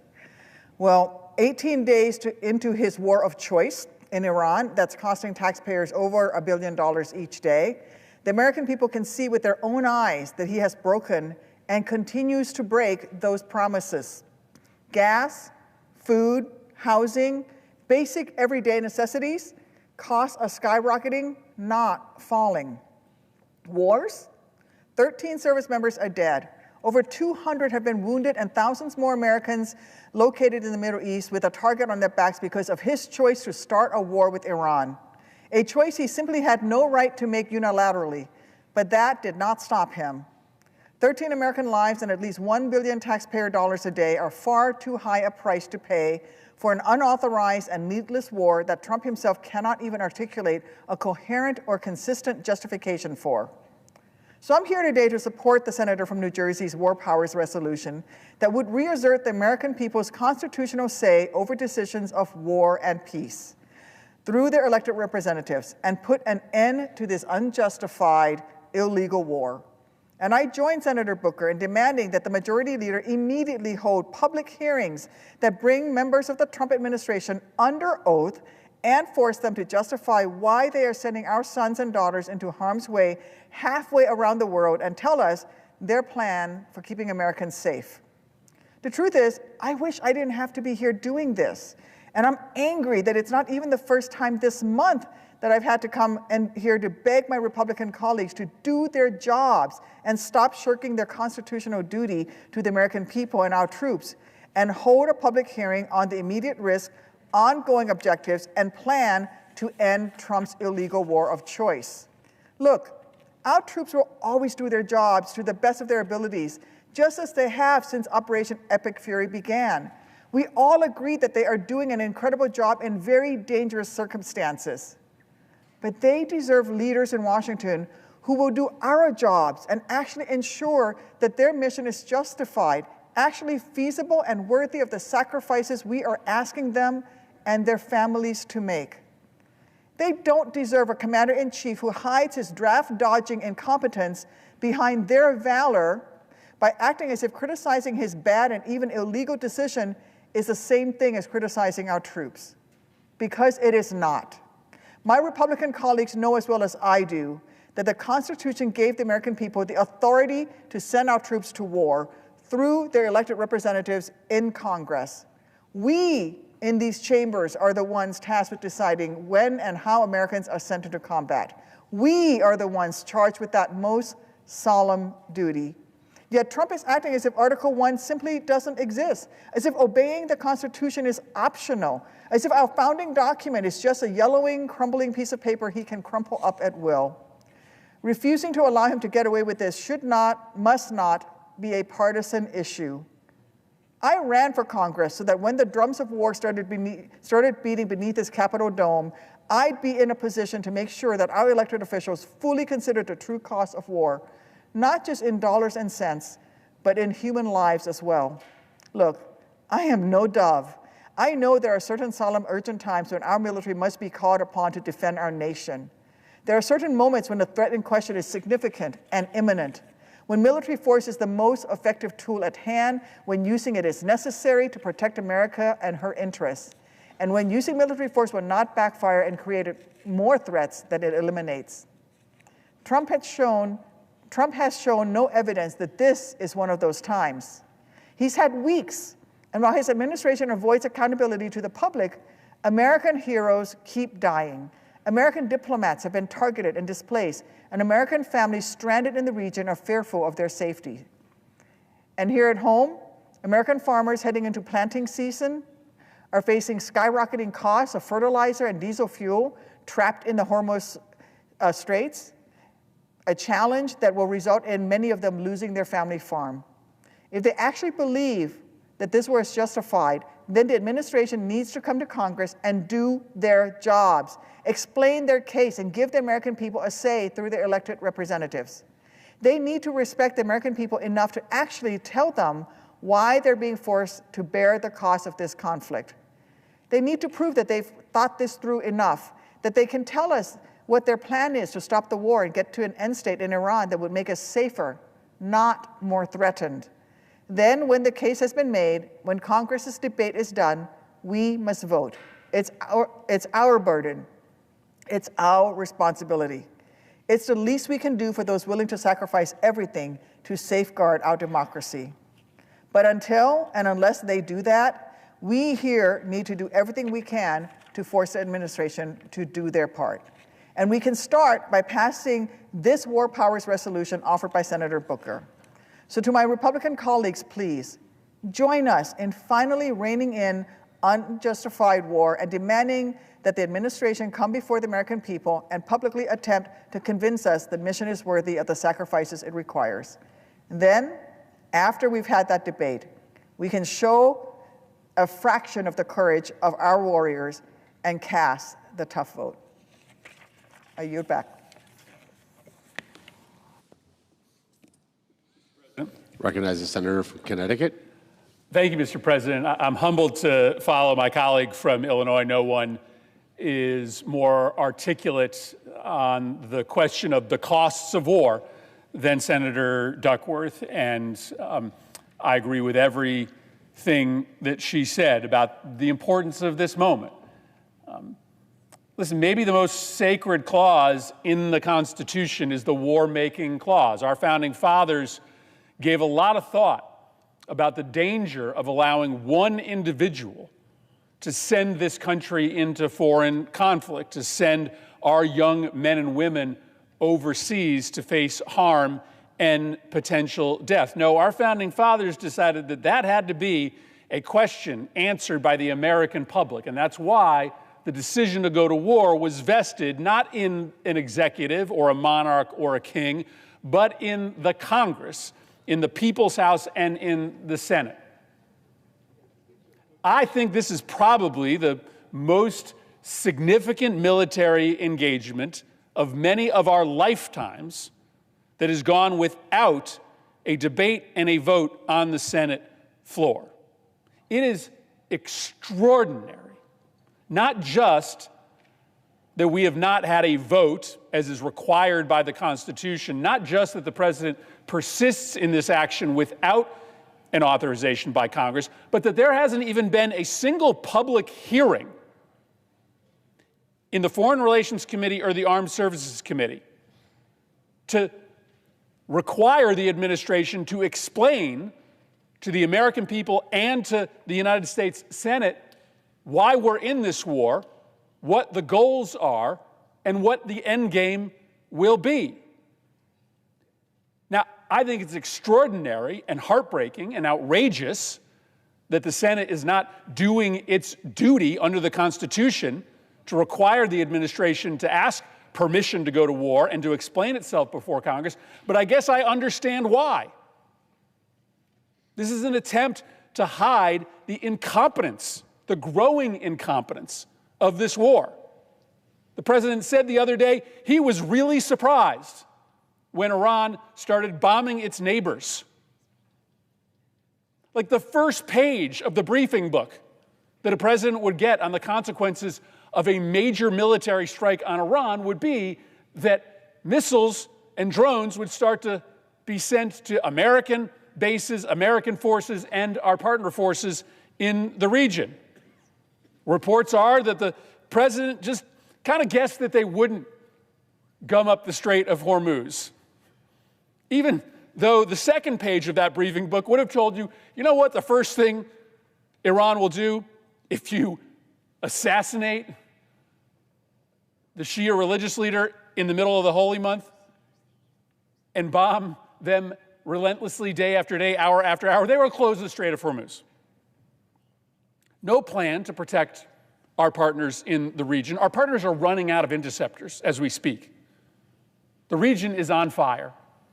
No plan to reopen the Strait of Hormuz. It's closed today. It'll be closed tomorrow. It'll be closed the day after. Prices are going to go up for everybody in this country. The billionaires, the people who show up to have dinner with Donald Trump at Mar-a-Lago in the middle of the war, they'll be able to afford it. But regular people who live in Ohio and Connecticut and Illinois, they won't be able to afford these high gas prices. Every day there's a new revelation of the incompetence. Here's one from the last 24 hours. Apparently, President Trump decommissioned a bunch of our minesweepers. There was a really competent British minesweeper in the region that left days before the invasion began. We literally gave away our capability to clear the strait of mines right before we took military action that would knowingly cause the strait to be closed and mined. You can't make this up.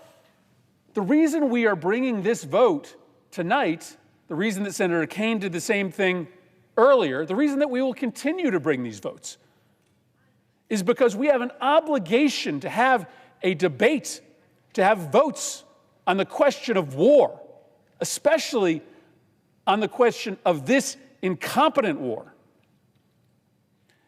I've sat in classified briefing after classified briefing, and I still have gotten no answer on how this war ends. I actually don't think any of my Republican colleagues could explain how this war ends. Apparently, a worse regime, more provocative to the region, more adversarial to U.S. interests, will remain in charge of Iran when we decide to stop bombing. Estimates are that they will be able to rebuild their missile and drone capability in months after we declare an end to the hostilities. The nuclear program will still be there because you can't bomb out of existence either knowledge or the fissile material that is buried deep under the earth. So at the end of this, we're going to have raised prices for everybody here. We're going to have cost a lot of American lives. We're going to have set on fire the region. By the way, a new war, already having killed 1,000 people, is breaking out between Israel and Lebanon. And Iran is going to be more dangerous, not less dangerous at the end. We need to debate this in our committees, on the Senate floor. And so I'm glad to stand here with Senator Booker. I don't think this will be the last time that we will have this debate. What are we doing this week? We're talking about voter fraud that doesn't exist when there's a war happening that is illegal, when prices are going through the roof. This is what we should be debating right now. This is why the Senate exists, to stand here and debate the most important questions. And what's more important than war and peace, than 13 Americans dead overseas, than the cost of war being borne by poor families here at home? This is what we should be debating this week. And so we will use our opportunity under the statute and under the rules to make sure that we have the opportunity, at least for an hour each day, to be able to talk about this incompetent, illegal, unconstitutional war with no planned end. I yield the floor.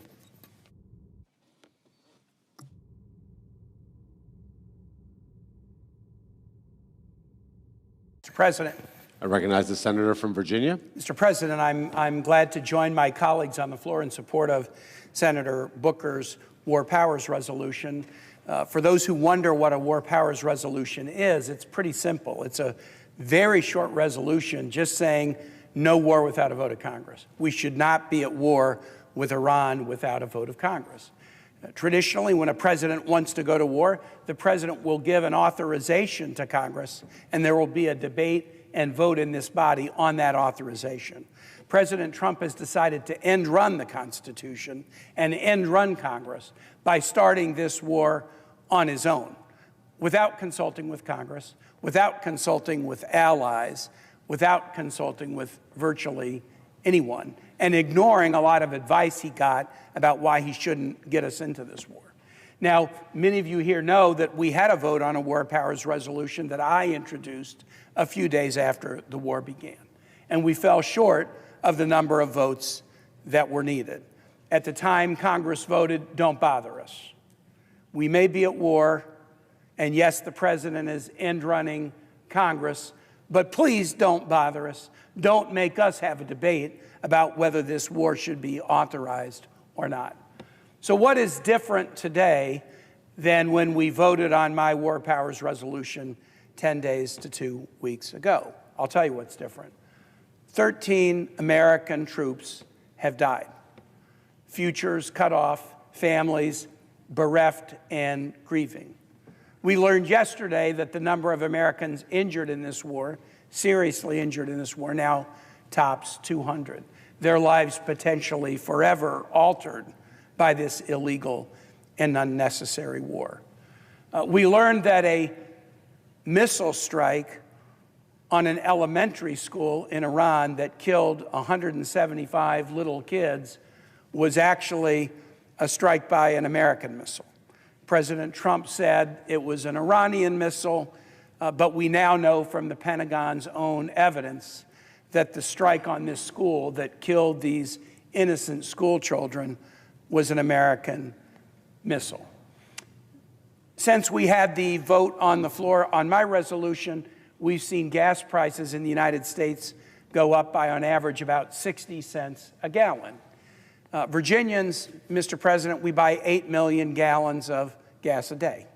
So the cost to Virginians daily, just in the gas increase, is nearly $5 million. The Virginians are paying every day $5 million more for gas because of this war. I talked to a prominent American airline. They're paying $25 million a day more in fuel cost than they were before the war because of the war, and they passed that on to passengers who were traveling. The economic dislocation is massive. We've seen deaths of innocent civilians, death of our own troops, injuries to our own troops, and the consequences are getting larger and larger and larger. And yet, as my colleague, Senator Murphy, says, we are still unable to get the Senate majority and the administration to agree to any public hearings where they have to answer questions that the American public has. My public in Virginia is chock full of parents of military members, chock full of spouses of military members, and they have questions about their loved ones currently deployed or who may be deployed, but the administration is afraid to have public hearings. I'm going to conclude, Mr. President, and say this. Today I learned the reason why we are not having public hearings in one of the key committees, the Senate Foreign Relations Committee. We had a closed-door hearing, and Senator Murphy asked the chair, our colleague from Idaho, who is nothing if not a straight shooter. He will always give you a straight answer. Why are we not having public hearings about this war in the committees of jurisdiction, the Foreign Relations Committee and the Armed Services Committee?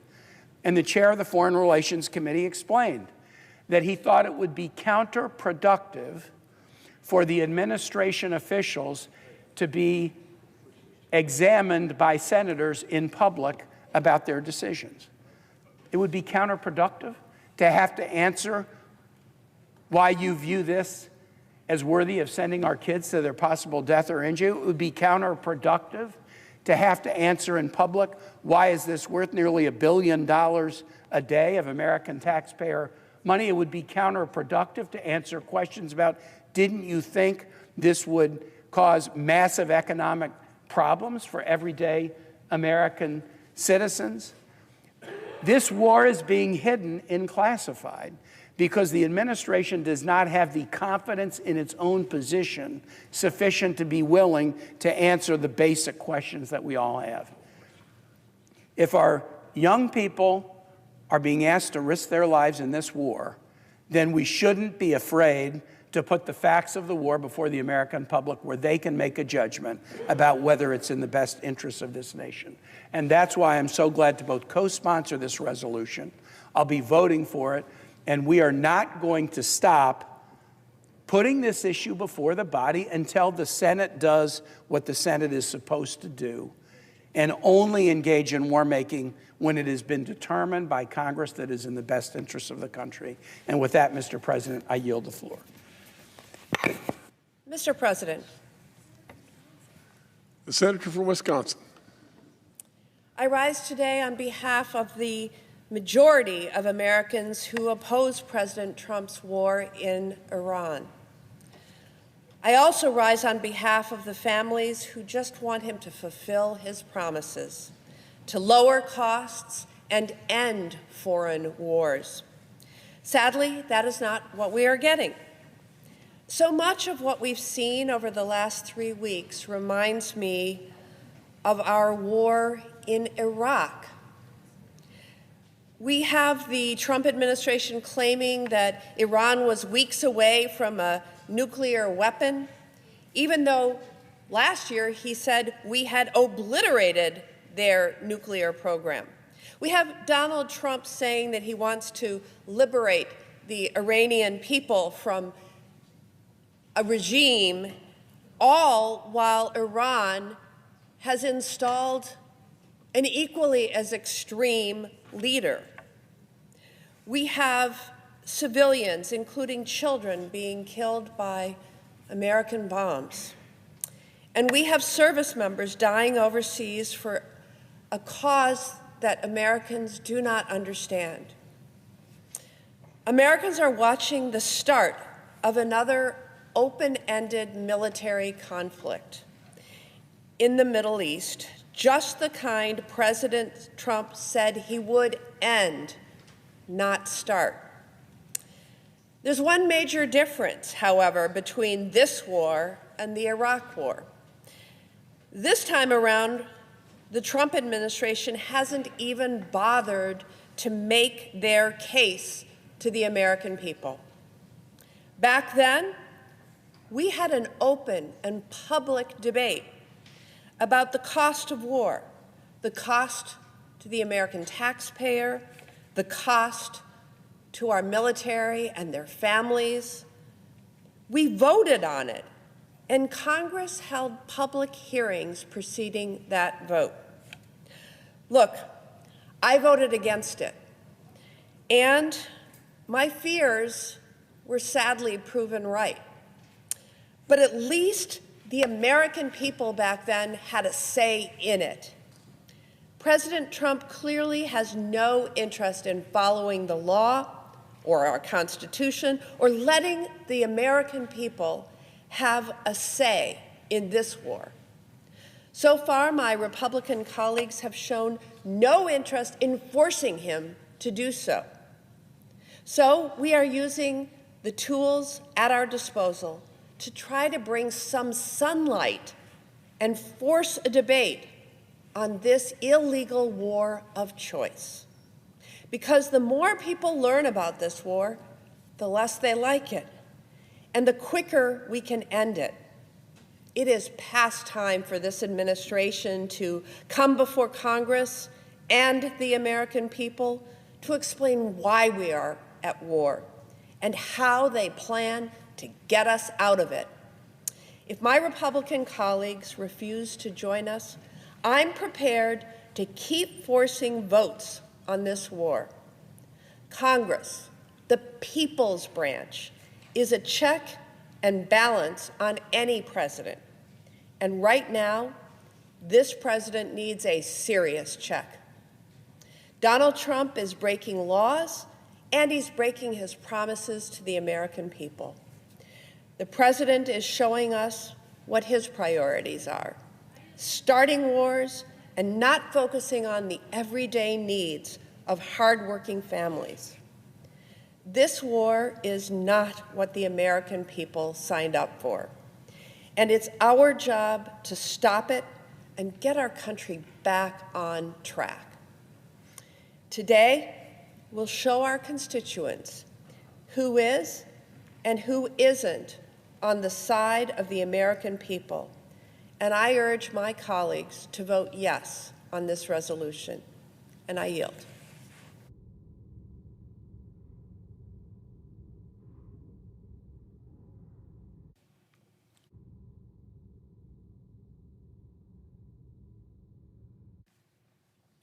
Mr. President. The senator from Arkansas. One of the most despicable pieces of legislation, an attack on our sacred right to vote. A voter suppression bill. These are just some of the hysterical things that Democrats have said lately about the Save America Act. I disagree, and so do most Americans.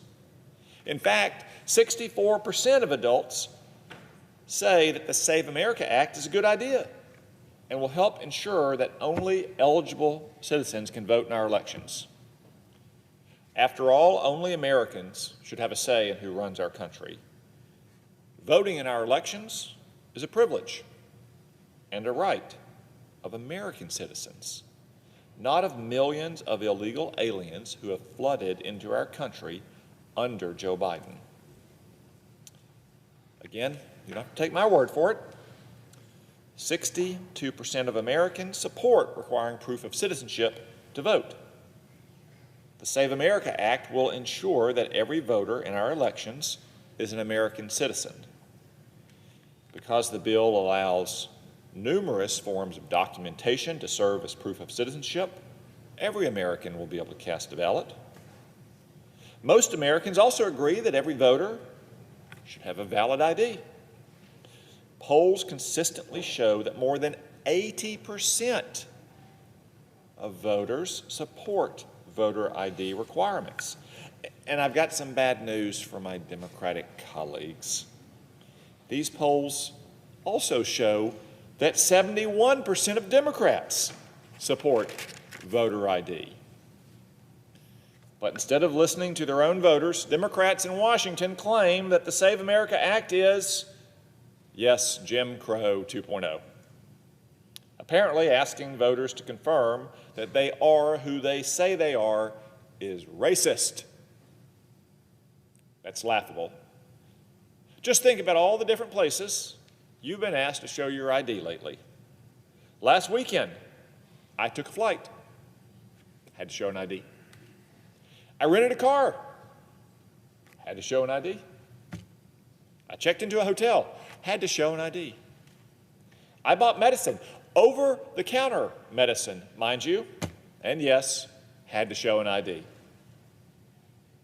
I'm very confident that Delta, Enterprise, Marriott, and Walmart don't ask me for ID because they're racist.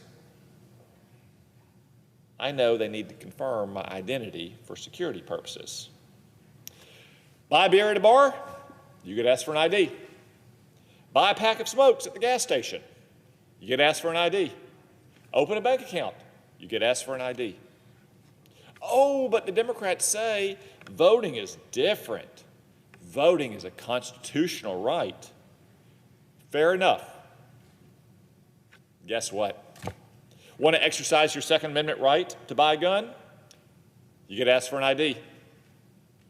Want to exercise your First Amendment right to petition the government for a redress of grievances in this very building? Sorry to report, you have to show an ID if you have an appointment in the Capitol. In fact, the only reason that I can imagine Democrats would oppose the Save America Act is to make it easier to cheat in our elections. As the polling data shows, Democrats are, yet again, on the wrong side of an 80-20 issue. It's no wonder they want to ignore Americans and tilt the odds in their favor.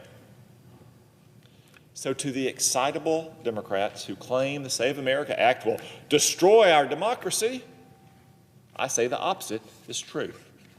No nation can have a healthy democracy without secure elections. For these reasons, I urge all senators to vote for the Save America Act. Now, Mr. President, I ask consent that my following remarks appear separately in the record. Without objection.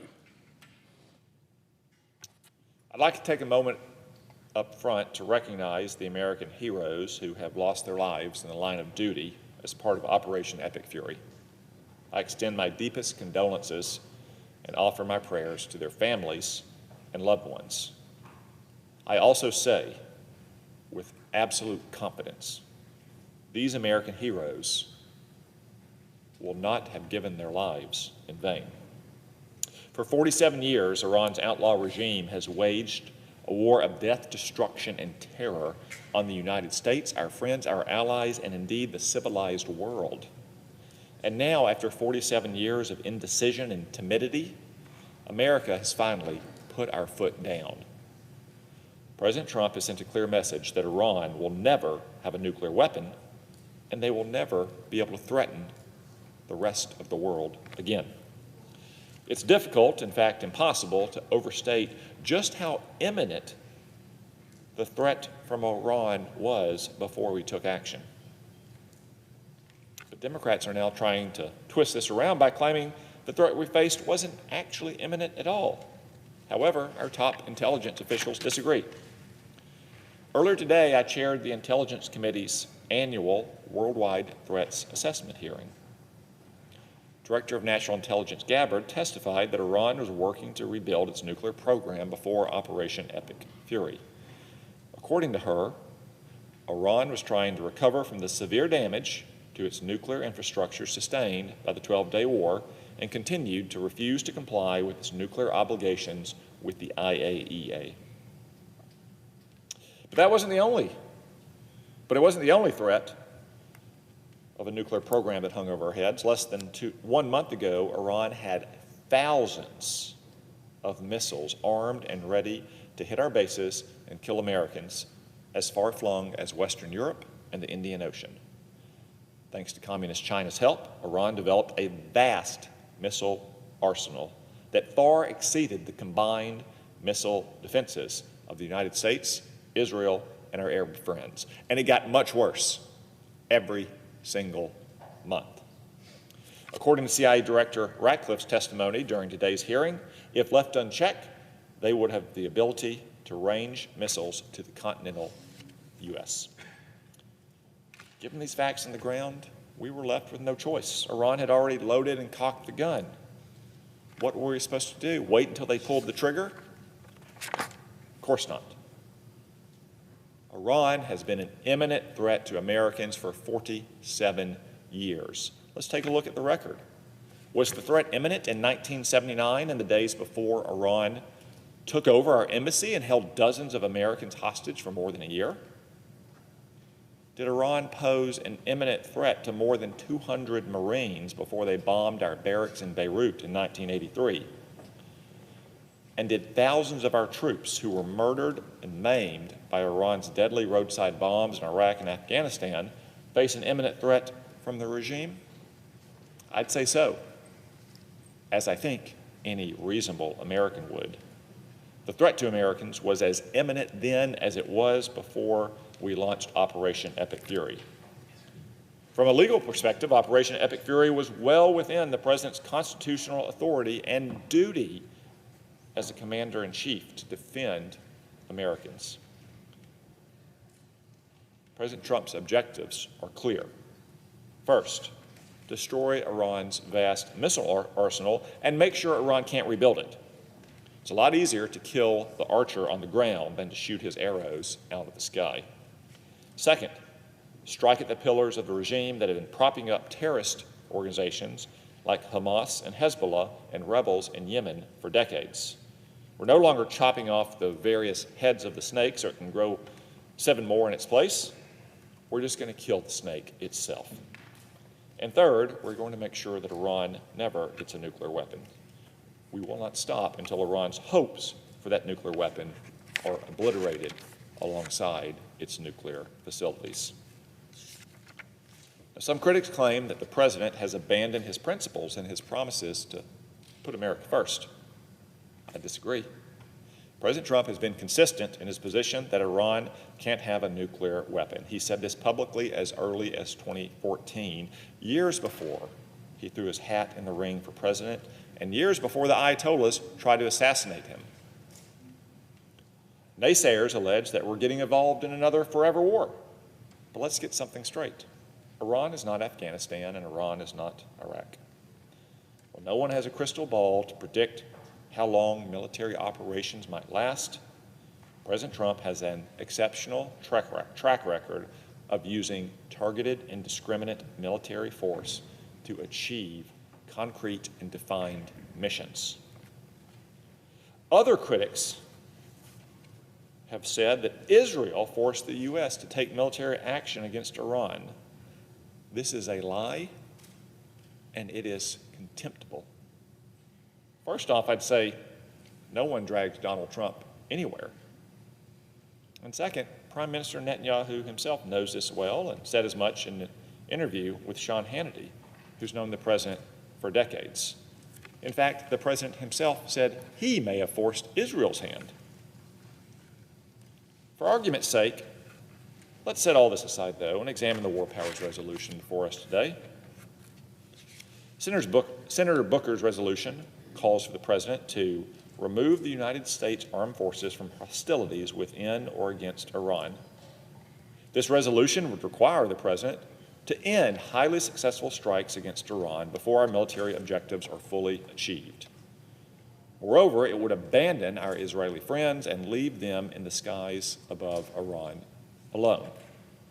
In short, this resolution does more than simply attempt to score political points by condemning President Trump's actions.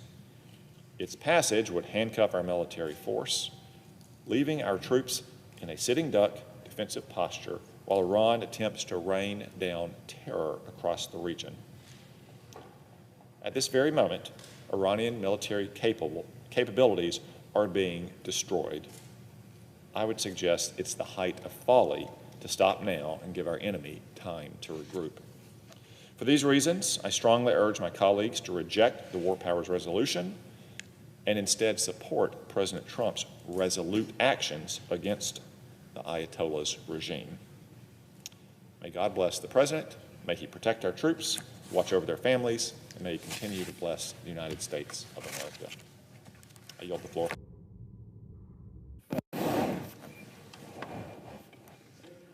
Thank you. Well, I'll go ahead and get started. You're entitled to your opinion. This is a free country. Whether you like President Trump or not is up to you. Your view of the war is up to you. But you're not entitled to your facts. You're entitled to the facts. And here are the facts. To my Democratic colleagues, I challenge you today to prove that I'm wrong. During the negotiations to find a peaceful solution to the Iranian nuclear problem, President Trump sent Steve Witkoff and Jared Kushner to negotiate with the Iranians. They say, Mr. President, all they want is peaceful nuclear power, the Iranians. They've been saying that. And they should be entitled to enrich, like other countries like us, a bunch of nations, enrich uranium for peaceful purposes. And they claim, why not us? Because you're cheap. The IAEA, not me, not Lindsey Graham, you've had a history of not living up to what you say about your ambitions, that your enrichment facilities are not designed to produce peaceful power, but to produce a weapon. So during the negotiations, Witkoff and Kushner offered the Iranians, listen, if you'll give us your highly enriched uranium, we will guarantee you a lifetime fuel supply for free, that you can have all the spent fuel you need to operate a peaceful power program. You don't need to enrich. And if you want to enrich for medical purposes, very limited, fine. But you can't have an enrichment program that would lead to making bomb-grade material because you're not reliable. And I would go a step further. It'd be like letting Hitler have anything. See, the difference between me and I think a lot of people here, maybe most Democratic colleagues, I think these guys are religious Nazis. Hitler wanted a master race. He wrote a book. Nobody believed him. He literally wanted to kill all the Jews, and nobody believed him.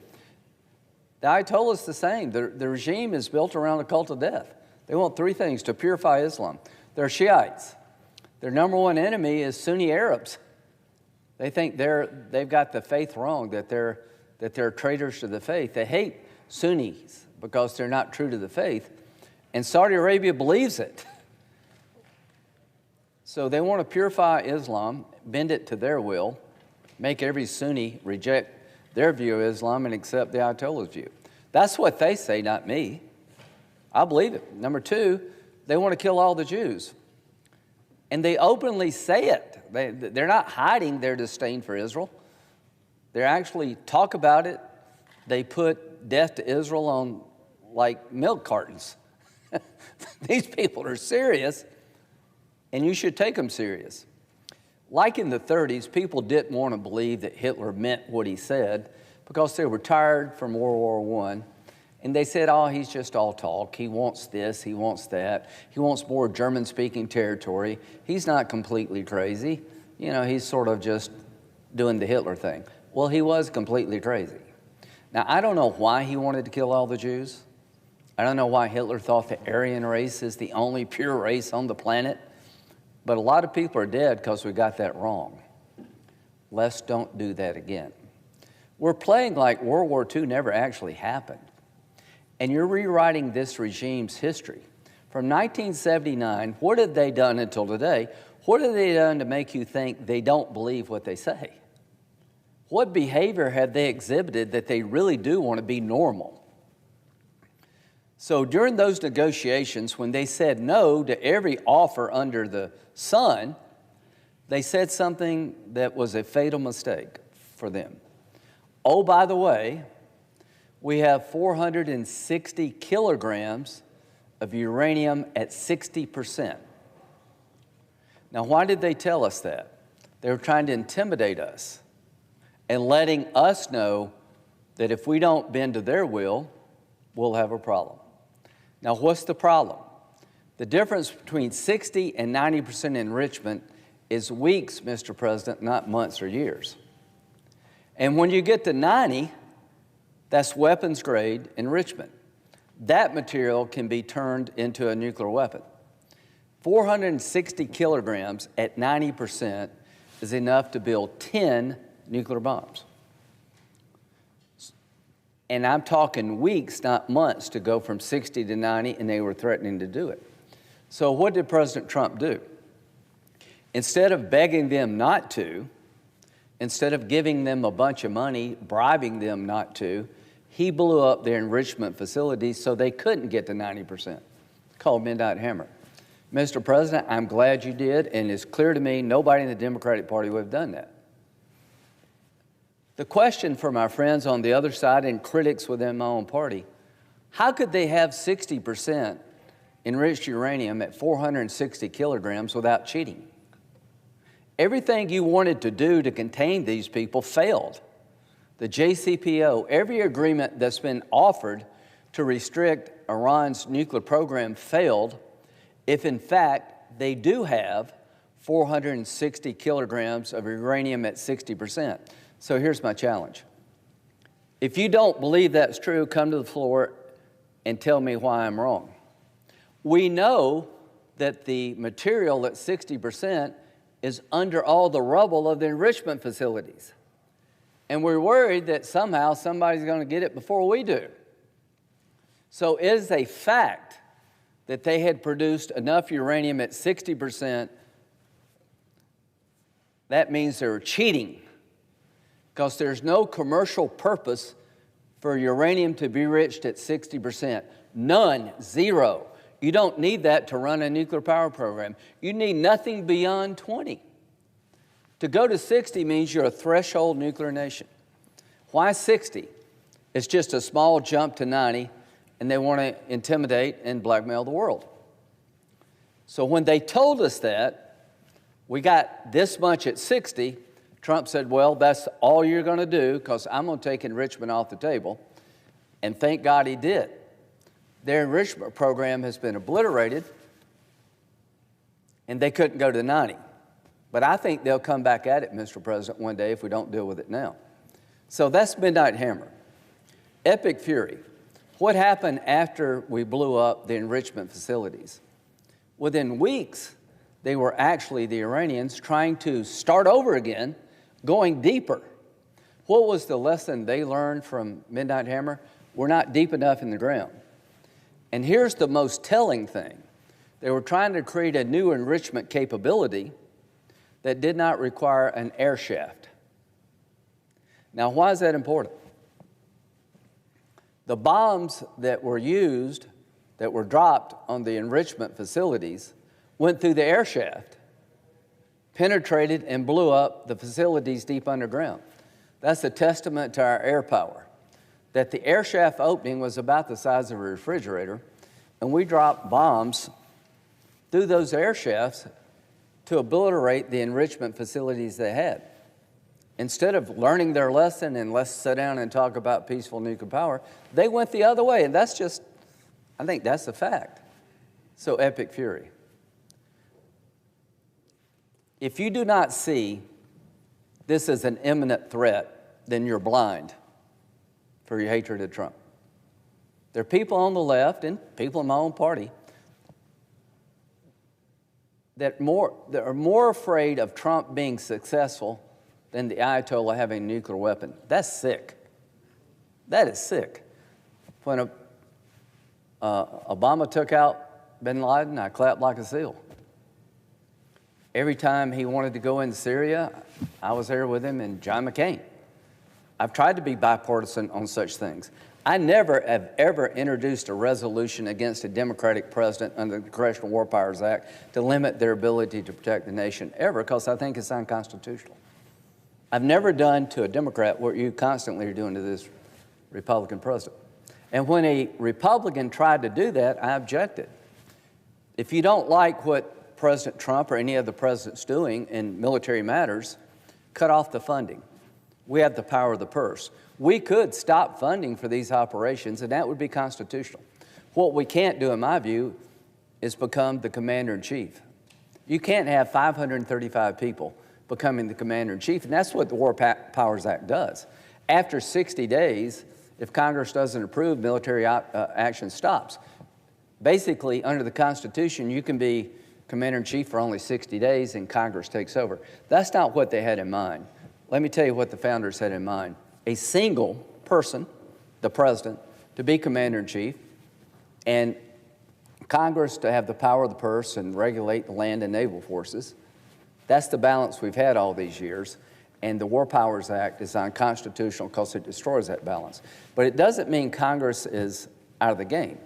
Literally, if you had a resolution or an appropriation bill denying funding for Epic Fury, I wouldn't agree with you, but you would be on sound constitutional grounds. Now, why do I oppose this? Not just because I think it's an infringement on the power of the president and an overstep by the Congress. I think it'd be really, quite frankly, dangerous not to finish this thing out. In 18 or 19 days, we have done a number on the ability of Iran to build ballistic missiles to hit us and our allies. And if you don't think they would, put yourself in the same category that miscalculated Hitler. What is it about the Iranians you think they really don't mean what they say? So we've destroyed that ability to build those missiles to come after us. And they were building 100 a month before we did this. The second thing is they have been funding Hezbollah, Hamas, the Houthis, proxies. Hezbollah has a lot of American blood on its hands, killed 220 Marines and sailors back in the 1980s when we were in Lebanon trying to help with that civil war. They attacked our barracks. There are a lot of American blood on the hands from Afghanistan, IEDs made in Iran. So these people have been at war with us since 1979. Finally, we're pushing back. Instead of doing deals that don't work, we're trying to eliminate the threat in a responsible way. What happens next in Iran? I think the people will have a chance down the road to decide that, not me, not you. We're not going to invade Iran. We're not going to do the Iraq-Afghanistan. There's no reason to. What we want to do militarily, Mr. President, is eliminate the threats. They can't fund proxies. They can't build nuclear weapons anymore. And they can't build missiles that would terrorize us in the region and Europe. When we accomplish those three things, here's what I think will happen. We will build on what President Biden started, which is normalization between Saudi Arabia and Israel. Now, why is that big? Senator Booker's been great on this. He's gone with me when Biden was president. I was a Republican trying to build on the Abraham Accords, see if we could get Saudi and Israel to normalize, which would be the end of the Arab-Israeli conflict. It'd be the biggest change in thousands of years, and I'd be willing to help President Biden. I was. And, you know, we've had a bipartisan team. I was part of it. Well, October the 7th came along to stop that. Now, Mr. President, we were very close to having a breakthrough on normalization. Under President Biden, Tony Blinken, Jake Sullivan, Brett McGirt, I went over there 8 times, I think. We were close, but October 7th was designed to stop what we were trying to do. It was a nightmare for the Iranians, I think, for the Arabs and the Israelis to make peace because it changes the region forever, leaving them behind. So October the 7th was an attack by Hamas, but it couldn't happen without Iran stopping normalization, and it's worked to a great extent. The tolerance for a two-state solution in Israel is pretty low after October 7th, and the Arab world is pretty inflamed because of Gaza. But we can't let Iran win the day. So here's what I hope we can do. Keep this military campaign going, weeks, not months, continue to degrade the ability of the IRGC to terrorize their own people, to wreak havoc in the region, and we're going to take some blows. They still have a lot of drones. They still have missiles, but less every day. Gas prices up, no small thing for somebody trying to raise a family on limited income. But I believe with all my heart, you pay now or you pay later with this regime. And we were a couple of weeks away from the Ayatollah and his crowd having weapons-grade material for 10 bombs. And you think things are bad now? I can only imagine what the world would look like if this madman and his regime actually had nuclear weapons. One, I think he would use it. If you don't believe he would kill all the Jews, that would be a mistake. Certainly the Jewish people believe that. And this idea that we were drugged into the war by Israel, that's the oldest game literally in the book. If it weren't for the Jews, we'd all be better off. It's the Jews that are always getting us in trouble. What an offensive thing to say. Israel consulted with us. We do have common values, and we have a common enemy. They don't just chant death to Israel, they chant death to America, the Iranian regime. They got our blood on their hands, just not Israeli blood. So the idea that somehow that President Trump got hoodwinked by the Jews is like, enough already. If you know anything about President Trump, nothing could be further from the truth, and you're just giving life to the idea that's been around for like 2,000 years with the Jewish people. Enough. So what I hope will happen, Mr. President, we'll be steady. American people, there's going to be some pain. The region, you're going to get hit again. We've lost soldiers. God bless them. God bless the wounded, a couple of hundred, and casualties may increase. But the only thing I can tell you about the military, from my time being around it, which is most of my adult life, the worst thing you can do to a military unit is ask them to sacrifice and not finish the job. You want to help the military? Let them finish the job they believe in, that is necessary, and you get nothing for finishing second in a war with mad people, crazy people. And if you don't think the regime is built around a cult of death, then you missed a lot. They want a religious world that they run. They want a religious master race, not an Aryan ethnic master race. They want to dominate the world through their faith. And that too should scare you.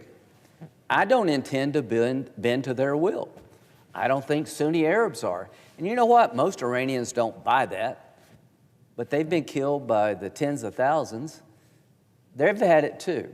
So I think we're close, Mr. President, to weakening the regime to the point that we can start again with normalization talks between Saudi and Israel, which would be the end of the Arab-Israeli conflict, the biggest change in 2,000 years.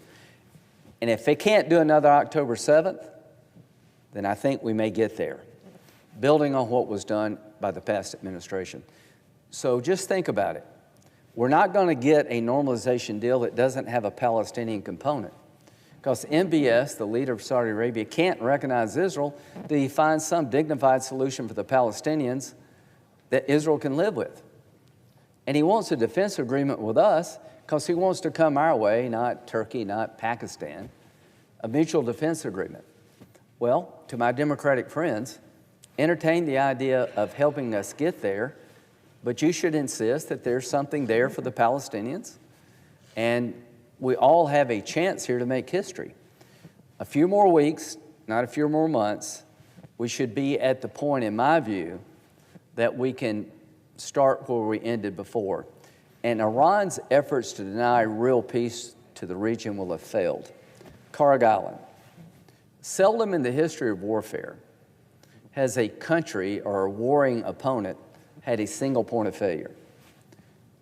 All their money comes from oil and gas in Iran, the regime, and all the infrastructure virtually is on a single island. If you control that island, you control the destiny of the income to continue this war. And remember what I said. I don't know what President Trump's going to do. As to this resolution, I have a lot of admiration for Senator Booker. We're going to be friends and we'll work together where we can. I think this is the wrong signal at the wrong time. I never believed it was constitutional. I never did it as Democratic president. But we do not need to do this, because if we stop now, then we're going to pay a heavy price later. The worst possible outcome is for those 32,000 people to go to the streets and die for nothing. The worst possible outcome is to suffer and not get it right. They have a pair of twos and we have a full house. It's not a card game, but we're in a good spot. To those who have lost their lives and been injured, you died in the service of your country, making the world safer.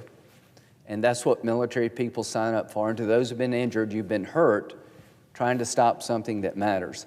This is not a foolish endeavor. This is something that had to be done because they were going to break out if we didn't stop them. We were really a couple of weeks away from them having enough uranium at 90% to make 10 bombs. And the world would have changed in a blink of an eye. So I'm going to oppose this resolution. I'm going to support President Trump's plan to continue to defang the regime. And I join with my Democratic colleagues, if they would like, and if Saudi Arabia and Israel want to talk about changing the Mideast forever, I would encourage you to do what I did. Let's all work together to bring about the biggest change in 2,000 years. And the reason we didn't get there in the last administration is because October 7th. It wasn't any fault of anybody else. This attack was designed to stop everything we tried before.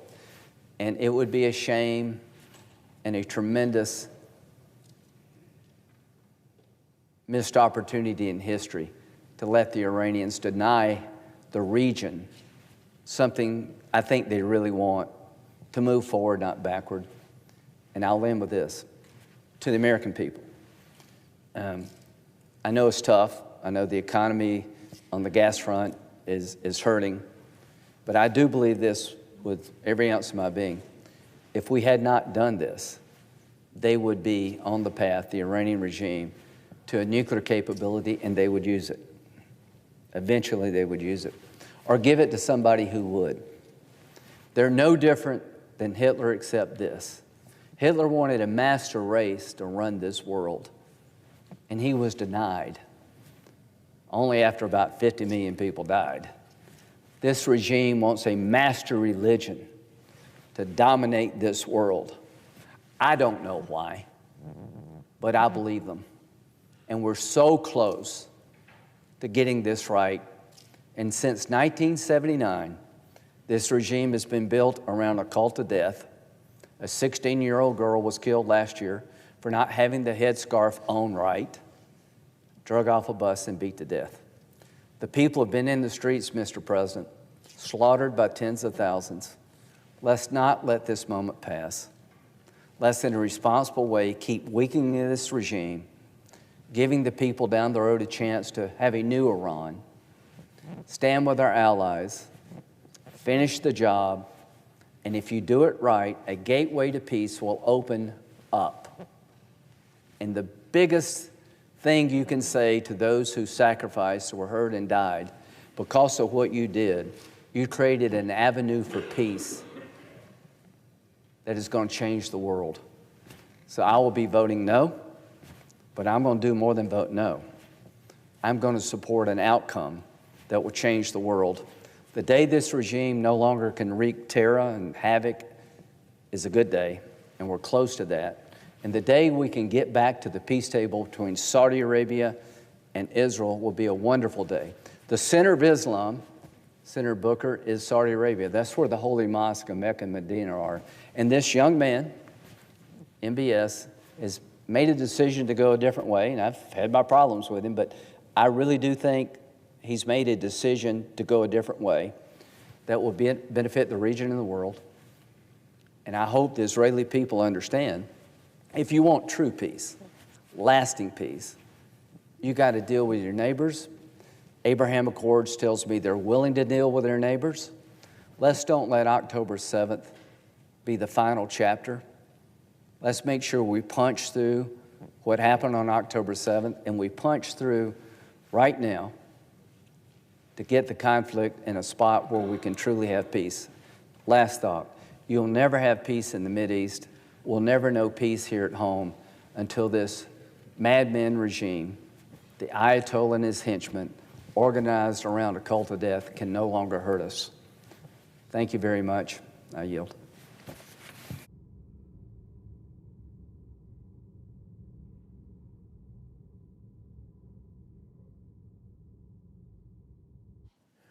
Mr. President.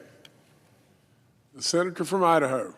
Mr. President, fellow senators, this is, I've lost count now, fourth or fifth time I've come to the floor to once again defend America against these dangerous, obstructive resolutions that the Democrats have been putting out here. What they're asking us to do is to put our tail between our legs and leave the battlefield and surrender the battlefield to the Iranians. We're not going to do that. Democrats are attempting to stop the administration from keeping Americans safe through these defensive actions against Iran. Now, they say that Donald Trump started this war, or that America started this war. Neither of those are true or even close to it. This war started 47 years ago when this regime, the Iranian regime, broke into our embassy in Tehran and took as hostage a great number of American diplomats and held them for 444 days. That's how long this has been going on. Now, if that's all they did, and it was bad, one might say that it didn't deserve this action.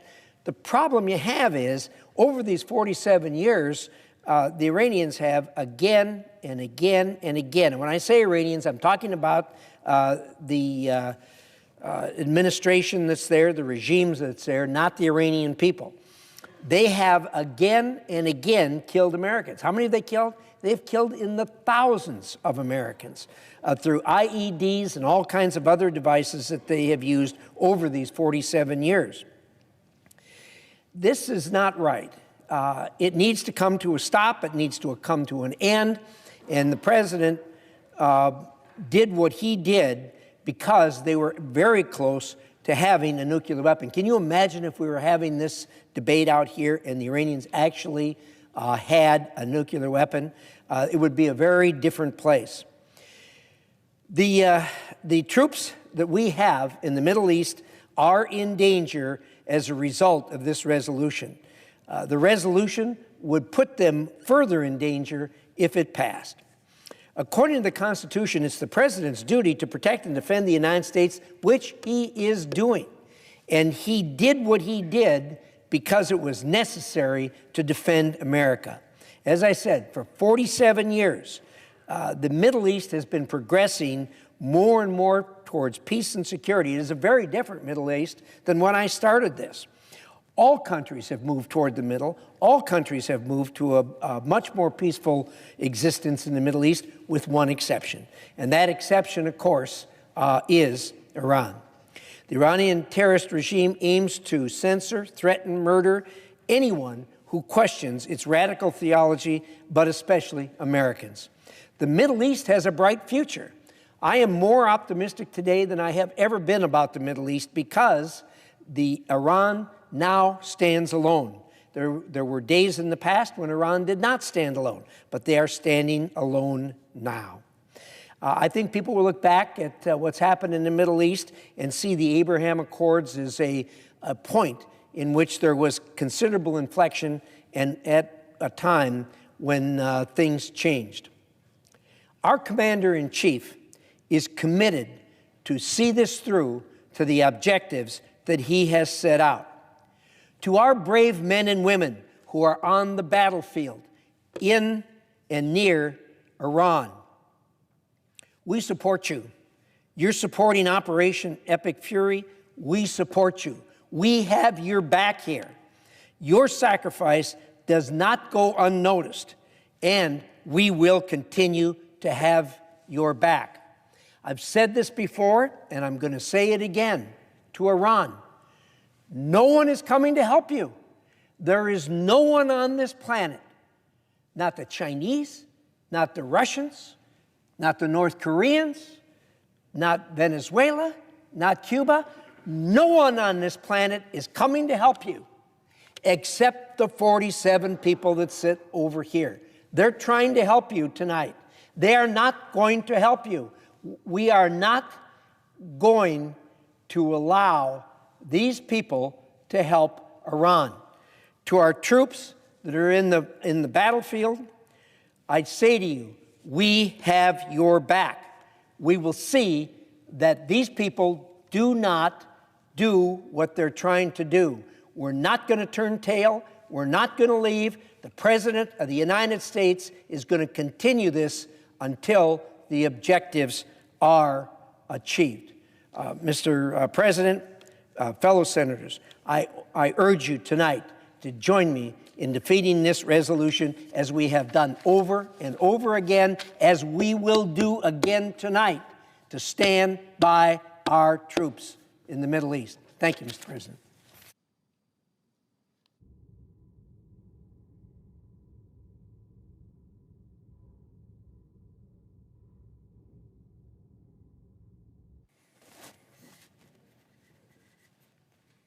Mr. President. The senator from New Jersey. I'm grateful for the recognition of the president of the presiding over the Senate. I've listened carefully to my colleagues who've come down to oppose this war powers resolution that I am bringing up right now. I've listened with an open heart because many of them I've worked with on Middle East issues assiduously to bring about peace in that region. I share many of the beliefs that were expressed of the danger of Iran and their proxies, of the chaos and the harm and the lives they've taken, the instability in that region. We have worked side by side on bipartisan delegations, bipartisan work, as the Senate should function to deal with the challenges in the threat matrix that affect the United States as well as our allies. But here's the issue. We are bringing a war powers resolution to the floor to bring this to a vote and to a debate. My colleagues do not want a debate on this issue. Nothing has been scheduled. No floor debates, no hearings, no oversight, no checks and balances. This resolution seemed to almost offend my friend and chairman of the Senate Foreign Relations Committee, that how dare we bring this to the floor? Well, we have the power to bring such resolutions to the floor because of the incredible sensitivity to the idea of war powers. The idea that the power to go to war, unlike in times of despots and presidents in the United States of America, the power to go to war does not lie with one person, the President of the United States. Now, at first, there were some people trying to deny on the other side that this was a war, but tonight they showed it clear. Multiple people talked about us being at war. We, as a nation, are at war. The largest military engagement we have had since the war in Iraq. And in this war, in barely over 2 weeks, thousands of people have died. In this war, in barely 2 weeks, 200 Americans have been injured. In this war, 13 Americans have paid the ultimate price for a war that we have gone into on the decision made by one man.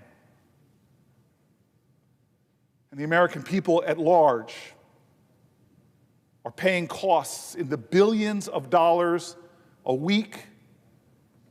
They're seeing prices at the pump, energy, consumer goods skyrocketing on top of already this president cutting their health care, cutting their food programs, cutting their veteran services. We are at war, and Americans are paying the price, and our servicemen, too many, have paid the ultimate price. And what is our constitutional obligation when the nation is making billions of dollars of expense? What is our constitutional obligation when lives are being lost every single day? What is our obligations when our brave military men and women carrying out their missions, some of them not coming home.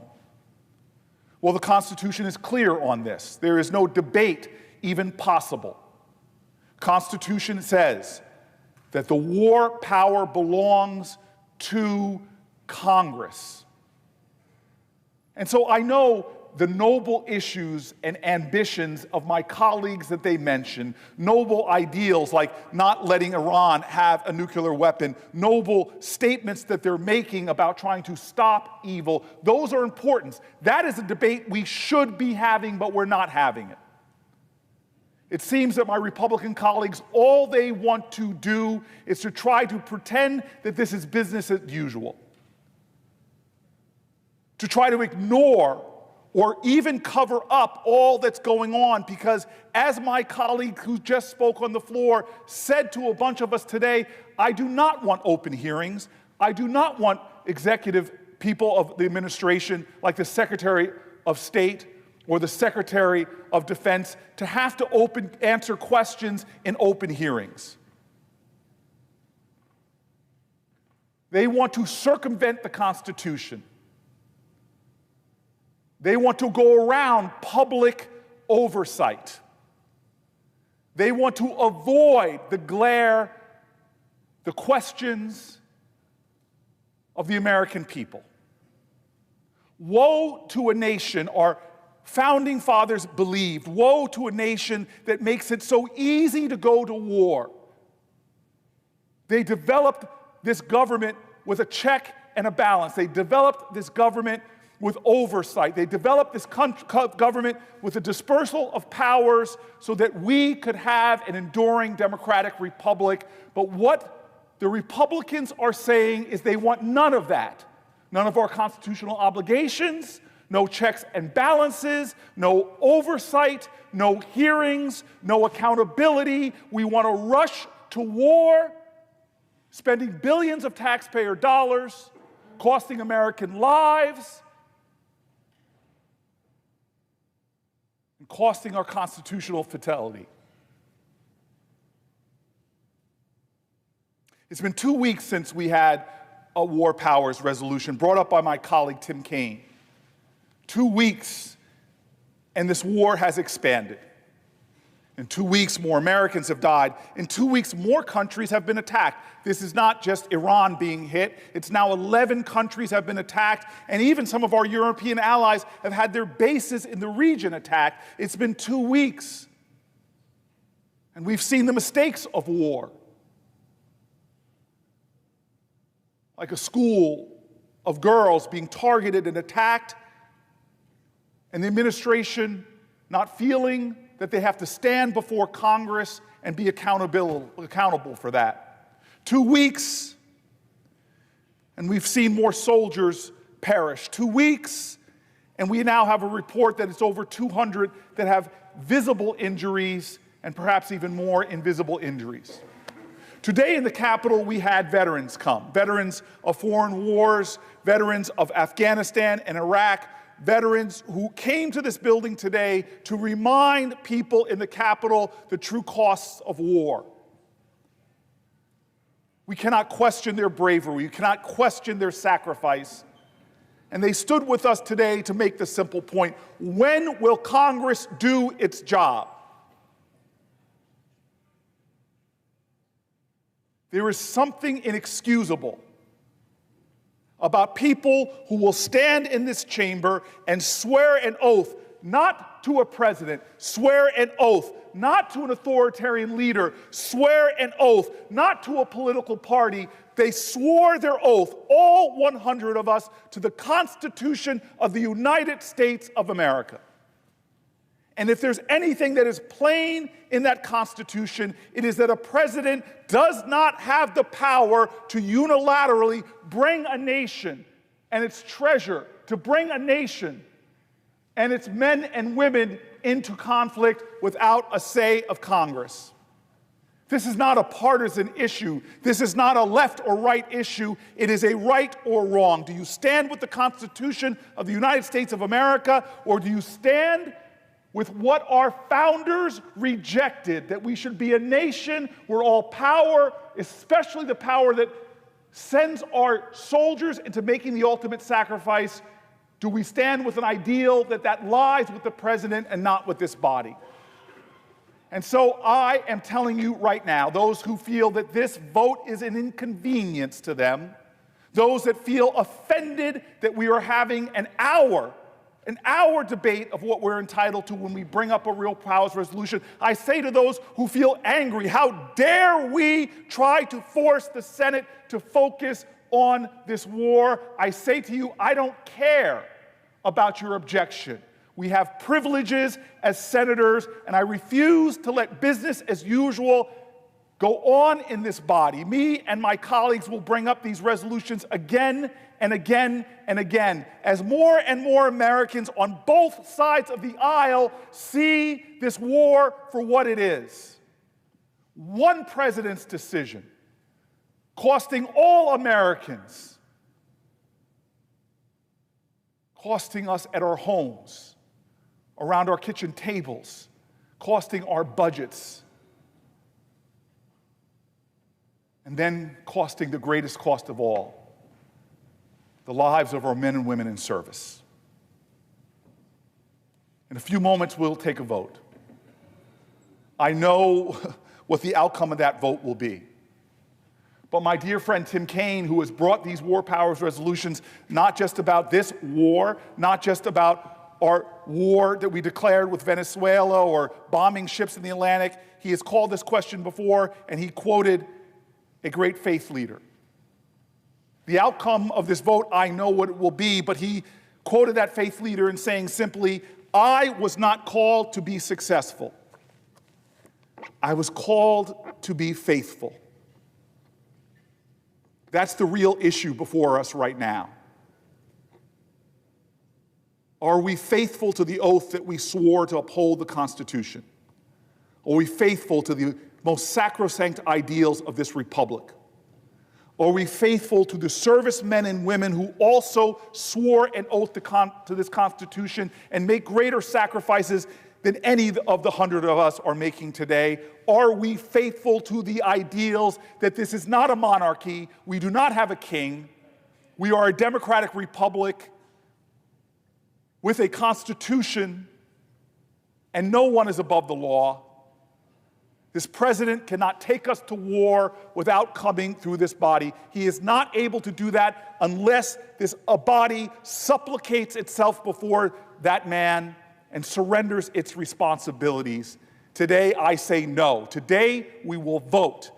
And whatever the outcome of that vote, we will come back here again and again with a simple demand that the world's most deliberative body must deliberate, that the branch of government that was supposed to hold the executive to account demands some accountability, that the checks and balances designed by our founders should operate, and we should check and balance his power,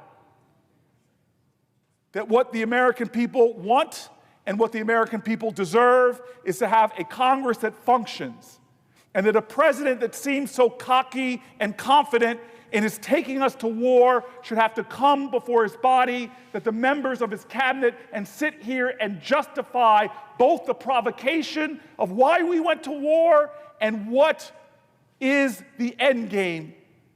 Because it's clear to me now that we have seen this from Libya to Afghanistan. President after president taking us to war in the Middle East and leaving chaos, instability, and terrorism and subjugation behind. This is a moral test for this body. It's not just a vote. This is a moral moment. Where do you stand? It's not whether you stand left or stand right, stand Republican or stand Democrat. The question is, do you stand with the Constitution that you swore an oath to uphold? This vote may fail, but this failure is not final, because even after this vote, there are many of us in this body that will continue to fight to uphold the Constitution and make the United States Senate do its job. Business as usual is unacceptable. This fight will continue.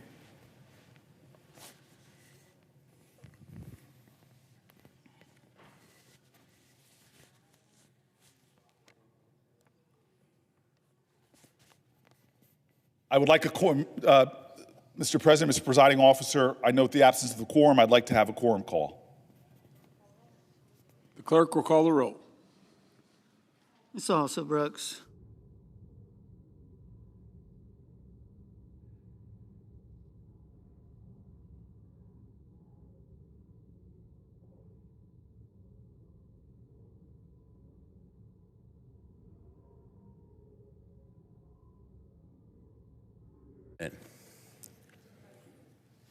The Democratic leader. Well, first I want to thank Senator Booker for leading this. We're in a quorum call. Ask unanimous consent the quorum be dispensed with. Without objection. I want to thank Senator Booker for leading this important measure. Mr. President, 13 U.S. service members have been killed since the start of the Iran war. Another 200 have been injured. Thousands more across the Middle East have been killed or injured. We pray for all those killed and hurt. We pray for their families. Meanwhile, the Strait of Hormuz traffic has crawled to a halt. The price of Brent crude has risen to $110 a barrel. Americans are now paying an average of $3.80 or more at the pump. And when Donald Trump was asked last week if we were towards the beginning of this war or towards the end, he said both. He said both. Enough is enough. Trump's war in Iran is turning into a disaster, and there's no end in sight. We do not know Trump's goals. We do not know Trump's timeline. We do not know what victory even looks like in his eyes. Enough is enough. A few weeks ago, Senator Kaine, Senator Schiff, Senator Paul, and I brought a simple resolution to the floor, affirming that Donald Trump cannot send our service members into war without coming to Congress first. Republicans voted no. Today, we're pushing another War Powers resolution led by Senator Booker, and I want to thank him for his leadership. To my Republican colleagues, the American people are watching. They oppose this war. They expect us to do our jobs. No more senseless wars in the Middle East. No more gas prices shooting through the roof. No more U.S. service members fighting and dying in endless wars. Enough is enough. The Senate must put a stop to it tonight. I yield the floor.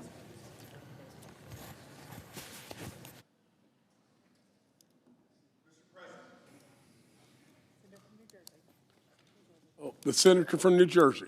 Thank you very much. In an effort to uphold the Constitution and pursuant to Section 601B of the International Security Assistance and Arms Export Control Act, I move to discharge the Committee on Foreign Relations from further consideration of S.J. Res. 118 to direct the removal of United States armed forces from hostilities against the Islamic Republic of Iran that have not been authorized, as is by the Constitution necessary by Congress. The clerk will report. The senator from New Jersey, Mr. Booker, moves to discharge S.J. Res. 118, a joint resolution to direct the removal of the United States armed forces from hostilities within or against the Islamic Republic of Iran that have not been authorized by Congress, from the Committee on Foreign Relations. I ask for the yeas and nays. Is there a sufficient second? There appears to be. Sorry. I can't do. The yeas and nays are ordered. Is there further debate on the motion? Hearing none. Hearing none, Clerk will call the roll. the clerk will call the roll. Ms. Also Brooks, Ms. Baldwin, Mr. Banks. No.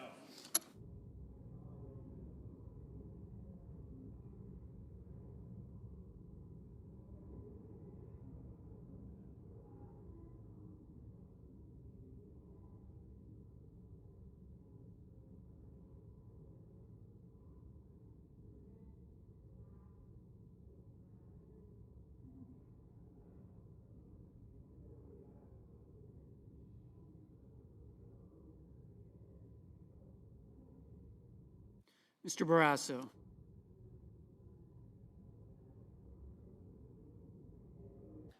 Mr. Bennett.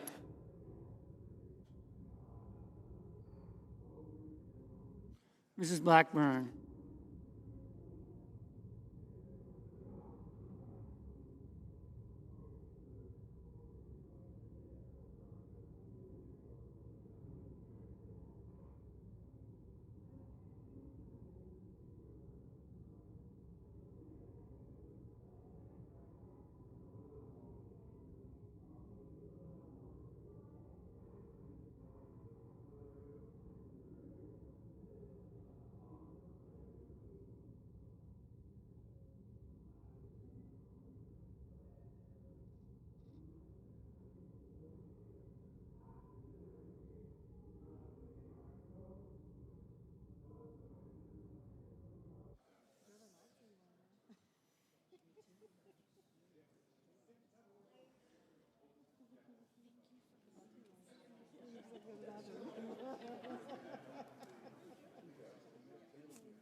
Mr. Blumenthal, Ms. Blunt Rochester, Mr. Booker,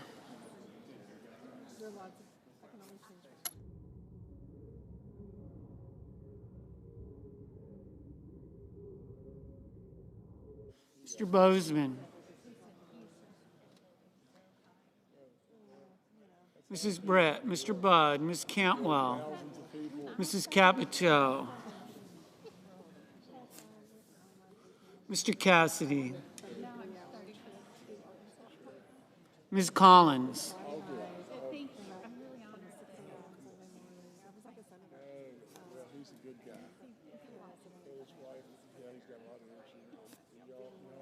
Mr. Coons,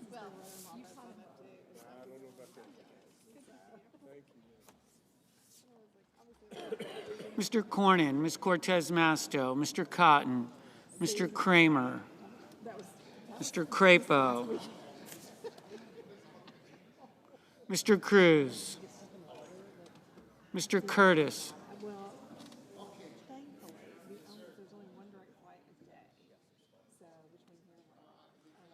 Mr. Daines, Ms. Duckworth, Mr. Durbin, Ms. Ernst, Mr. Betterman, Mrs. Fisher, Mr. Gallego, Mrs. Gillibrand, Mr. Graham, Mr. Grassley, Mr. Haggerty, Ms. Hassan, Mr. Hawley,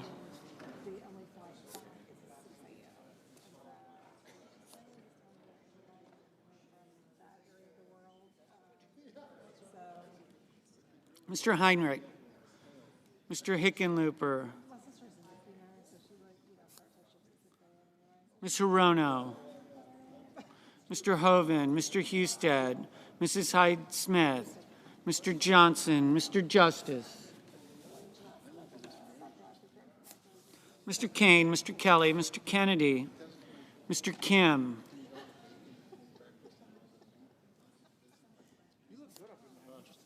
Mr. King, Ms. Klobuchar, Mr. Langford, Mr. Lee, Mr. Lujan, Ms. Lummis,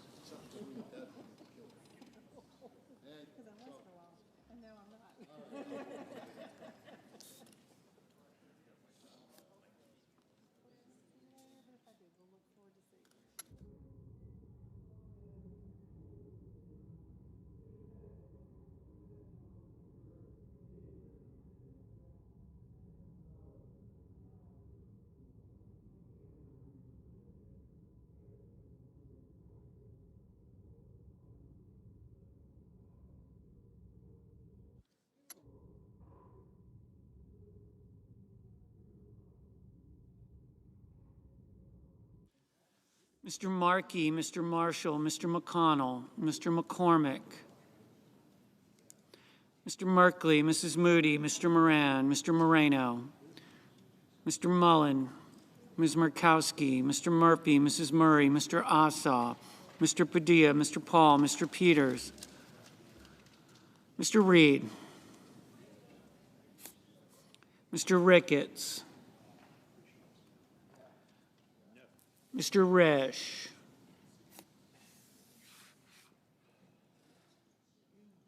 Ms. Rosen,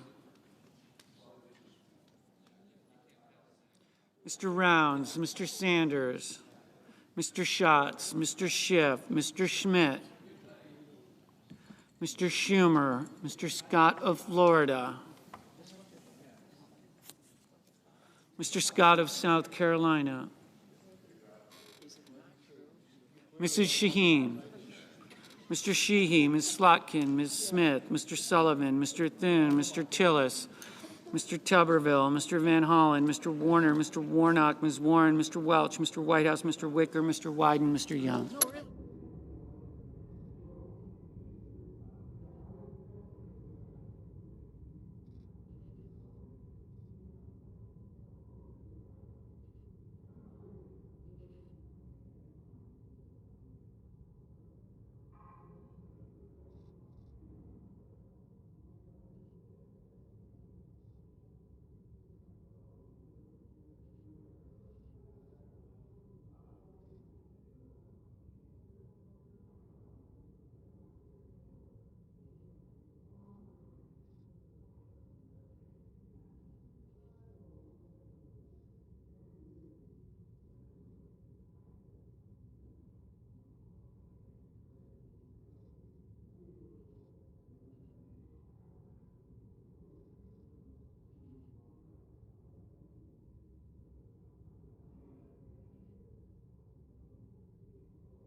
Senators voting in the affirmative: Alsobrooks, Blumenthal, Booker, Cantwell, Cortez Masto, Gillibrand, Hassan, Heinrich, Hirono, Kane, Kelly, King, Klobuchar, Lujan, Murray, Ossoff, Padilla, Peters, Reed, Rosen, Schiff, Shaheen, Whitehouse. Mr. Wyden, aye. Senators voting in the negative: Banks, Bozeman, Capito, Cassidy, Kramer, Crapo, Curtis, Daines, Ernst, Fisher, Hawley, Hoven, Justice, Lee, Marshall, McConnell, Moody, Mullen, Risch, Sheehy, Tillis, Tuberville. Mr. Van Hollen, aye. Mr. Graham, no.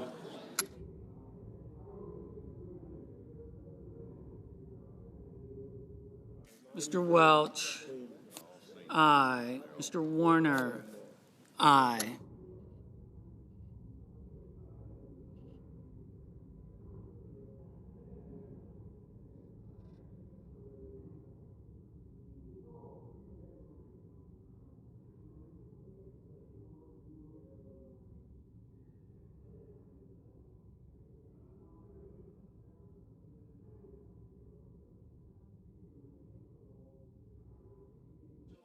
Mr. Markey, aye. Mr. Wicker, no.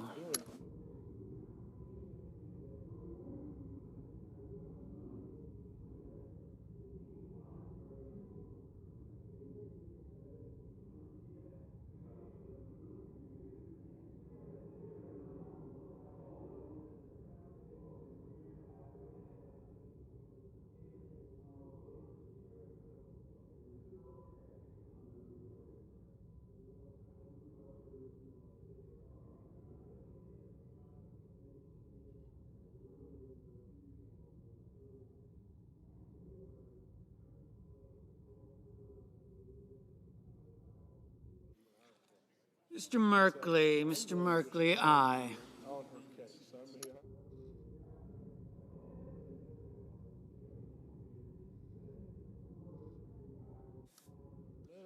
Mrs. Blackburn, no.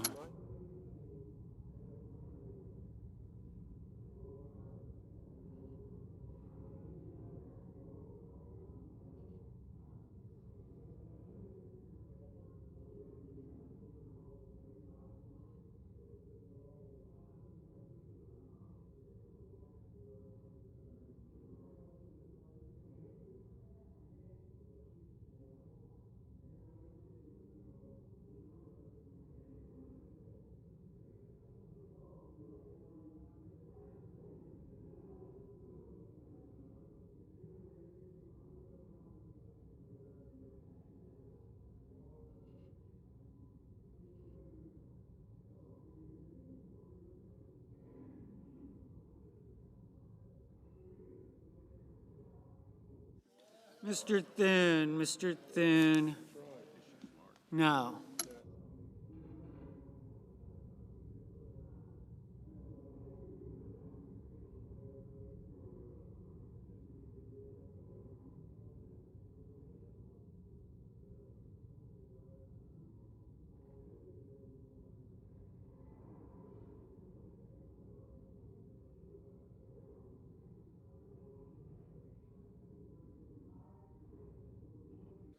Mr. Schatz, aye. Mr. Schumer, aye. Mr. Warnock, aye. Mr. Scott of South Carolina, no. Mr. Sanders, aye.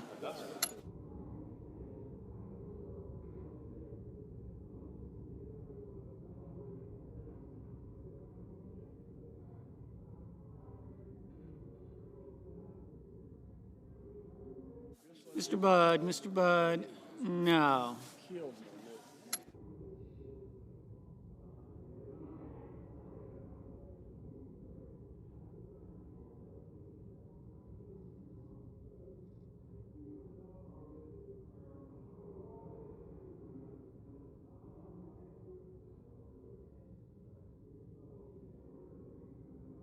Mr. Cotton. Mr. Cotton, no. Mr. Cruz. Mr. Cruz, no. Ms. Baldwin. Ms. Baldwin, aye. Mr. Kennedy. Mr. Kennedy, no.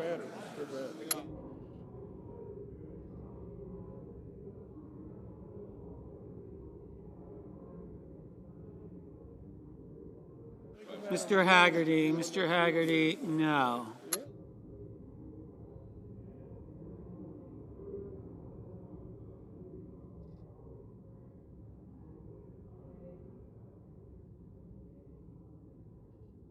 Mr.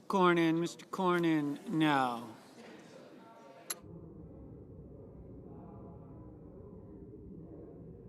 Mrs. Hyde Smith, no.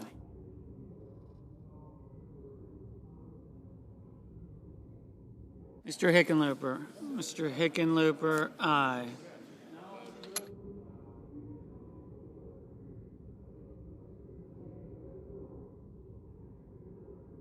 Ms. Warren, aye. Mr. McCormick, no.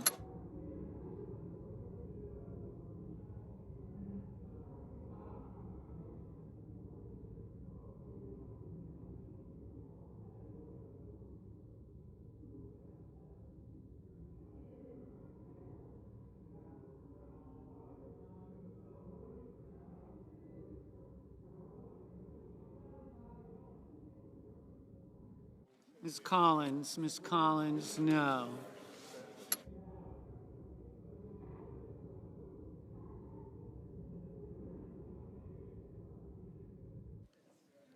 Mr. Paul, aye.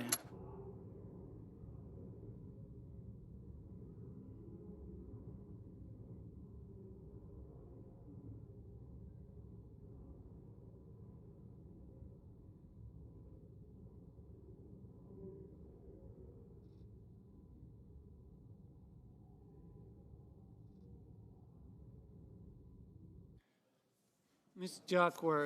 Duckworth, aye. Ms. Smith, aye. Mr. Young, no.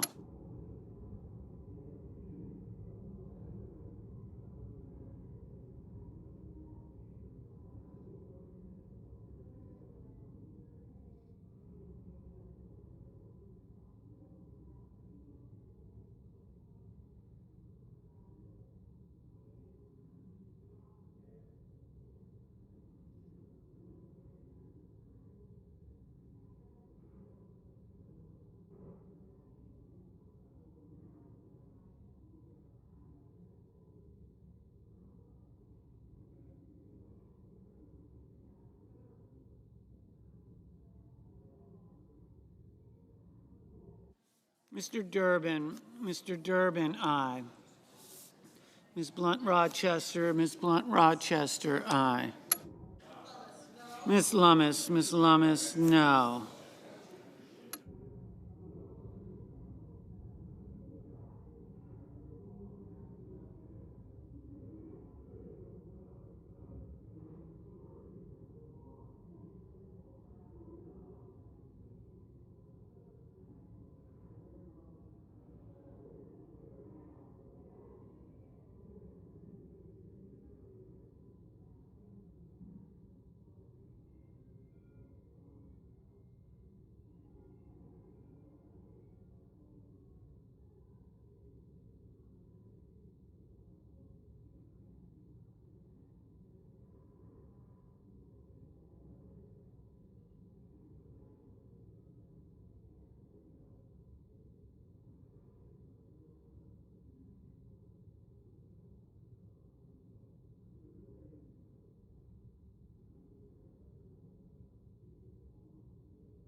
Mr. Murphy, aye. Mr. Langford, no.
Mrs. Brett, no. Mr. Grassley, no. Mr. Coons, aye.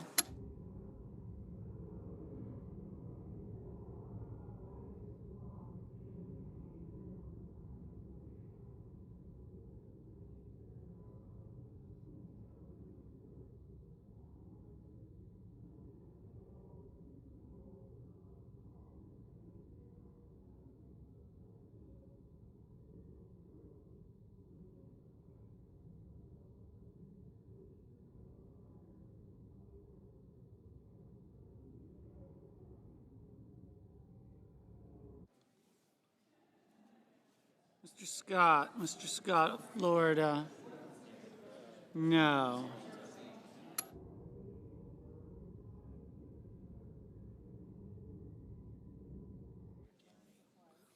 Mr. Gallego, aye.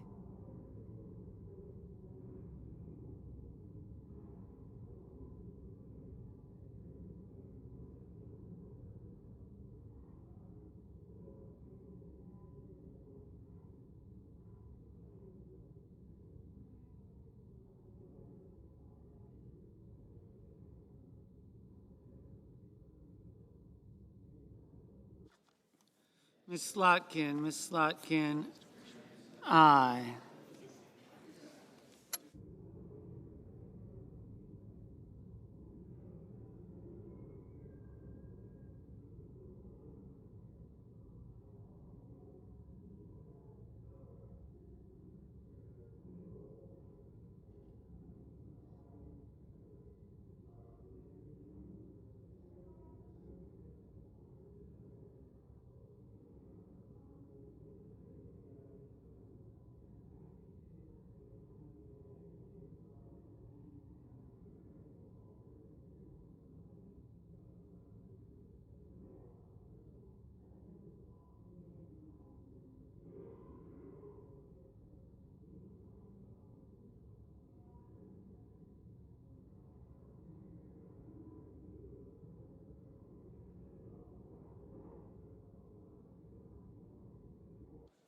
Mr. Fetterman, no.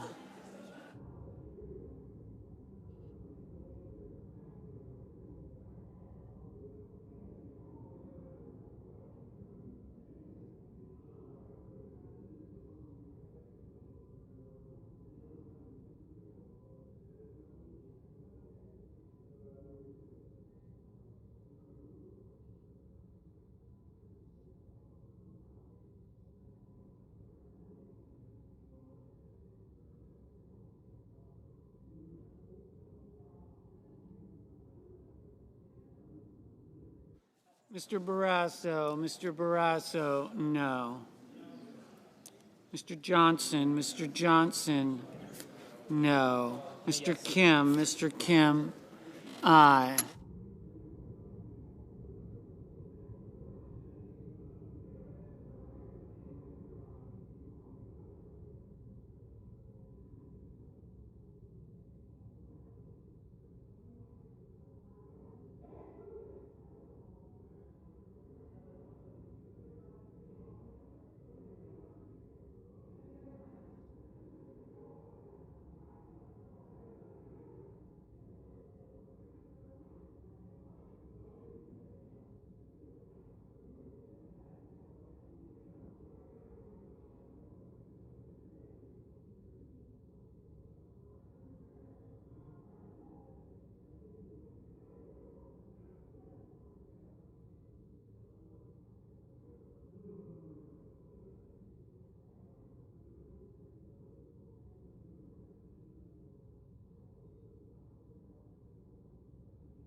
Mr. Husted, no.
Mr. Moran, no.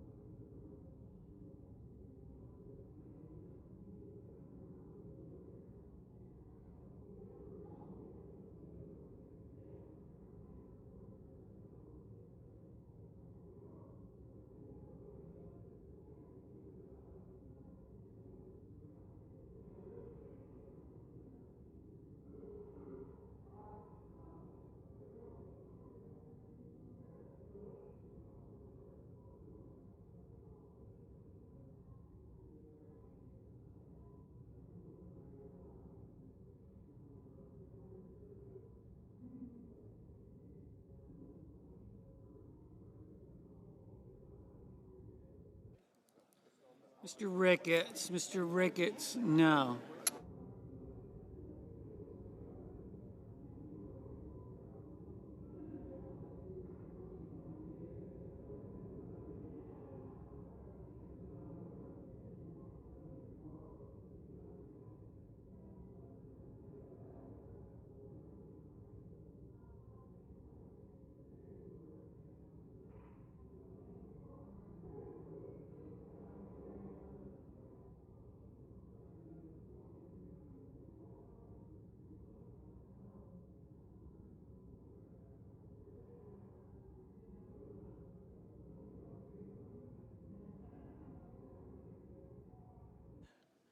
Mr. Schmidt.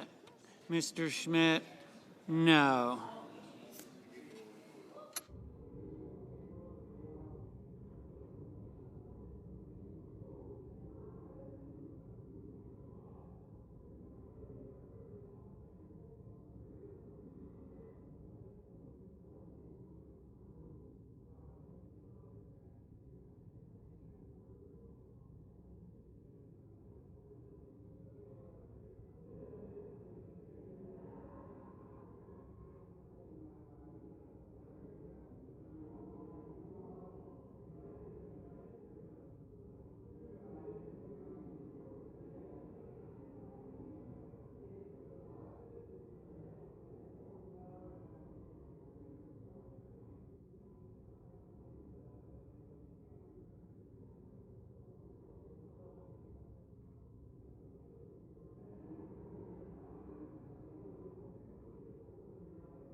Mr. Rounds, no.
Mr. Moreno, no.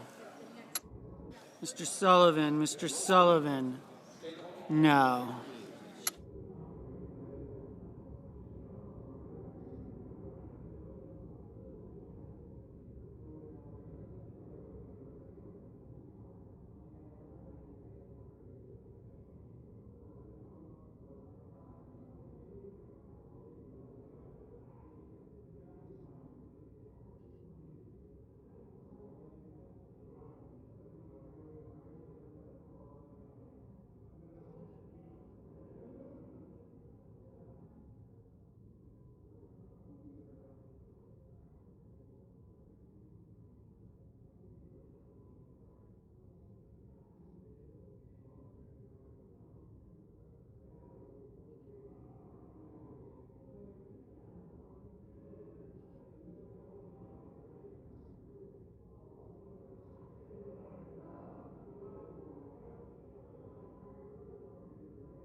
Ms.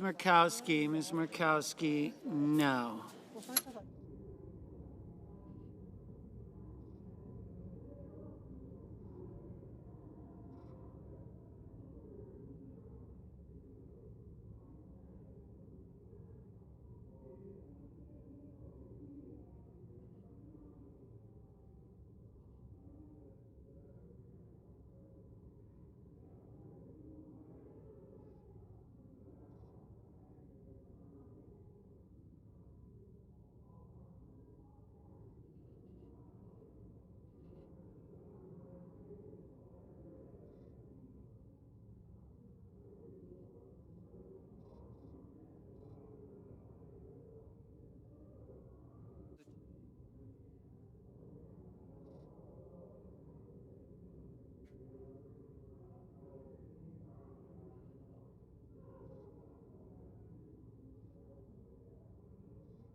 Mr. Bennett, aye.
On this vote, the yeas are 47, the nays are 53, and the motion is not agreed to.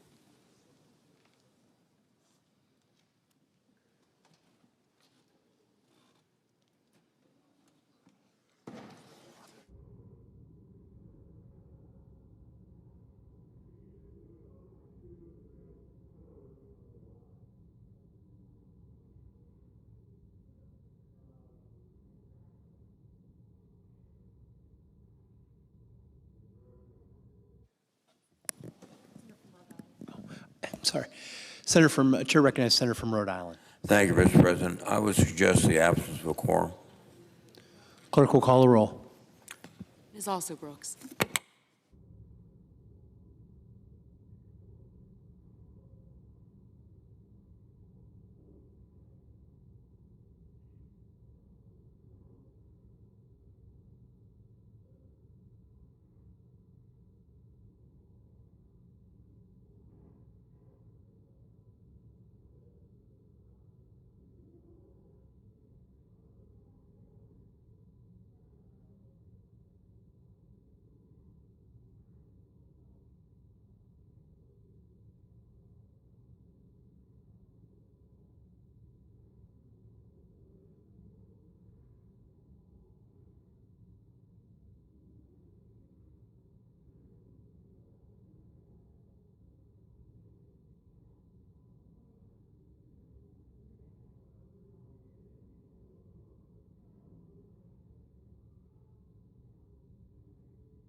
Mr. President?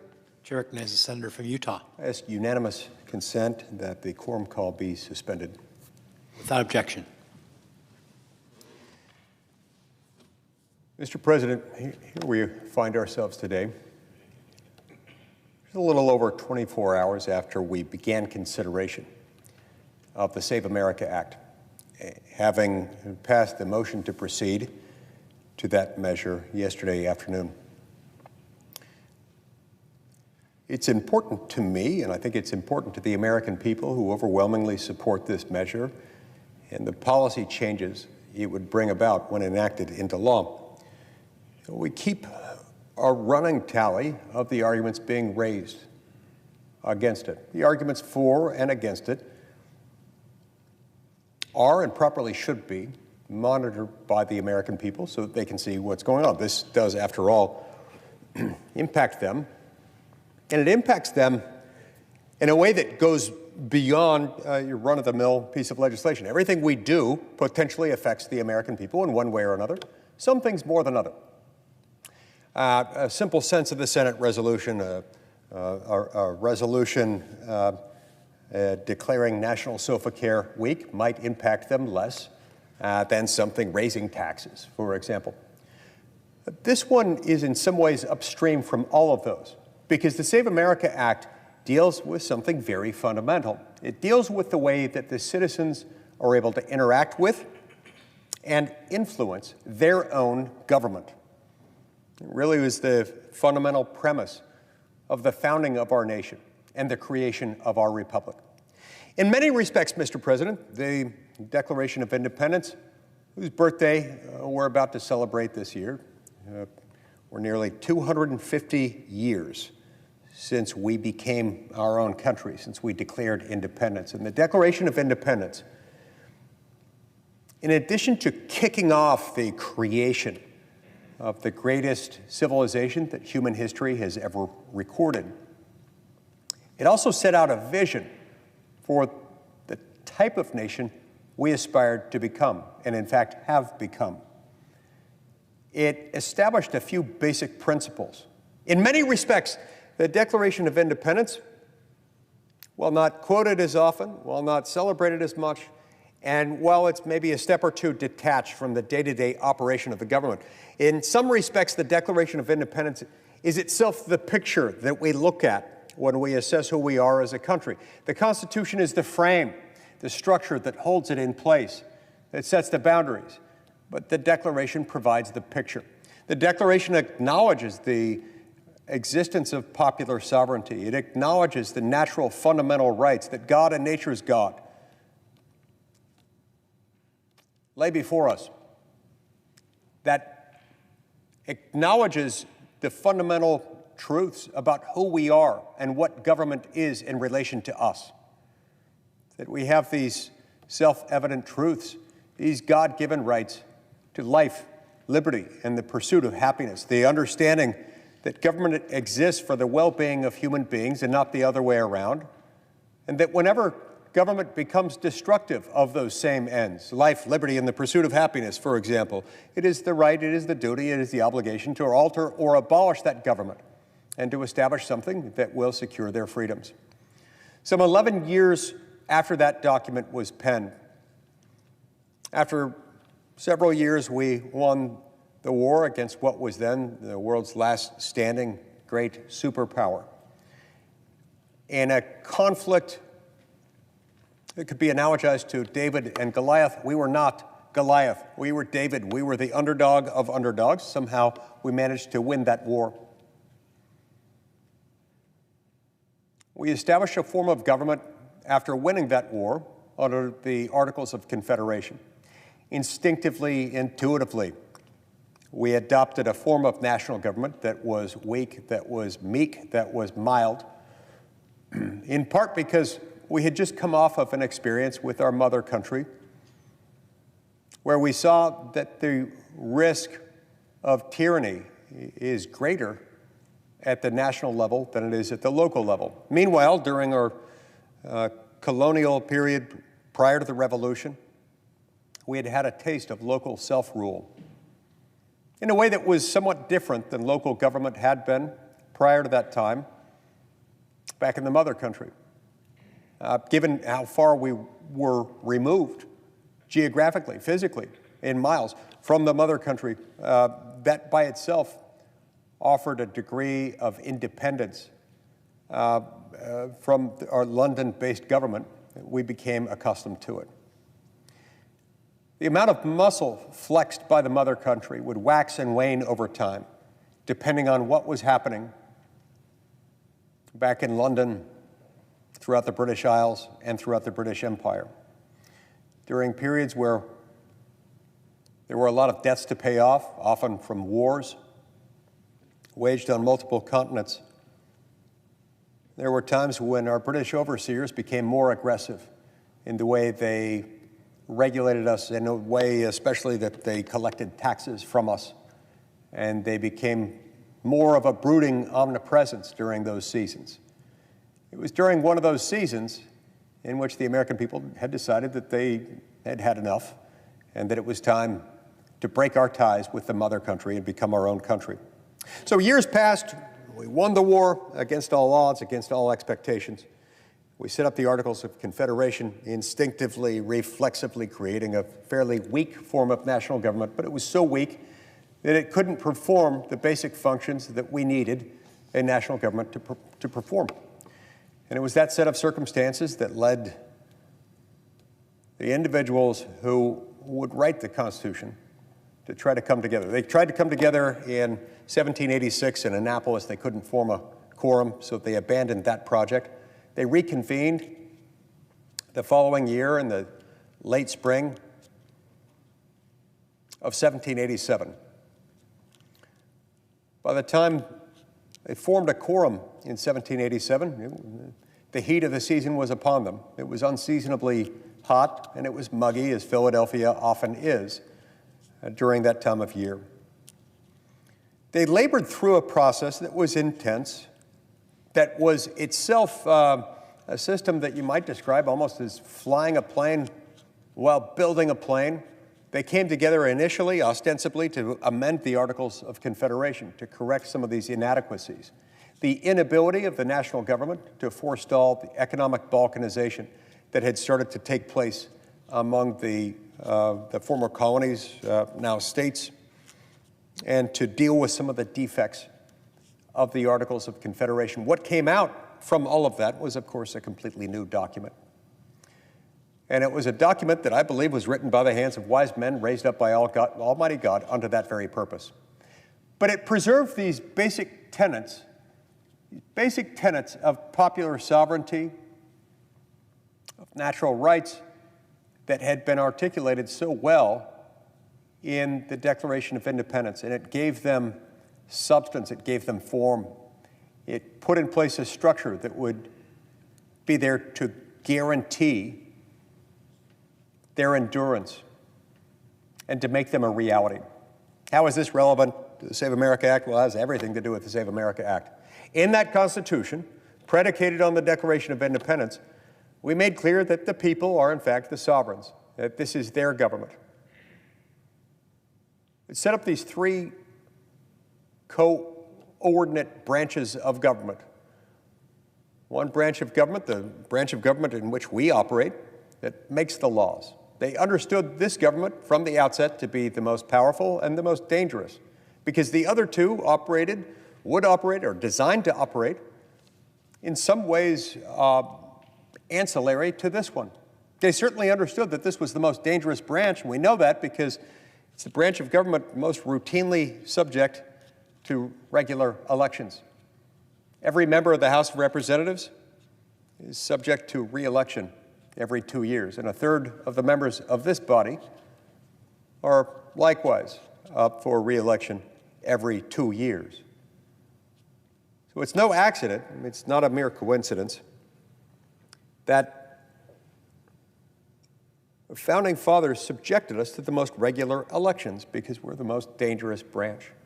We make the laws, the executive branch implements and executes and carries out those laws.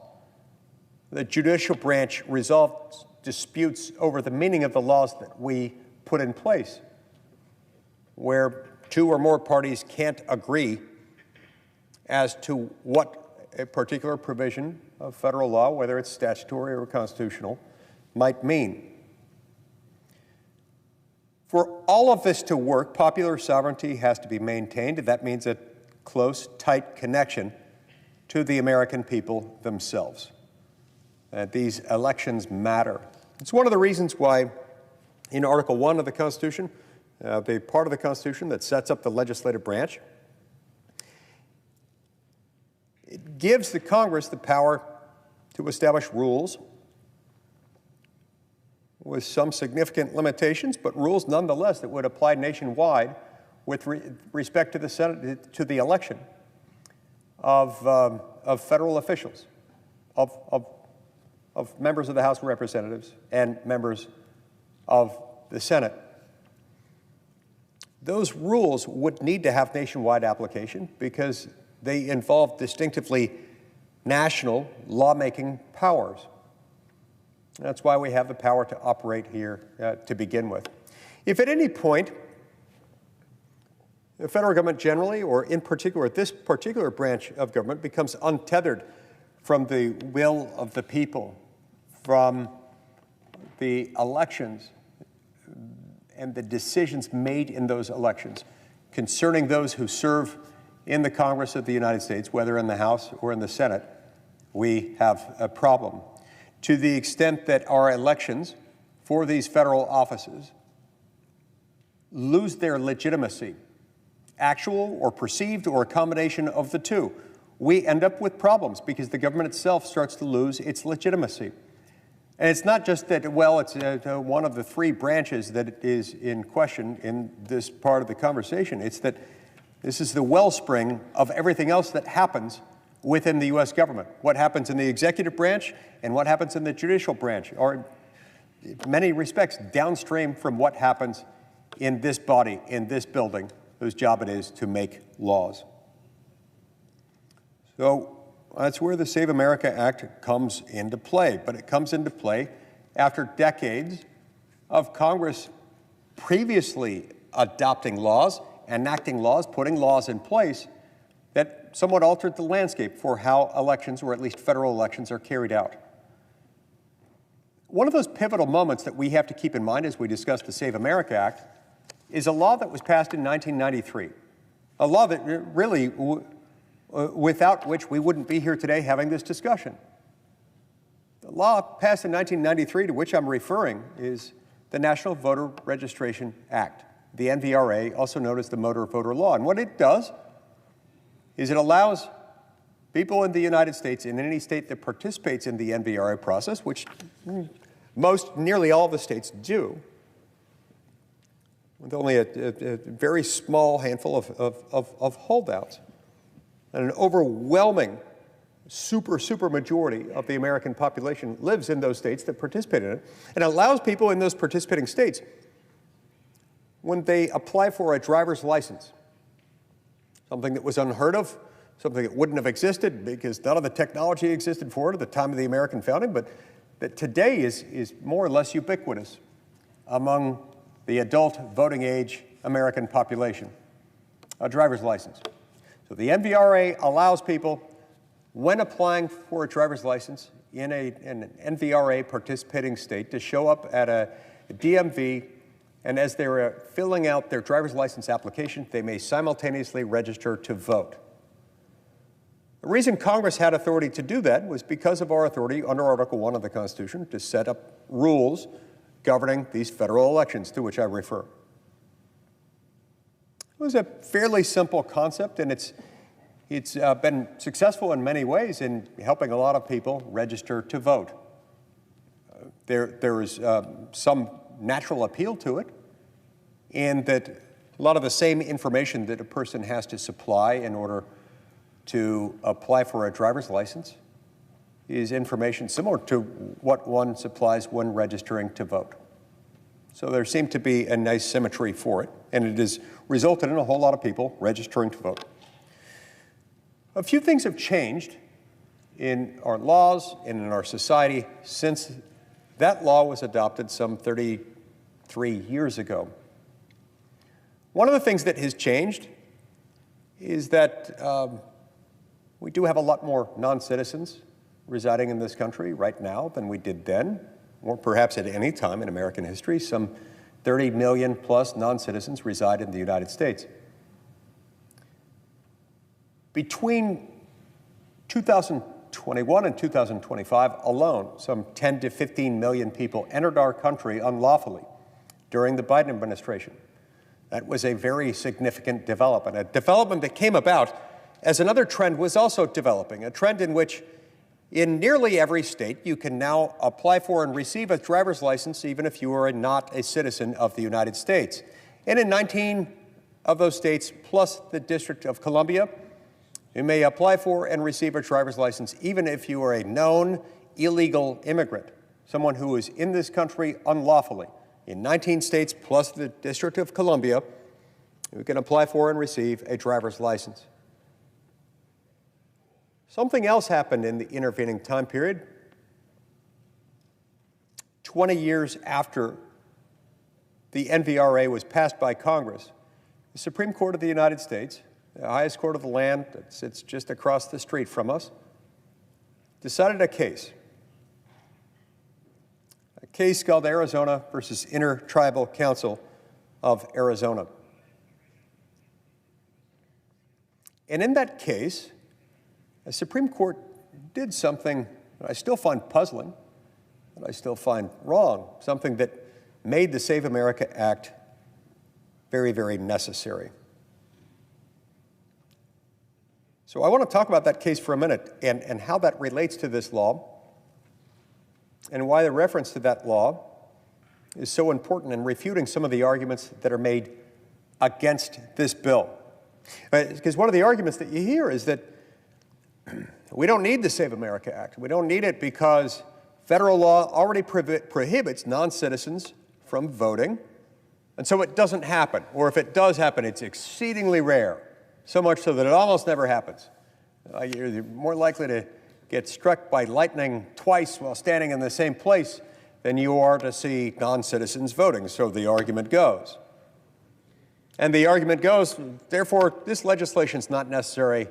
Go on with your lives, citizens. Don't worry about this. These aren't the droids you're looking for. Whatever argument you want to make from it, that's kind of what they say. It doesn't wash. In fact, we can reach exactly the opposite conclusion of that. Let's get back to this decision made by the Supreme Court in 2013, Arizona versus Intertribal Council of Arizona. In that case, the Supreme Court of the United States ruled that states are prohibited from requiring proof of citizenship from those registering to vote in federal elections using an NVRA-supplied form, which is the form available at DMV locations across all of America, at least in those participating states, which are nearly all of the states. Now, this holding is problematic, especially considering in many places, you're dealing with states who, even if they have reason to believe they might be registering people who are not citizens of this country, they still can't ask for documentary proof or any evidence of citizenship because the Supreme Court concluded that this was preempted out, that it was taken off the table, made something beyond the authority of the states under this law.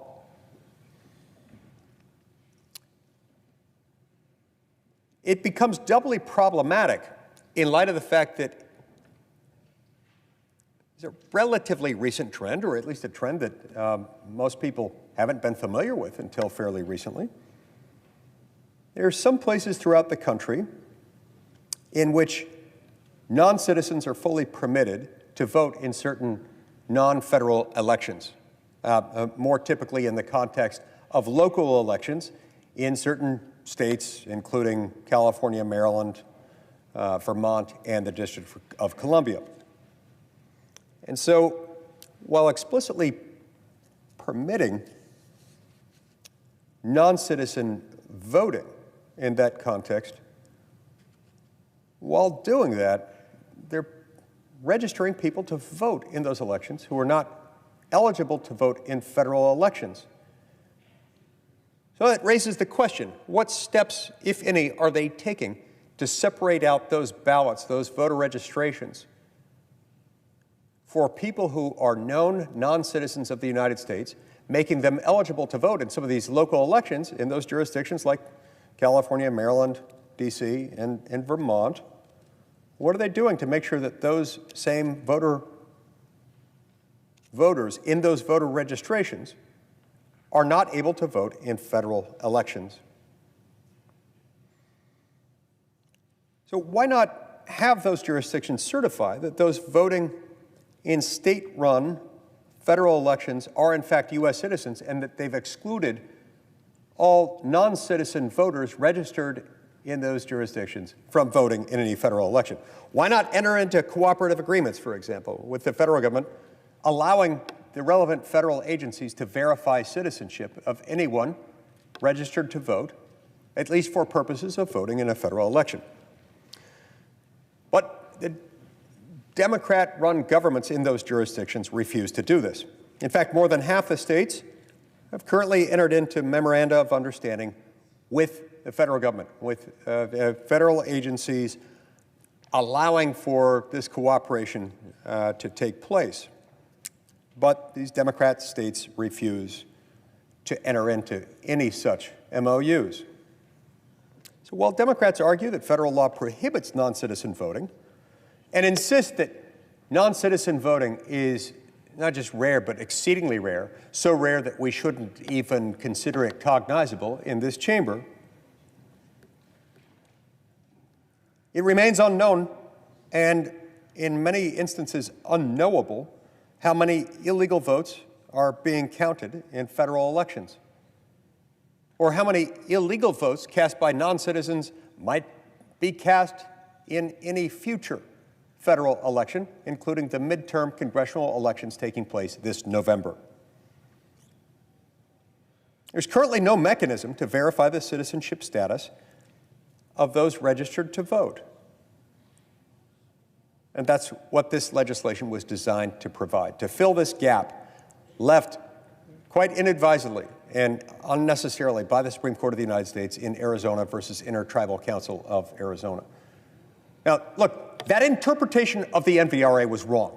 This Congress did not preempt out state authority to verify citizenship in the NVRA. It didn't speak to that, nor did it so preempt the field that one could look at it and reasonably conclude that that's what it did. The Supreme Court was wrong. Nonetheless, a majority of the Supreme Court did reach that conclusion, and it remains the conclusive authority on that. My former boss, Justice Alito, wrote a beautiful, masterful dissent, like so many others that he has issued. Nonetheless, this remains the holding of the court, and it remains law of the land to this very day, and that's why we're here. So federal law prohibits non-citizen voting, yes, but a prohibition without a reliable verification process is an incomplete safeguard. In fact, it almost is at risk of becoming dead-letter law, in much the same way it would be if, I don't know, other laws, for example, prohibiting the sale of alcohol to underage purchasers, if that too ran on the honor system, because ultimately that's how this NVRA form works. After this Supreme Court decision in 2013, all a person need do is go into a DMV, say, I want to apply for a driver's license, fill out the form. And here's what their proof of citizenship looks like. It consists of checking a box saying, yes, I would like to register to vote, and then signing their name, certifying that, yes, I'm eligible to vote. Nothing to see here, no worries. These aren't the droids you're looking for. Go on with your lives. That doesn't work. And it wouldn't work the same way if we borrow by analogy my point about underage drinking. If all you had to do is go into a 7-Eleven or a liquor store or wherever people buy alcohol these days and say, I am old enough to buy alcohol. And kid's maybe 12, doesn't have to shave, never even looked at her razor. He's got a high-pitched voice that hasn't even started to crack yet. If all he has to do is check a box and sign his name, he's home free. It would then be almost impossible to detect, almost impossible to punish a law. So you can have a law in the books, but if you leave no mechanism for its detection, for the detection of violations or for any type of enforcement when a violation occurs, the law becomes more or less dead letter. Now, that'd be bad. Any society that decides it's a bad idea to sell alcohol to children, it's not really heading in a good place, doesn't lead to good policy outcomes. That would be bad. But I think it's got to be infinitely worse when that law deals not with just a general issue of public policy, as underage drinking does, other federal law, because this determines the citizens' relationship with their national government. If they're no longer in charge of it, but somebody else is going to be, and we're allowing, in effect, and inviting foreign election interference in U.S. elections, that's a big problem. We've spent a lot of time, I expended a lot of effort in this body talking about the risk of foreign election interference in U.S. elections. Mr. President, I can think of no greater risk of foreign election interference than that which is occasioned by the NVRA and the Supreme Court's interpretation of it. And the circumstances we have now in which almost every state issues driver's licenses to non-citizens, including close to half of them issuing freely even to known illegal aliens, when we've got 30 million plus non-citizens living in this country, 10 or 15 million of whom entered this country unlawfully in the 4-year period between 2021 and 2025 alone. This is a recipe for disaster, and we are kidding ourselves. We are lying to our constituents if we pretend otherwise. Look, the core issue is not whether the law against non-citizen voting exists. It does. It is whether there are consistent enforceable mechanisms to confirm eligibility, because if they are not, this law is fake, and it can't protect us, can't protect anybody.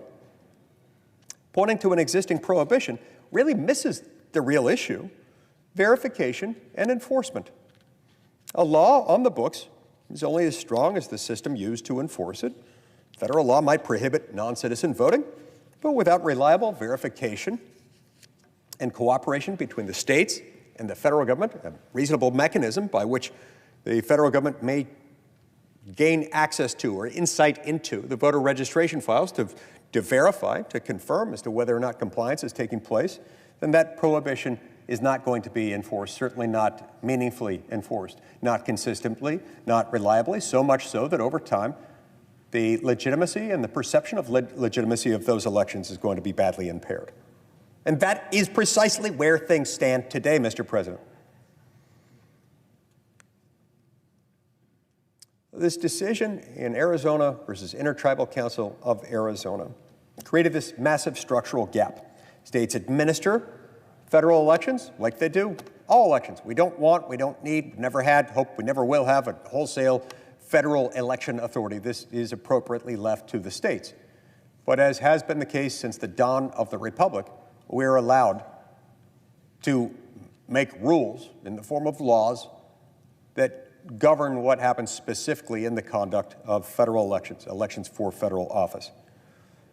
That decision left states administering federal elections without consistent tools to verify citizenship at the time of registration or subsequently. And meanwhile, you got these jurisdictions I've referenced, including California, Washington, D.C., Maryland, and Vermont, permitting non-citizens to vote in certain local elections. Well, those policies are limited to non-federal elections on their face, because otherwise they would be trampling on federal law. They make it even more important to maintain clear, verifiable distinctions between those voter rolls used for local elections versus those that are going to be used in federal elections. That clear separation and that possibility of verification between voter rolls is important. In fact, it's of such tantamount importance that it warrants us having this discussion today and requires us, as it were, to pass this law. It morally compels us to do so. So this current system relies far too heavily on self-attestation. Just basic honor code. Honor, you're on your honor system. You know, don't make it up. And on fragmented state processes. Instead of this fragmented and insufficient process, states should be anxious to make full use of cooperative verification tools. such as data sharing agreement or memoranda of understanding with federal agencies to confirm citizenship status where legally permissible. That's what Utah has done. It's also what nearly every Republican majority state in the whole country has done. And yet the Democrat states, the blue states, refuse defiantly. That should tell us something. And this is where the policy disagreement that's at the heart of this discussion becomes even clearer. While some states have pursued data sharing arrangements and verification partnerships with federal agencies, others led by Democrats have refused to adopt these tools, defiantly so. This is cause for great alarm. Even if improper or fraudulent non-citizen voting is rare, the absence of uniform verification means that we cannot even measure it with any degree of confidence. And that in turn means we have no idea whether the problem is great or small, or as some implausibly suggest, non-existent. And that uncertainty itself undermines trust. And that trust is at the core of any system of government that relies on self-rule.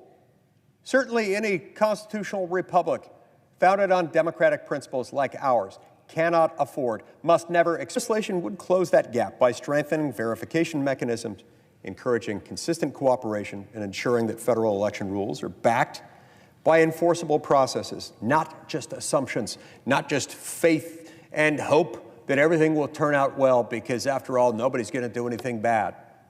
Well, we know through sad experience and through an understanding of the human condition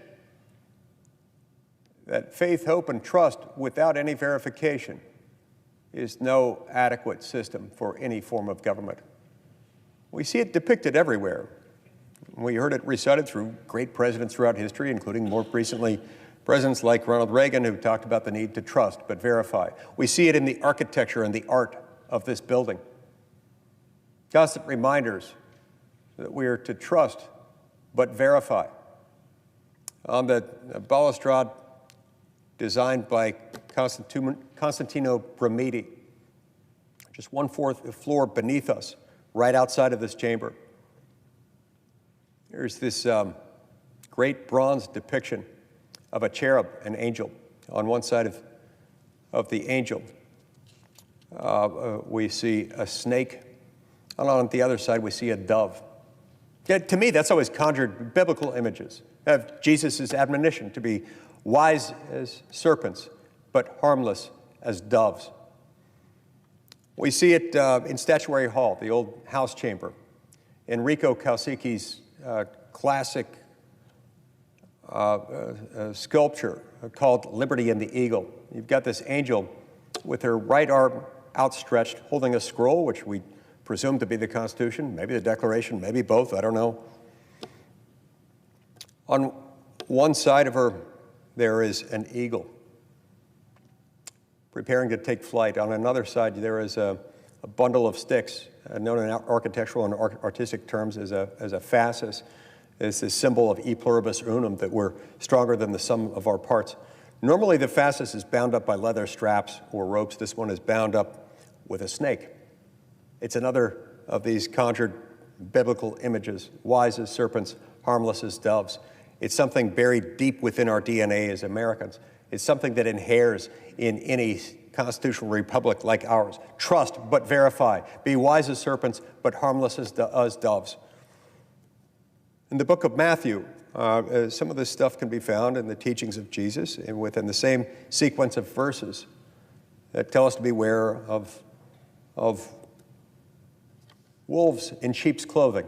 Again, the importance of remembering to trust but verify.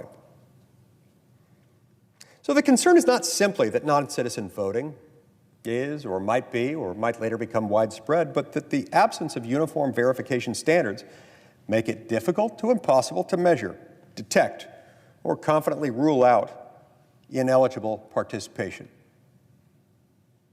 Fraudulent votes cast by voters who may or may not be nice people, may or may not be friendly to the United States, may or may not be agents of a foreign power, but are not citizens and are thus prohibited from voting in our elections. And in that context, the legislation is framed as a preventative measure, strengthening verification, improving transparency, and increasing public confidence in federal elections. Look, if states are going to administer federal elections, which they do, and I hope they always will, they should meet, they must meet certain baseline standards for verifying voter eligibility, including cooperation with federal data systems where appropriate. Even if non-citizen voting turns out to be rare, the current system makes it difficult or impossible to detect that with any degree of confidence.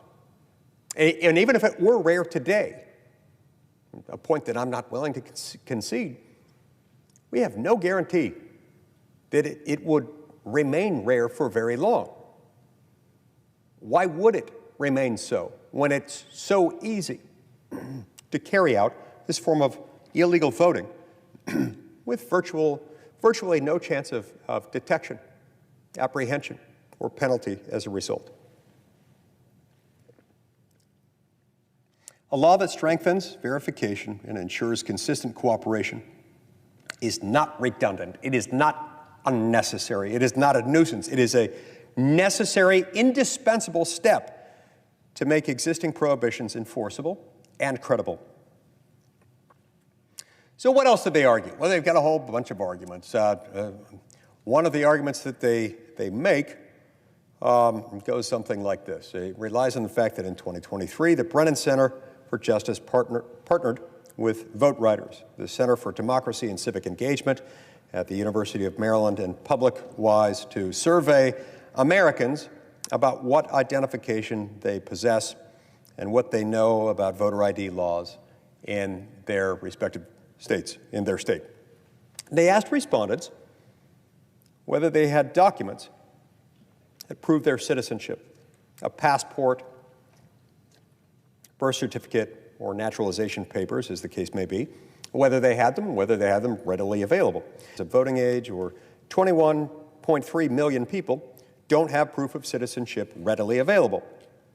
Now, they note that there could be many reasons for this. That documents might be in the home of another family member or in a safety deposit box, and at least 3.8 million, or so they concluded, don't have these documents at all, often because they were lost, destroyed, or stolen.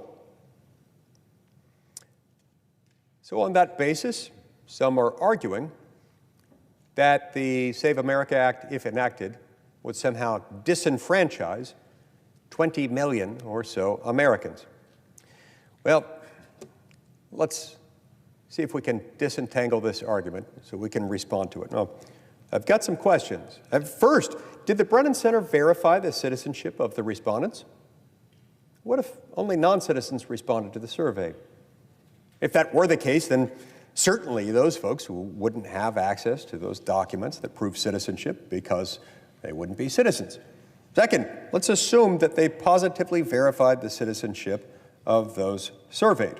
Even if that were the case, and even if those surveyed did not have access to the documents noted in the survey, it would not change the reality that this legislation does not disenfranchise them or anyone who is a citizen, or keep any citizen from registering to vote. The bill allows for use of more than just the documents noted in the survey. And importantly, it includes multiple fail-safe mechanisms to provide flexibility and to ensure that those who may not have their documents, due to whatever mishap or misfortune they may have encountered, to make sure that they can still register to vote with the help of an affidavit submitted to an election official, an affidavit setting forth the basic facts surrounding their birth, if they're natural-born citizens, or surrounding their naturalization, if they were naturalized citizens. So to the Brennan Center and to those organizations and individuals who have been peddling this false narrative of voter suppression and disenfranchisement, which, remember, is a really aggressive claim suggesting that 21 million Americans will be disenfranchised if this becomes law. That is a lie. That is an absolute lie. It is just not true. And to those peddling this lie, I strongly suggest, I implore you to check your crosstabs, verify your survey participants, do your homework, and more than anything, even if you don't spend any time with the survey at all or inspect the methodology, read the bill. If you just read the bill, you'll see right there in black and white, in plain English, in the bill now before us that was recently passed by the House of Representatives that we proceeded to yesterday. Go to page 12, line 22. Right there in black and white, you will see. This is so much easier than anyone is making it out to be. Those who are lying about the bill are ignoring this provision altogether. Because whether you're missing one document or you're missing all of them, either because your house burned down or your dog ate them, or you never had them to begin with, or you belong to some religious sect that doesn't allow you to keep such documents in the home. I don't know if such religious beliefs exist, but if they did, somebody might raise them. They can still get around this because all they have to do is go in when they register to vote, they swear out an affidavit setting forth the basic facts behind their citizenship. And the burden then shifts to the state election official to confirm or refute those basic assertions to which they've sworn under penalty of perjury are true, and they can carry it from there. You don't have to shell out a dime. You don't have to go back to grandma's house and dig through a mountain of documents in order to find the magic documents.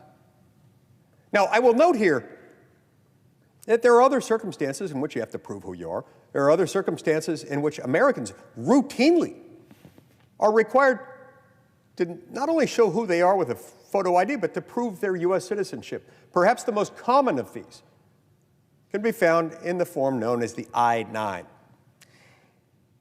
Any American who has ever worked as an employee has filled out an I-9. You cannot get a job and begin new employment as an employee without filling out the I-9. And when you fill out the I-9 is very, very prescriptive. It's very strict.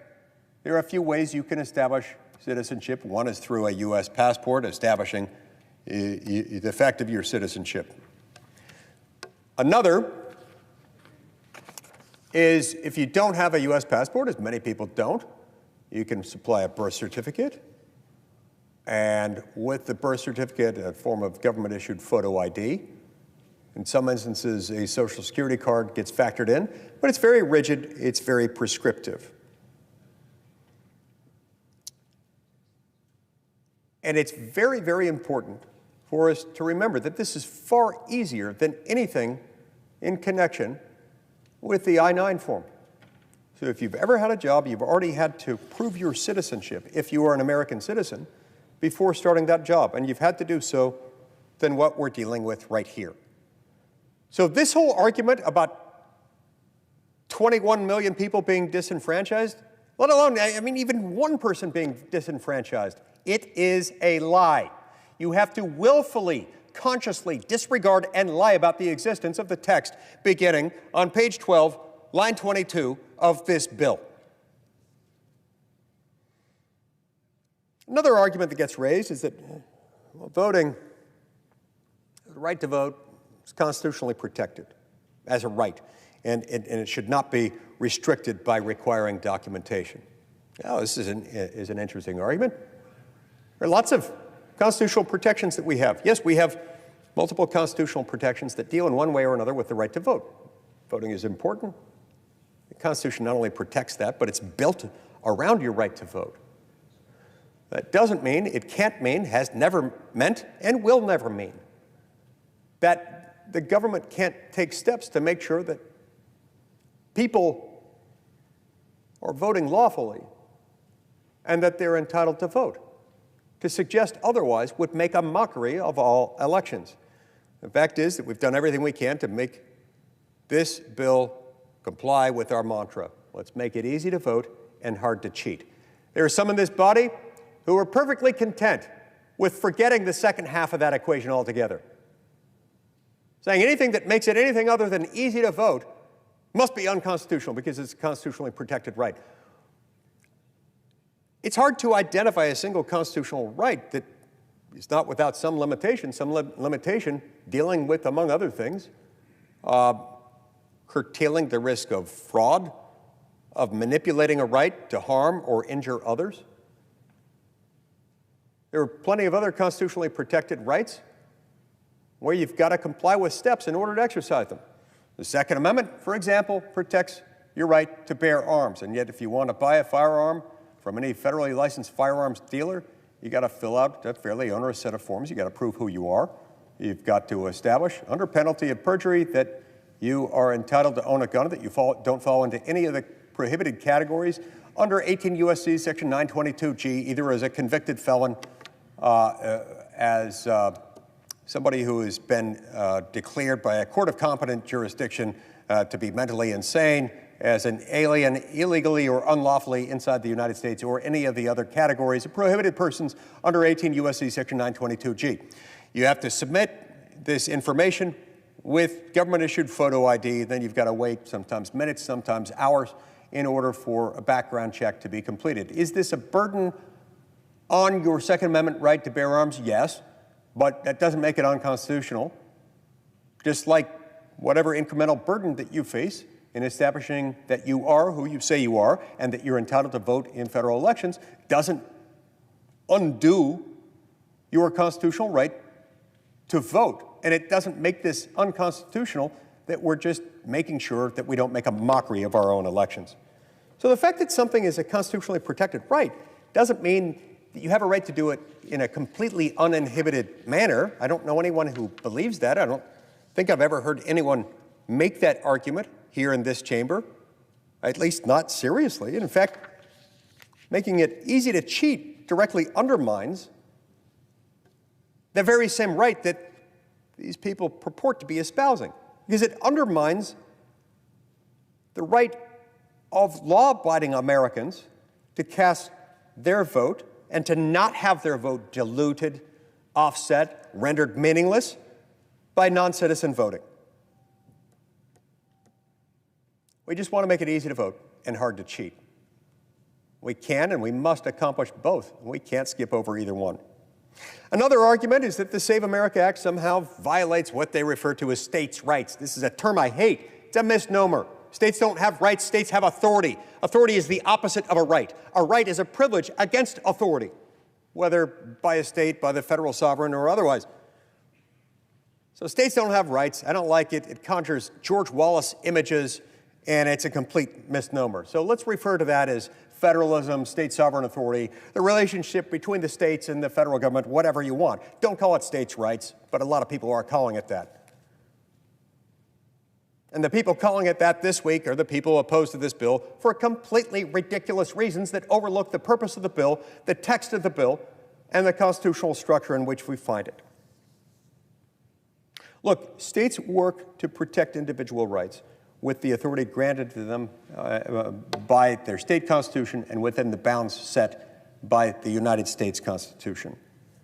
And unfortunately, federal law currently prevents states from using this authority to protect voters and the integrity of our elections when it comes to protecting the rights of voters by excluding non-citizen voter participation.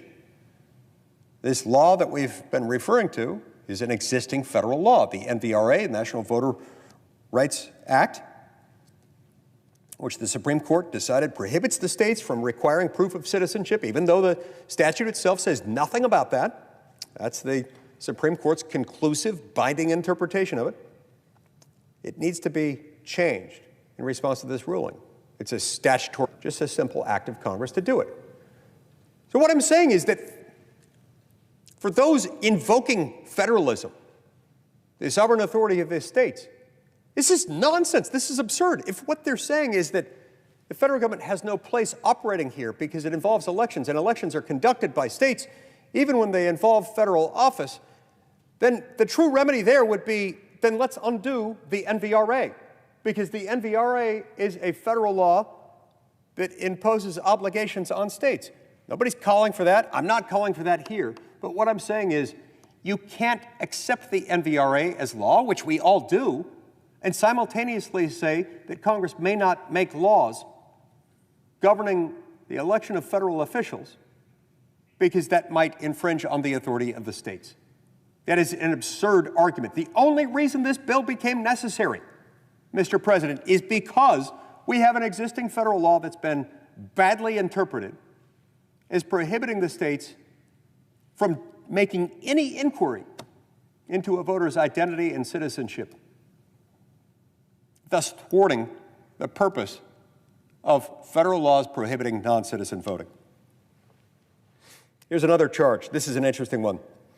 Another accusation, another argument being raised against the Save America Act is that this legislation would establish a private right of action that could be used to penalize hardworking election workers. Okay, that sounds scary to a lot of people. If you don't do any inquiry, if you don't do any digging into what the law actually says. Because what we all imagine when we hear that, we think of these great people, whether they're employed full-time by the state or whether they work during election season, either to help people register to vote or help them cast their vote or otherwise. It would seem unfair to put them in a position where they could become subject to litigation over it. But when you look into what the law actually says in the context in which it arises, it is not scary at all. It'd be scary if we didn't have it. It'd be unthinkable to not have it because otherwise the law could become completely meaningless and unenforceable. Absent some sprawling federal bureaucracy, which we're all loath to create. Another one of those. The fact is that private rights of action against election workers engaging in voter fraud already exist under federal law. The same set of federal laws that we are amending and that we were required to amend in this very act, making the Save America Act necessary to begin with. Those private rights of action already exist under these existing federal laws. This provision in the Save America Act merely extends the same provision that exists elsewhere in the NVRA to violations of the additional requirements of this legislation. And it would be insane not to do it because, again, we would render that dead letter. Just as we're rendering dead letter the criminal prohibition against non-citizen voting. That's not an argument against this bill. It's an argument for it. Another argument is that Americans are simply not comfortable with the government management of personal information for use in the database that would be used to help give meaning to all this, the Department of Homeland Security's SAVE system. This is a really interesting argument. Look, the information that the federal government uses to verify citizenship is already in the federal government's hands. It's already available for its use. The state voter data is not fully made available to the federal government under existing law, but should be in order to verify the citizenship of those voting in state-run federal elections. The United States government is the only entity on planet Earth that has data already whereby we can ascertain the citizenship or lack thereof of anyone in this country. And it would be an absolute absurdity, an absolute shame, an absolute miscarriage of justice to say that the federal government can't use that, it can't maintain that database, and it can't use it in such a way as to prohibit non-citizen voter participation in the context of federal elections. This is absolutely crazy. Now, if we want to start talking about the federal government having too much data about us, look, join the club, sign me up for that parade. It bothers me too. But it's really absurd to say that this one can't be used, especially because the citizenship data is already there. The federal government's already got all kinds of information on you, on me, on every one of us, more than I wish it had. But if there's anything, any set of data that the federal government ought to have and maintain and be able to use, it's data on who is a citizen and who is not. Show me any American who believes otherwise, any American outside of this building, and I'll be shocked. Another argument is that the SAVE system is somehow a Doge-like system given to the same department that runs ICE. Oh, horrors. Look, for people who think that we should have immigration laws but we can't enforce them, it makes perfect sense why they would oppose the Save America Act. They want to render vestigial our criminal prohibitions against not-a-citizen voting, just like they want to render vestigial our immigration laws. In any event, this is a terribly misleading correlation. The SAVE system verifies citizenship and highlights ineligible voters. Citizenship verification happens across government. It does happen. It will continue to happen. It must happen. That's one of the fundamental duties of any government, is to know and have access to information to ascertain whether somebody is a citizen. Verifying citizenship through the SAVE system would protect federal voters, would protect actual American citizens who are allowed to vote, while non-citizens are not. Another argument. Well, if you don't have a passport, you won't be able to vote. And passports cost money. You're going to have to shell out close to $200 in order to get one. And this is going to end up disenfranchising everybody who doesn't have a passport. This is one of the most pernicious lies in the entire pantheon of paranoid fantasy-derived lies against the Save America Act. See page 14, line 15 of the bill. If you don't have documentation, you don't have a problem. Page 14, line 15 is in the substitute amendment, in the text of the original House-passed vehicle, which we're now considering. I believe that's on page 12, line 22. Again, maybe your house burned down and all your documents burned with the house. Maybe your dog ate your passport, your birth certificate, and every other document. Or maybe all that stuff got stolen when you went to Europe or Mexico. Maybe your Aunt Madge took off with all of them before she went crazy and sent all of it to the dry cleaners and then ended up having all of it burned for some inexplicable reason. But no worries. Even if all that happens to you, there is this attestation process administered by state officials to put the burden back on the state, not on you, without a single additional document other than what you provide to them in the form of a sworn affidavit made under penalty of perjury. You put the obligation on them to complete the process without a single scrap of official additional documentation. Another argument is that the SAVE America Act would somehow disenfranchise millions of citizens, including and especially women and persons of color. Look, no one in this body, Democrat or Republican, should ever disrespect the dignity of racial minorities or of women by claiming that they're somehow incapable of obtaining an ID and proof of citizenship. An ID is necessary in daily life to drive a car, to get a job, to board a plane, open a bank account, or even attend the Democratic National Convention. Yes, you have to show who you are. Yes, you have to prove that you have the right to be there, to attend and participate in the Democratic National Convention. No, you will not get in. No, you will not be able to participate in that because you don't have the right to do that. You have to have the proper documentation to prove who you are. So if this is somehow Jim Crow, then so too is the Democratic Party. The party which, after all, is the original gangster behind the Jim Crow movement. So this is stunning to me that anyone would, from that party, the party of Jim Crow, the party that subjected so many millions of Americans over so many decades to hateful, racist laws, prohibiting them from participating in the most basic activities of human existence, let alone their participation in civic life, in government, in education. For them to call this Jim Crow is inexcusable. It is illogical. It does not reflect well on them, and shame on anyone who makes that comparison, because that's not what that is. Moreover, the soft bigotry of low expectations comes into play in here. That to every woman and to every racial minority I know is deeply, deeply offensive. Shame on anyone who makes this argument. It is not credible. Mr. President, I've been passed a note from my friend and colleague, the distinguished senator from Minnesota, that the distinguished senator from Minnesota needs to speak. I don't know whether this is in a form of a question to the Speaker or... May I proceed? Thank you.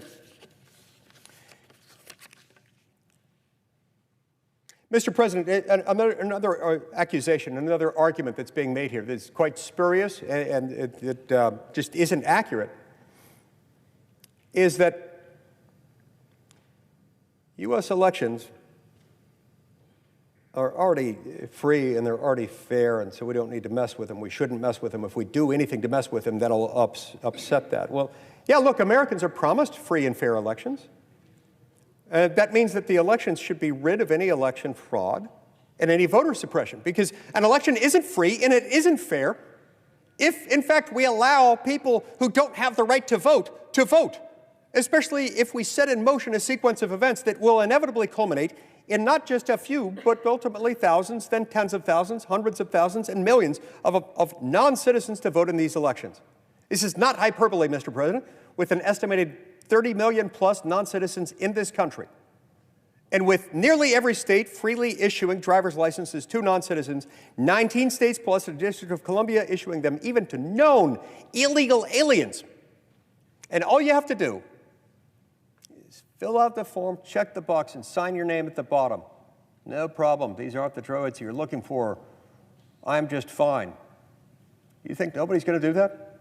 You think a lot of people aren't going to do that? Well, shame on all of us if you fall for that. That's absurd. The threat of non-citizen voting, the mere potential for it, violates these standards. Citizens should not have the force of their vote, the meaning of their vote, diluted, bastardized, adulterated by non-citizen participation. The Save America Act works to verify and protect the votes of American citizens. Now, here comes another one, an argument that is also really sophomoric, is probably too polite, but I'll use that term for the moment. That somehow the Save America Act will suppress voters generally, but protect Republicans. That's offensive, and it falls under its own weight. Look, the Save America Act will protect the value of each citizen's vote. It is utterly agnostic. It cares not whether you're a Republican, a Democrat, a member of the Giraffe Party, or the yet-to-be-formed National Party of people who are opposed to both Democrats and Republicans, the Green Party, the Purple Party, whatever party you want to belong to, or no party at all. It protects your vote. It is party agnostic. It in no way, shape, or form controls the priorities that voters would bring to the ballot box or preferences one group of them over another. It instead ensures that priorities developed into law by way of our elections accurately reflect the will of U.S. citizens, and only U.S. citizens. Because remember that concept of popular sovereignty we've been talking about this entire time. In fact, the entire 250 years of the American Republic, we've been talking about popular sovereignty. It is the fundamental building block upon which all of our laws and our Constitution and our Declaration are built. The idea that the people are sovereigns. We have no king. We, the people, are the sovereigns. We, the people, collectively enjoy that right. Identifying what the franchise is and who has that right to vote is so fundamental to protecting popular sovereignty. As the saying goes, if everyone's family, no one is. So too here. If everyone is a citizen or everyone has the same prerogatives as citizens, no one does. It ceases to be meaningful because it gets diluted past the breaking point. Here's another argument. It's just patently fraudulent. On its face, it fails. It's made with reckless disregard for the truth or knowledge of its falsity when it is made. If the Save America Act would somehow require every American now registered to vote to re-register, this is, there's just not a scintilla of truth to this. I've never really known what a scintilla is, but it is a very small thing. There is not even a particle of truth to this. is not only guilty of being false, it is the very definition of false argument and should not be countenanced in this or any self-respecting legislative body. Nothing at all in the Save America Act, no plausible interpretation of it, would require voters to re-register. At the end of the day, Mr. President, we can scan the horizon for as many straw man arguments as we can fathom.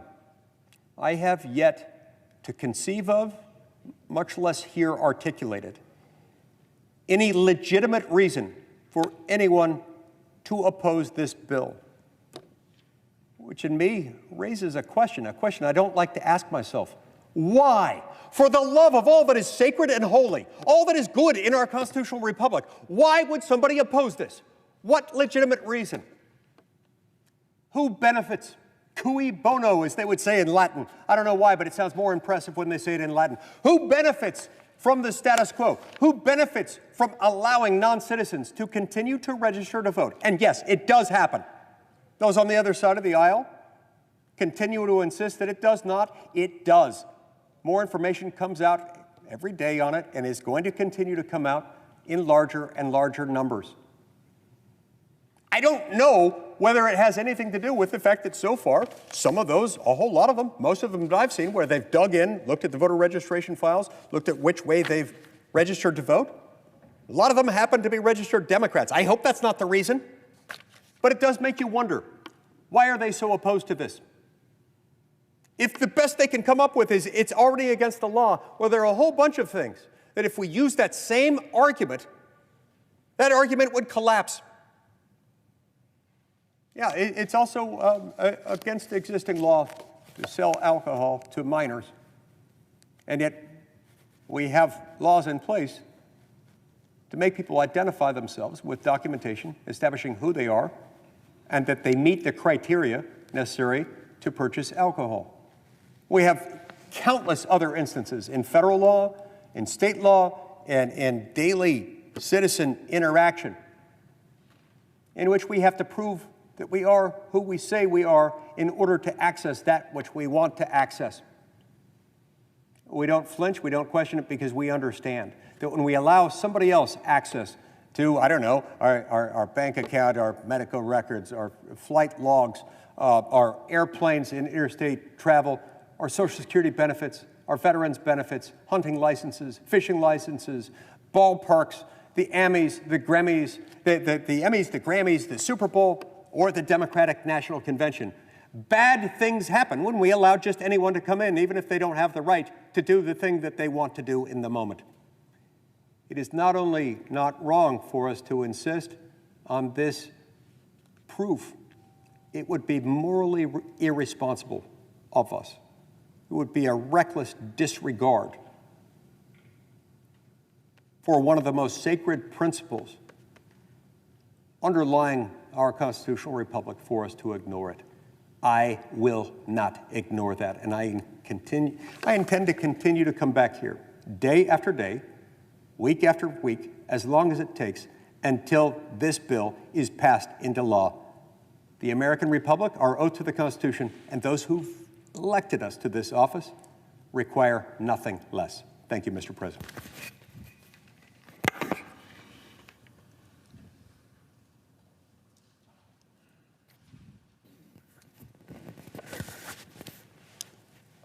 Mr. President. Senator from South Dakota.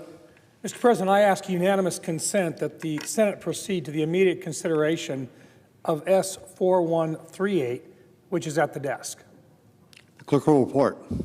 S4138, a bill to waive the 60-day notice requirement for the posthumous honorary promotion of Captain Cody Cork, United States Army. Without objection, the Senate will proceed to the measure. Mr. President, I ask unanimous consent that the bill be considered read a third time and passed, and that the motion to reconsider be considered made and laid upon the table. Without objection.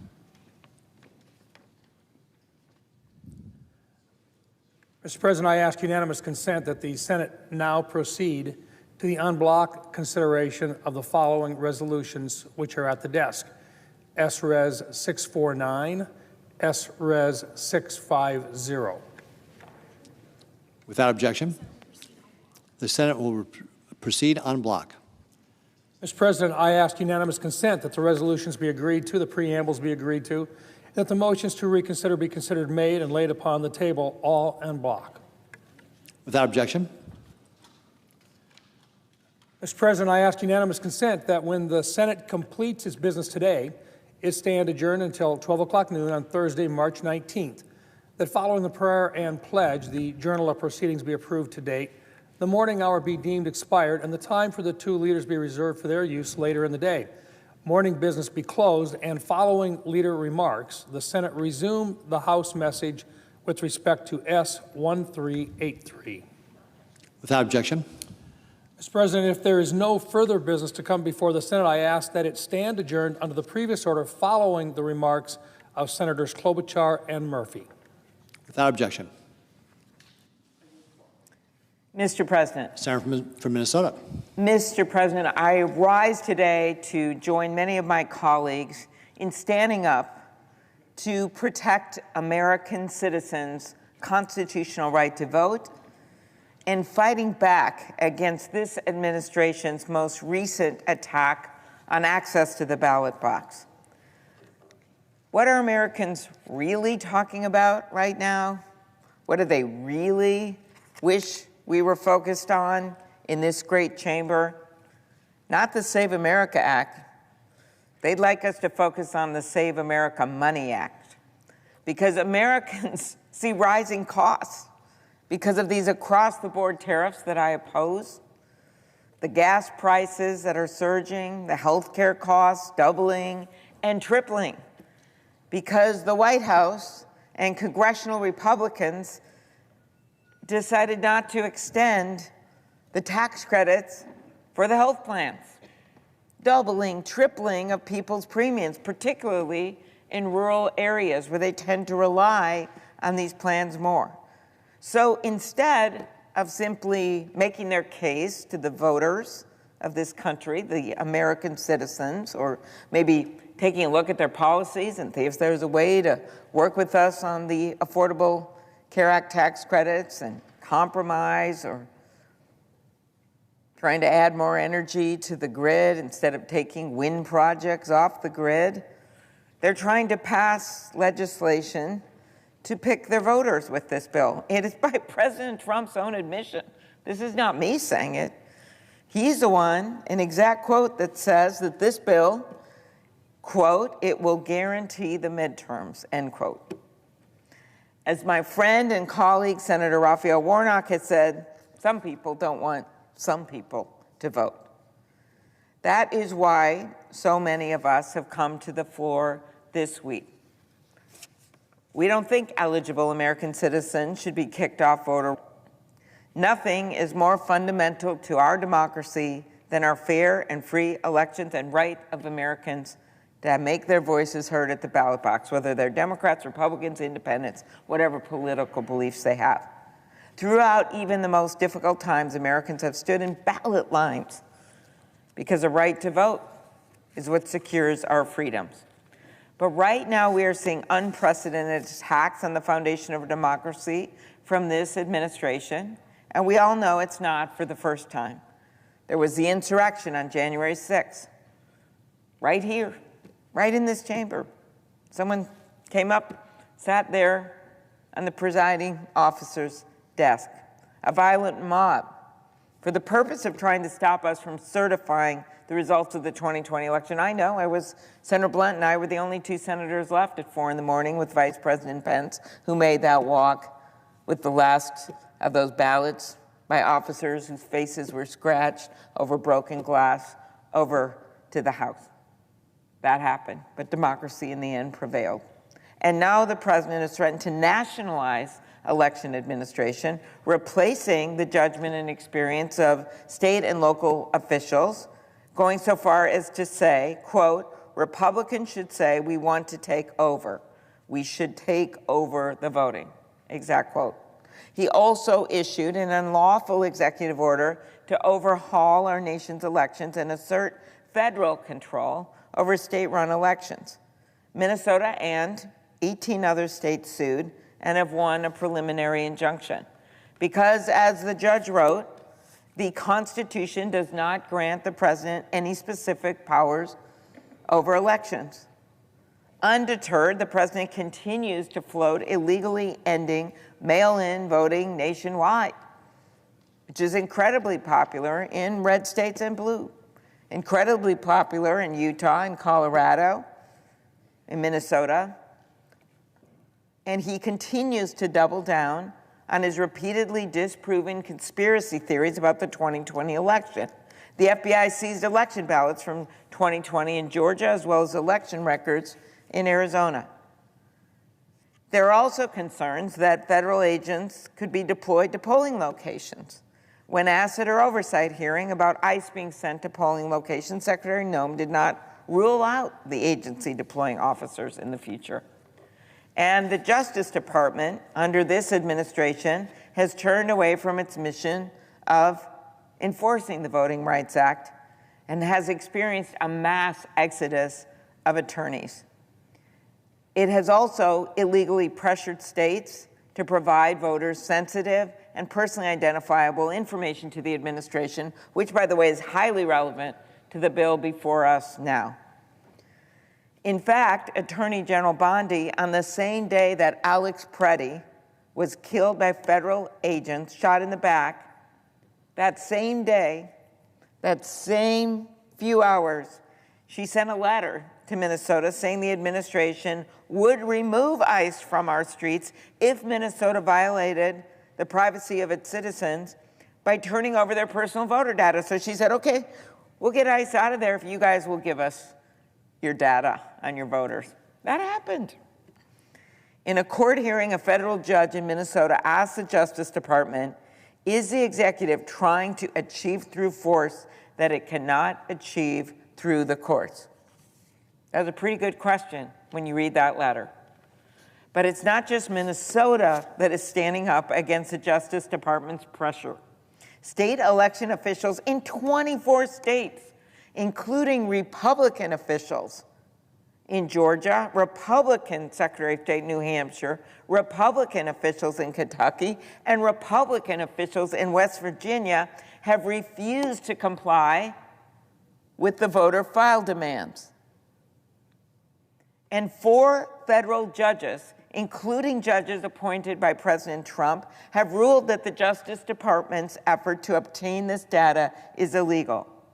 Now, President Trump and congressional Republicans are trying to force through this bill that would result mandatory in voters' data being turned over to the federal government and would empower the Department of Homeland Security to kick American citizens off state voter rolls.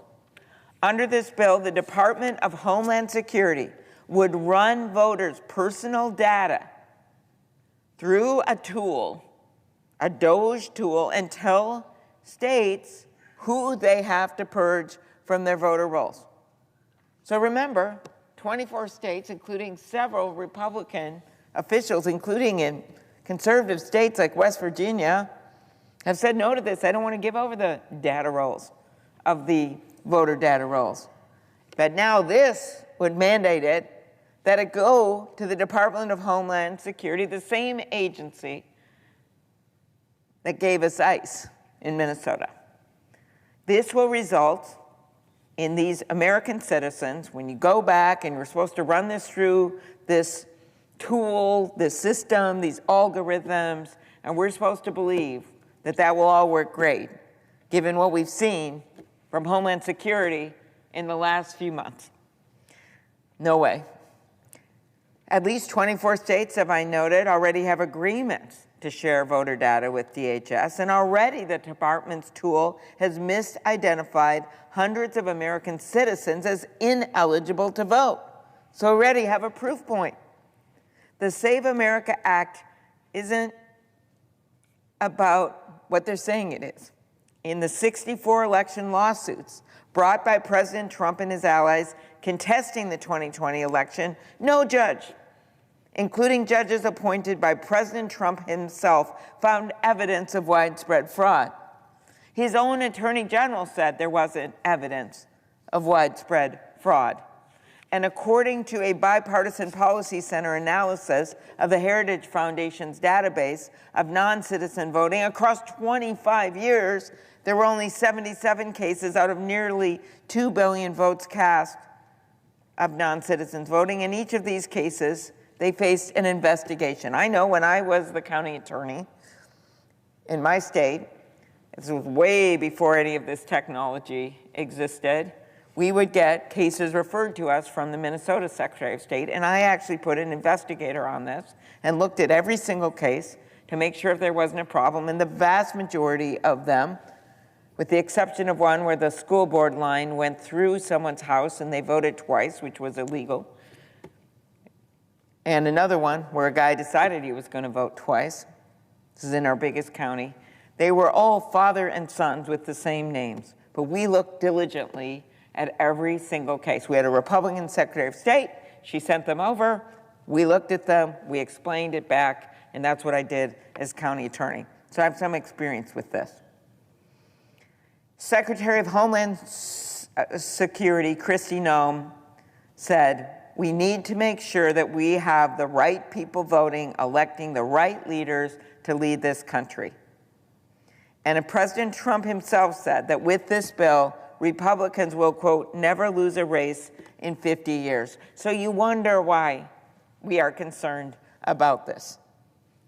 I believe in free and fair elections. I like the fact that my state has the highest voter turnout.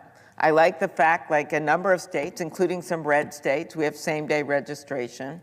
I like the fact that we make it easier for people to vote by mail. Our state actually was not nearly on the bandwagon with vote by mail like Utah was, the presiding officer state, or Colorado, or some states, and we've recently changed the rules to be consistent with some of these other states to make it easier for people to vote by mail.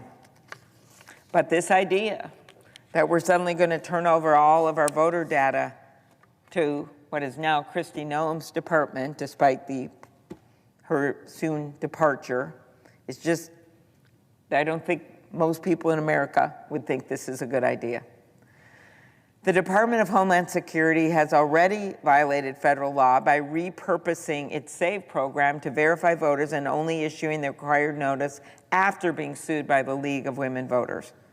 And the Department of Justice even admitted in court, and this was bad, that Elon Musk Doge employees shared Americans' personal Social Security data with partisan organizations that work to purge voter rolls. Let me say that again. They have already admitted, so you wonder why a number of these Secretary of States, including Republican Secretary of States, don't want to give up this voter data. Well, the Department of Justice admitted in court that Elon Musk Doge employees shared Americans' personal Social Security data with partisan organizations that work to purge voter rolls. So what else happens? There are costly and burdensome hurdles that are designed to make it harder for eligible U.S. citizens to register and cast their ballot. Many common sources of identification that people have come to rely on, driver's license, military ID, would not be enough under this bill. So people would either have to present a birth certificate or a passport, or as my colleague from Utah pointed out, get some kind of affidavit through a state process that may or may not be set up as an alternative. And if someone's current name doesn't match the name on their birth certificate, the barriers are even higher. 69 million married women who change their name, they have to provide some kind of additional documentation that they may not have in order to register. And maybe their state won't set up some process, and maybe they won't want to drive in rural areas hours to go in and submit some affidavit. Or maybe they won't have someone that can help them do this affidavit. In most cases, these women will need to dig up their birth certificates, and I think many of us for one thing or another, have had that experience. It's not always easy to get that birth certificate, and you try to hide it somewhere, and then you don't remember, and then you got to go and you got to get another copy of the birth certificate. That's what's going to happen here. Marriage licenses, maybe mine is in my wedding book, don't know. That's what people are going to be thinking right now. So what happens if people don't have these documents on hand? In fact, more than 21 million Americans lack ready access to the documents necessary to register under this bill, and more than half of Americans, 146 million, don't have a passport. So as Americans already facing rising costs for necessities like healthcare and housing and energy, now they have to figure out this paperwork. When they're trying to call Social Security and no one answers, when they're trying to call the VA and no one answers, when they're a farmer trying to get a loan and USDA is down 20% of employees and they can't get anyone to answer or help them, now they got this. Marriage license, $10. Birth certificate, I don't know, my state it's $24. Passport, $165. Maybe your state gets you an affidavit, but where are you supposed to go? How are you supposed to get that done? But it's not just about the documentation. The Save America Act, also makes it harder to vote by effectively ending some of the most popular methods of voter registration. Right now, voters in 45 states, including my state, can register to vote online. And in 2024, more than 14.4 million voters did that. Americans in 46 states and the District of Columbia can register by mail using the federal form, while 2 other states use a state absentee voter mail-in registration form. And in 2024, more than half of all voters registered through automatic voter registration. What a smart way to do it. When they get their driver's license renewed at the DMV, or when they interact with another state agent, let's see, like their State Department of Health. But under the Save America Act, Americans wouldn't have these options. Instead, they would have to provide necessary documentation in person. As a result, mail registration, nope. Online voter registration, nope. Motor voter, severely limited. And nonpartisan voter registration drives, gone too. Altogether, the Save America Act in-person voter registration requirements would clearly be a significant barrier, especially for new voters, people that get registered when they get their driver's license. Rural Americans driving 4.5 hours round trip, or people in Alaska and Hawaii that would actually have to get on a plane just to register to vote. Tribal voters in remote areas, people who lack reliable transportation. And then, for those, Minnesota, 22 other states, to exercise their rights under state law to register in person on Election Day, as more than 2.6 million Americans, particularly young voters, did, undermines it. It's by design, makes it harder. Kind of hard to see through all those pages, but makes it harder. Undermining mail-in voting by requiring Americans to provide copies of this and this when they submit their mail-in ballot. President Trump's message on mail-in voting has been inconsistent. He actually voted by mail multiple times. And in 2024, he urged his supporters to do the same. It was good enough for him and his supporters. It should be good enough for all Americans now. You know, voting by mail is nothing new. It dates back to the Civil War. Now 36 states allow voters to cast their votes by mail, and nearly 1/3 of voters do. That's a good thing. And it's why I lead legislation that would make sure Americans in every state can request a mail-in ballot. In Minnesota, as I said, we've made it easier for people to vote. No excuse vote by mail, a lot of states have that. 46 days of early voting, same-day registration. And by the way, with some of the best voting laws, highest voter turnout, we have elected Republican governors, Tim Pawlenty. We've elected independent governors like Jesse Ventura, and we've elected Democratic governors. We've had legislatures with this voting system, one House Republican, one House Democratic last year. We have had statewide officials from both parties with an election system that makes it easier for people to vote. But as Steve Simon, Minnesota's respected Secretary of State, has testified, The bill would cost states, counties, and cities untold millions of dollars to implement, and it would require implementation within 60 days of becoming law. As Steve put it, it is a recipe for chaos in our election system. I think we should be making it easier for people to vote. That's why I worked with my colleagues on the Freedom to Vote Act. It's why I support the John Lewis Voting Rights Act. We also should be, instead of talking about this right now and doing something about Americans' expenses, why don't we talk about how AI is being used to deceive voters?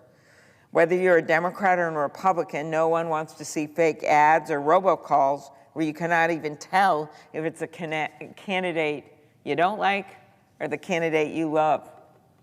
While a number of states, red and blue, have enacted laws to address these threats to our elections, we cannot rely on a patchwork of state laws. Congress must act. That's why I lead legislation to ban and content that falsely depicts federal candidates in political ads to influence federal elections. Bill I've worked on with Senator Josh Hawley, not exactly a flaming liberal. Another bill to require disclaimers on political ads with images, audio, or video that are substantially generated by AI. That's are for the ones that, of course, our Constitution allows parody in certain uses. And you could at least put a disclaimer on those that it's created by AI so you know if it's real or not. And on the ones that falsely depict people, you could actually ban those. That's what they've done in other countries. And while we're talking about protecting our elections, we also need to talk about the need to support our state and local election offices as they work to maintain their election infrastructure, to keep pace with new technology, and combat cybersecurity. But instead of strengthening our election security, making sure that our campaigns, that AI is not used in a way that's going to mislead people and that voters are given knowledge of what they are seeing, something that's coming right at us in this next election, instead of talking about how to get rid of these across-the-board tariffs that cost households $1,700 last year, or that small farm bankruptcies are at a 5-year high, nearly doubling over the last year, as one farmer put it, a perfect storm of ugly, or working together to extend the health care tax credits, or doing something about electricity prices that went up an average of $110, or doing something with this war that they did not allow unilaterally started Congress to have a say in. Now we've seen an increase $30 to $40 a barrel. Every $10 increase in a barrel of oil is a $450 a year increase in gas prices for the average American family.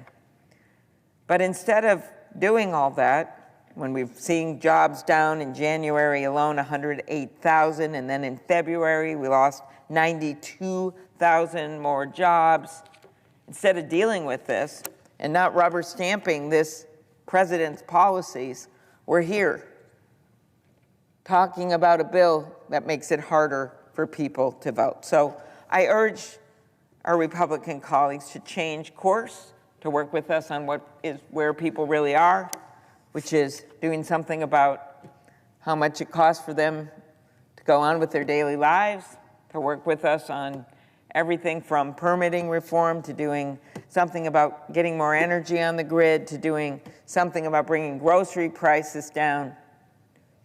We're messing around here.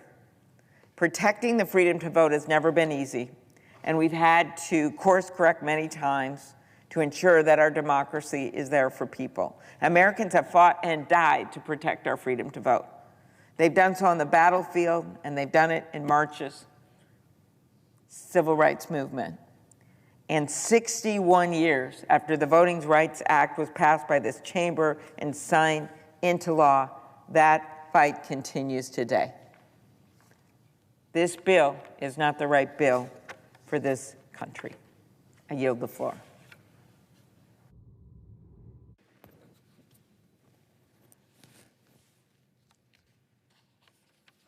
Mr. President. Senator from Connecticut.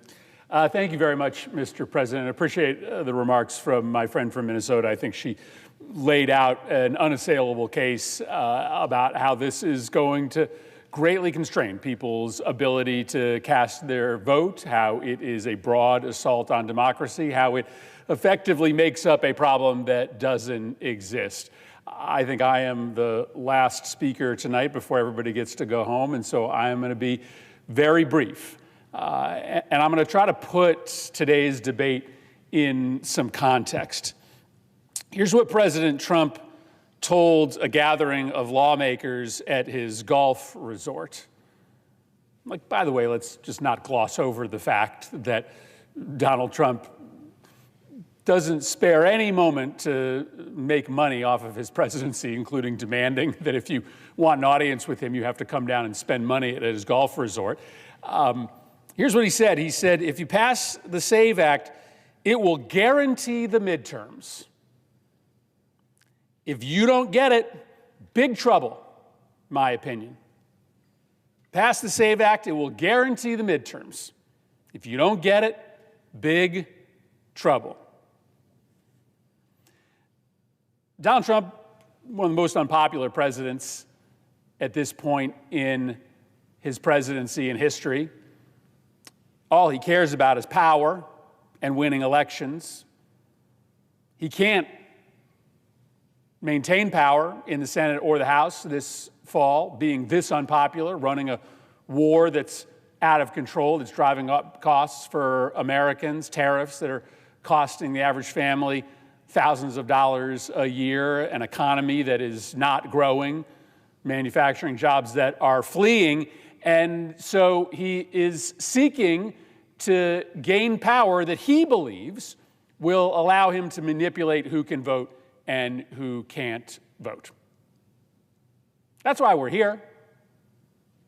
We're certainly not here because voter fraud is a systemic problem in our elections. The Heritage Foundation, the organization behind Project 2025, and many of the ideas that form the foundation of this legislation, has been able to uncover 10,000 instances of 5,000 instances of non-citizen voter, 400 is 3, no, it's 100.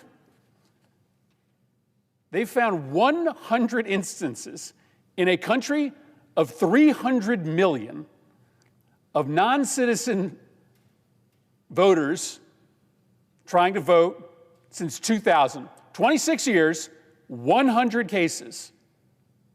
Another study found that the percent of voter fraud in Arizona over the last 25 years was, and I got to read this carefully, 0.0000845%.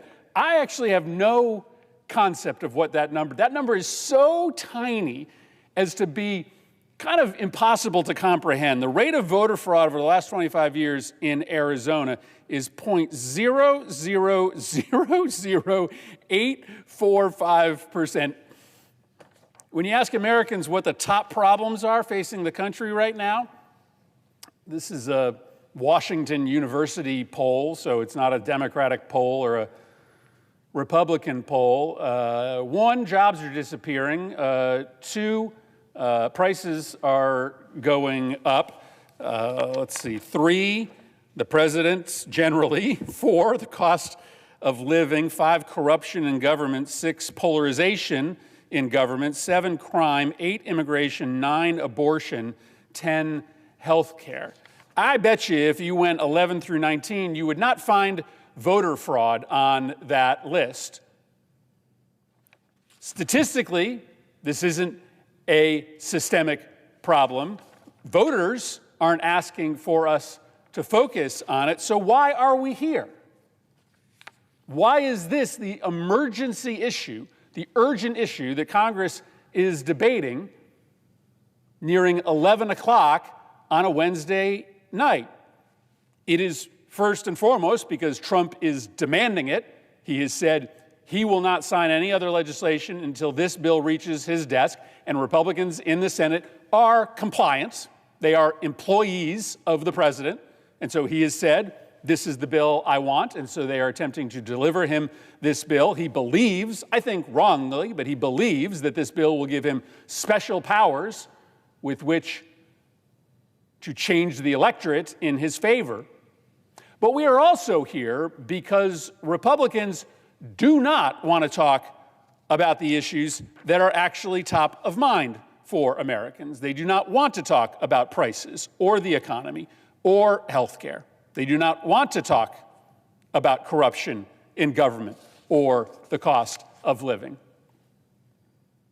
That's probably the primary reason why we are debating this bill. Because if you asked Americans what should be in a Save America law, they would not say this. There are 4 million Americans that are losing their health care as we speak. 4 million Americans. There are 20 million Americans that right now are getting ready to sit down at the kitchen table and figure out how they're going to afford a 100% increase in their health care premiums. There are millions of families right now, because of the actions of Donald Trump and Republicans in this Congress, who are deciding whether they are going to pay the tuition bill for their child next semester, or whether they're going to have to come home and postpone college for a little while because they just can't afford college and health care. That's a crisis in this country.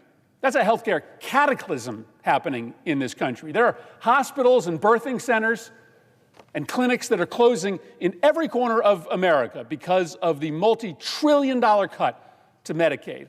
4 million Americans losing health care, 20 million Americans seeing an enormous health care increase, hundreds of clinics closing. We're not talking about that tonight. Our economy is in trouble. The economy lost 92,000 jobs in February. The chairman of the Federal Reserve said today that we have had zero net job growth in this country over the last 6 months.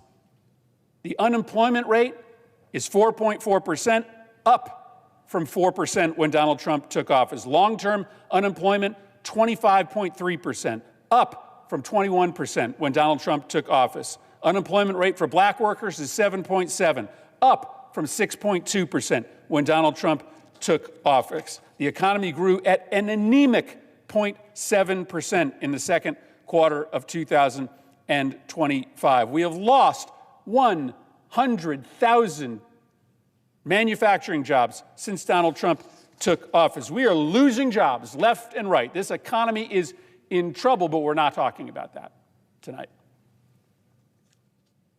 This administration is raising prices on people all across the country. The tariffs alone, if the administration succeeds in maintaining its current level of tariff revenue, will cost the average family $2,500 this year.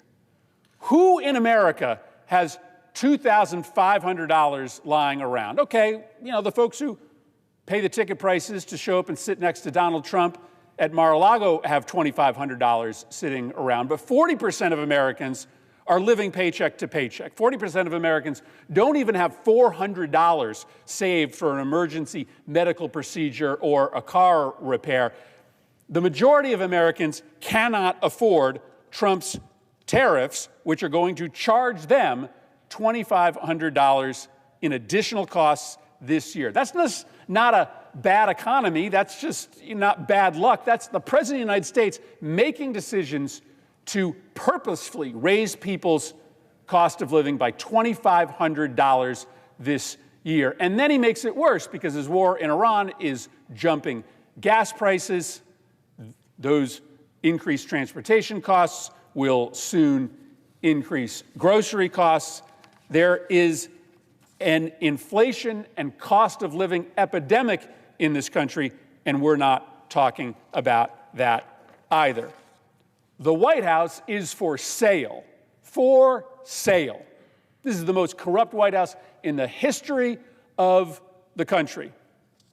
Number 5 on that list of what Americans care about today is corruption in government, because they are scratching their heads wondering why this Congress is not talking about the fact that the President of the United States was just gifted a $400 million plane by a foreign government as a gift. They are wondering why we aren't having hearings on the secret payments that the President has been getting from foreign governments as private, quiet, secret investors in his cryptocurrency businesses.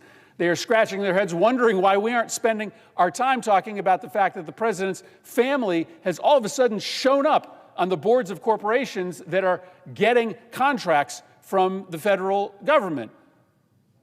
This White House is a 24/7 grift operation, but we're not talking about that this week on the floor of the Senate.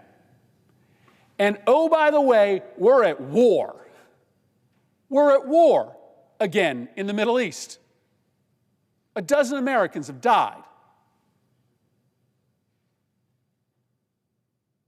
We have a new war breaking out as a consequence of the President's military action in Iran between Israel and Lebanon. 1,000 people have already died in that conflict. The entire region is on fire. The President can't articulate a single reasonable, realistic endgame scenario for this war. We haven't had a single hearing in the Senate on a war that is underway right now in the Middle East. We aren't talking about that on the floor of the Senate this week. And we have a Department of Homeland Security that is out of control, that is murdering American citizens, that is terrorizing our communities, that is tear gassing schools, that is disappearing legal residents. And we aren't talking about that on the Senate floor either this week. Inflation, the economy, cost of living, corruption in government, polarization, crime, immigration, abortion, and health care. These are the issues. When you ask voters, they say Congress should be focused on. They don't list voter fraud because the rate of voter fraud in this country is 0.000845%. There are serious problems in this country. There are families going through hell right now because of what Republicans have chosen to do to raise people's costs and to hurt our economy. There are Americans dying overseas right now in an illegal, unauthorized war that this Congress refuses to do oversight on.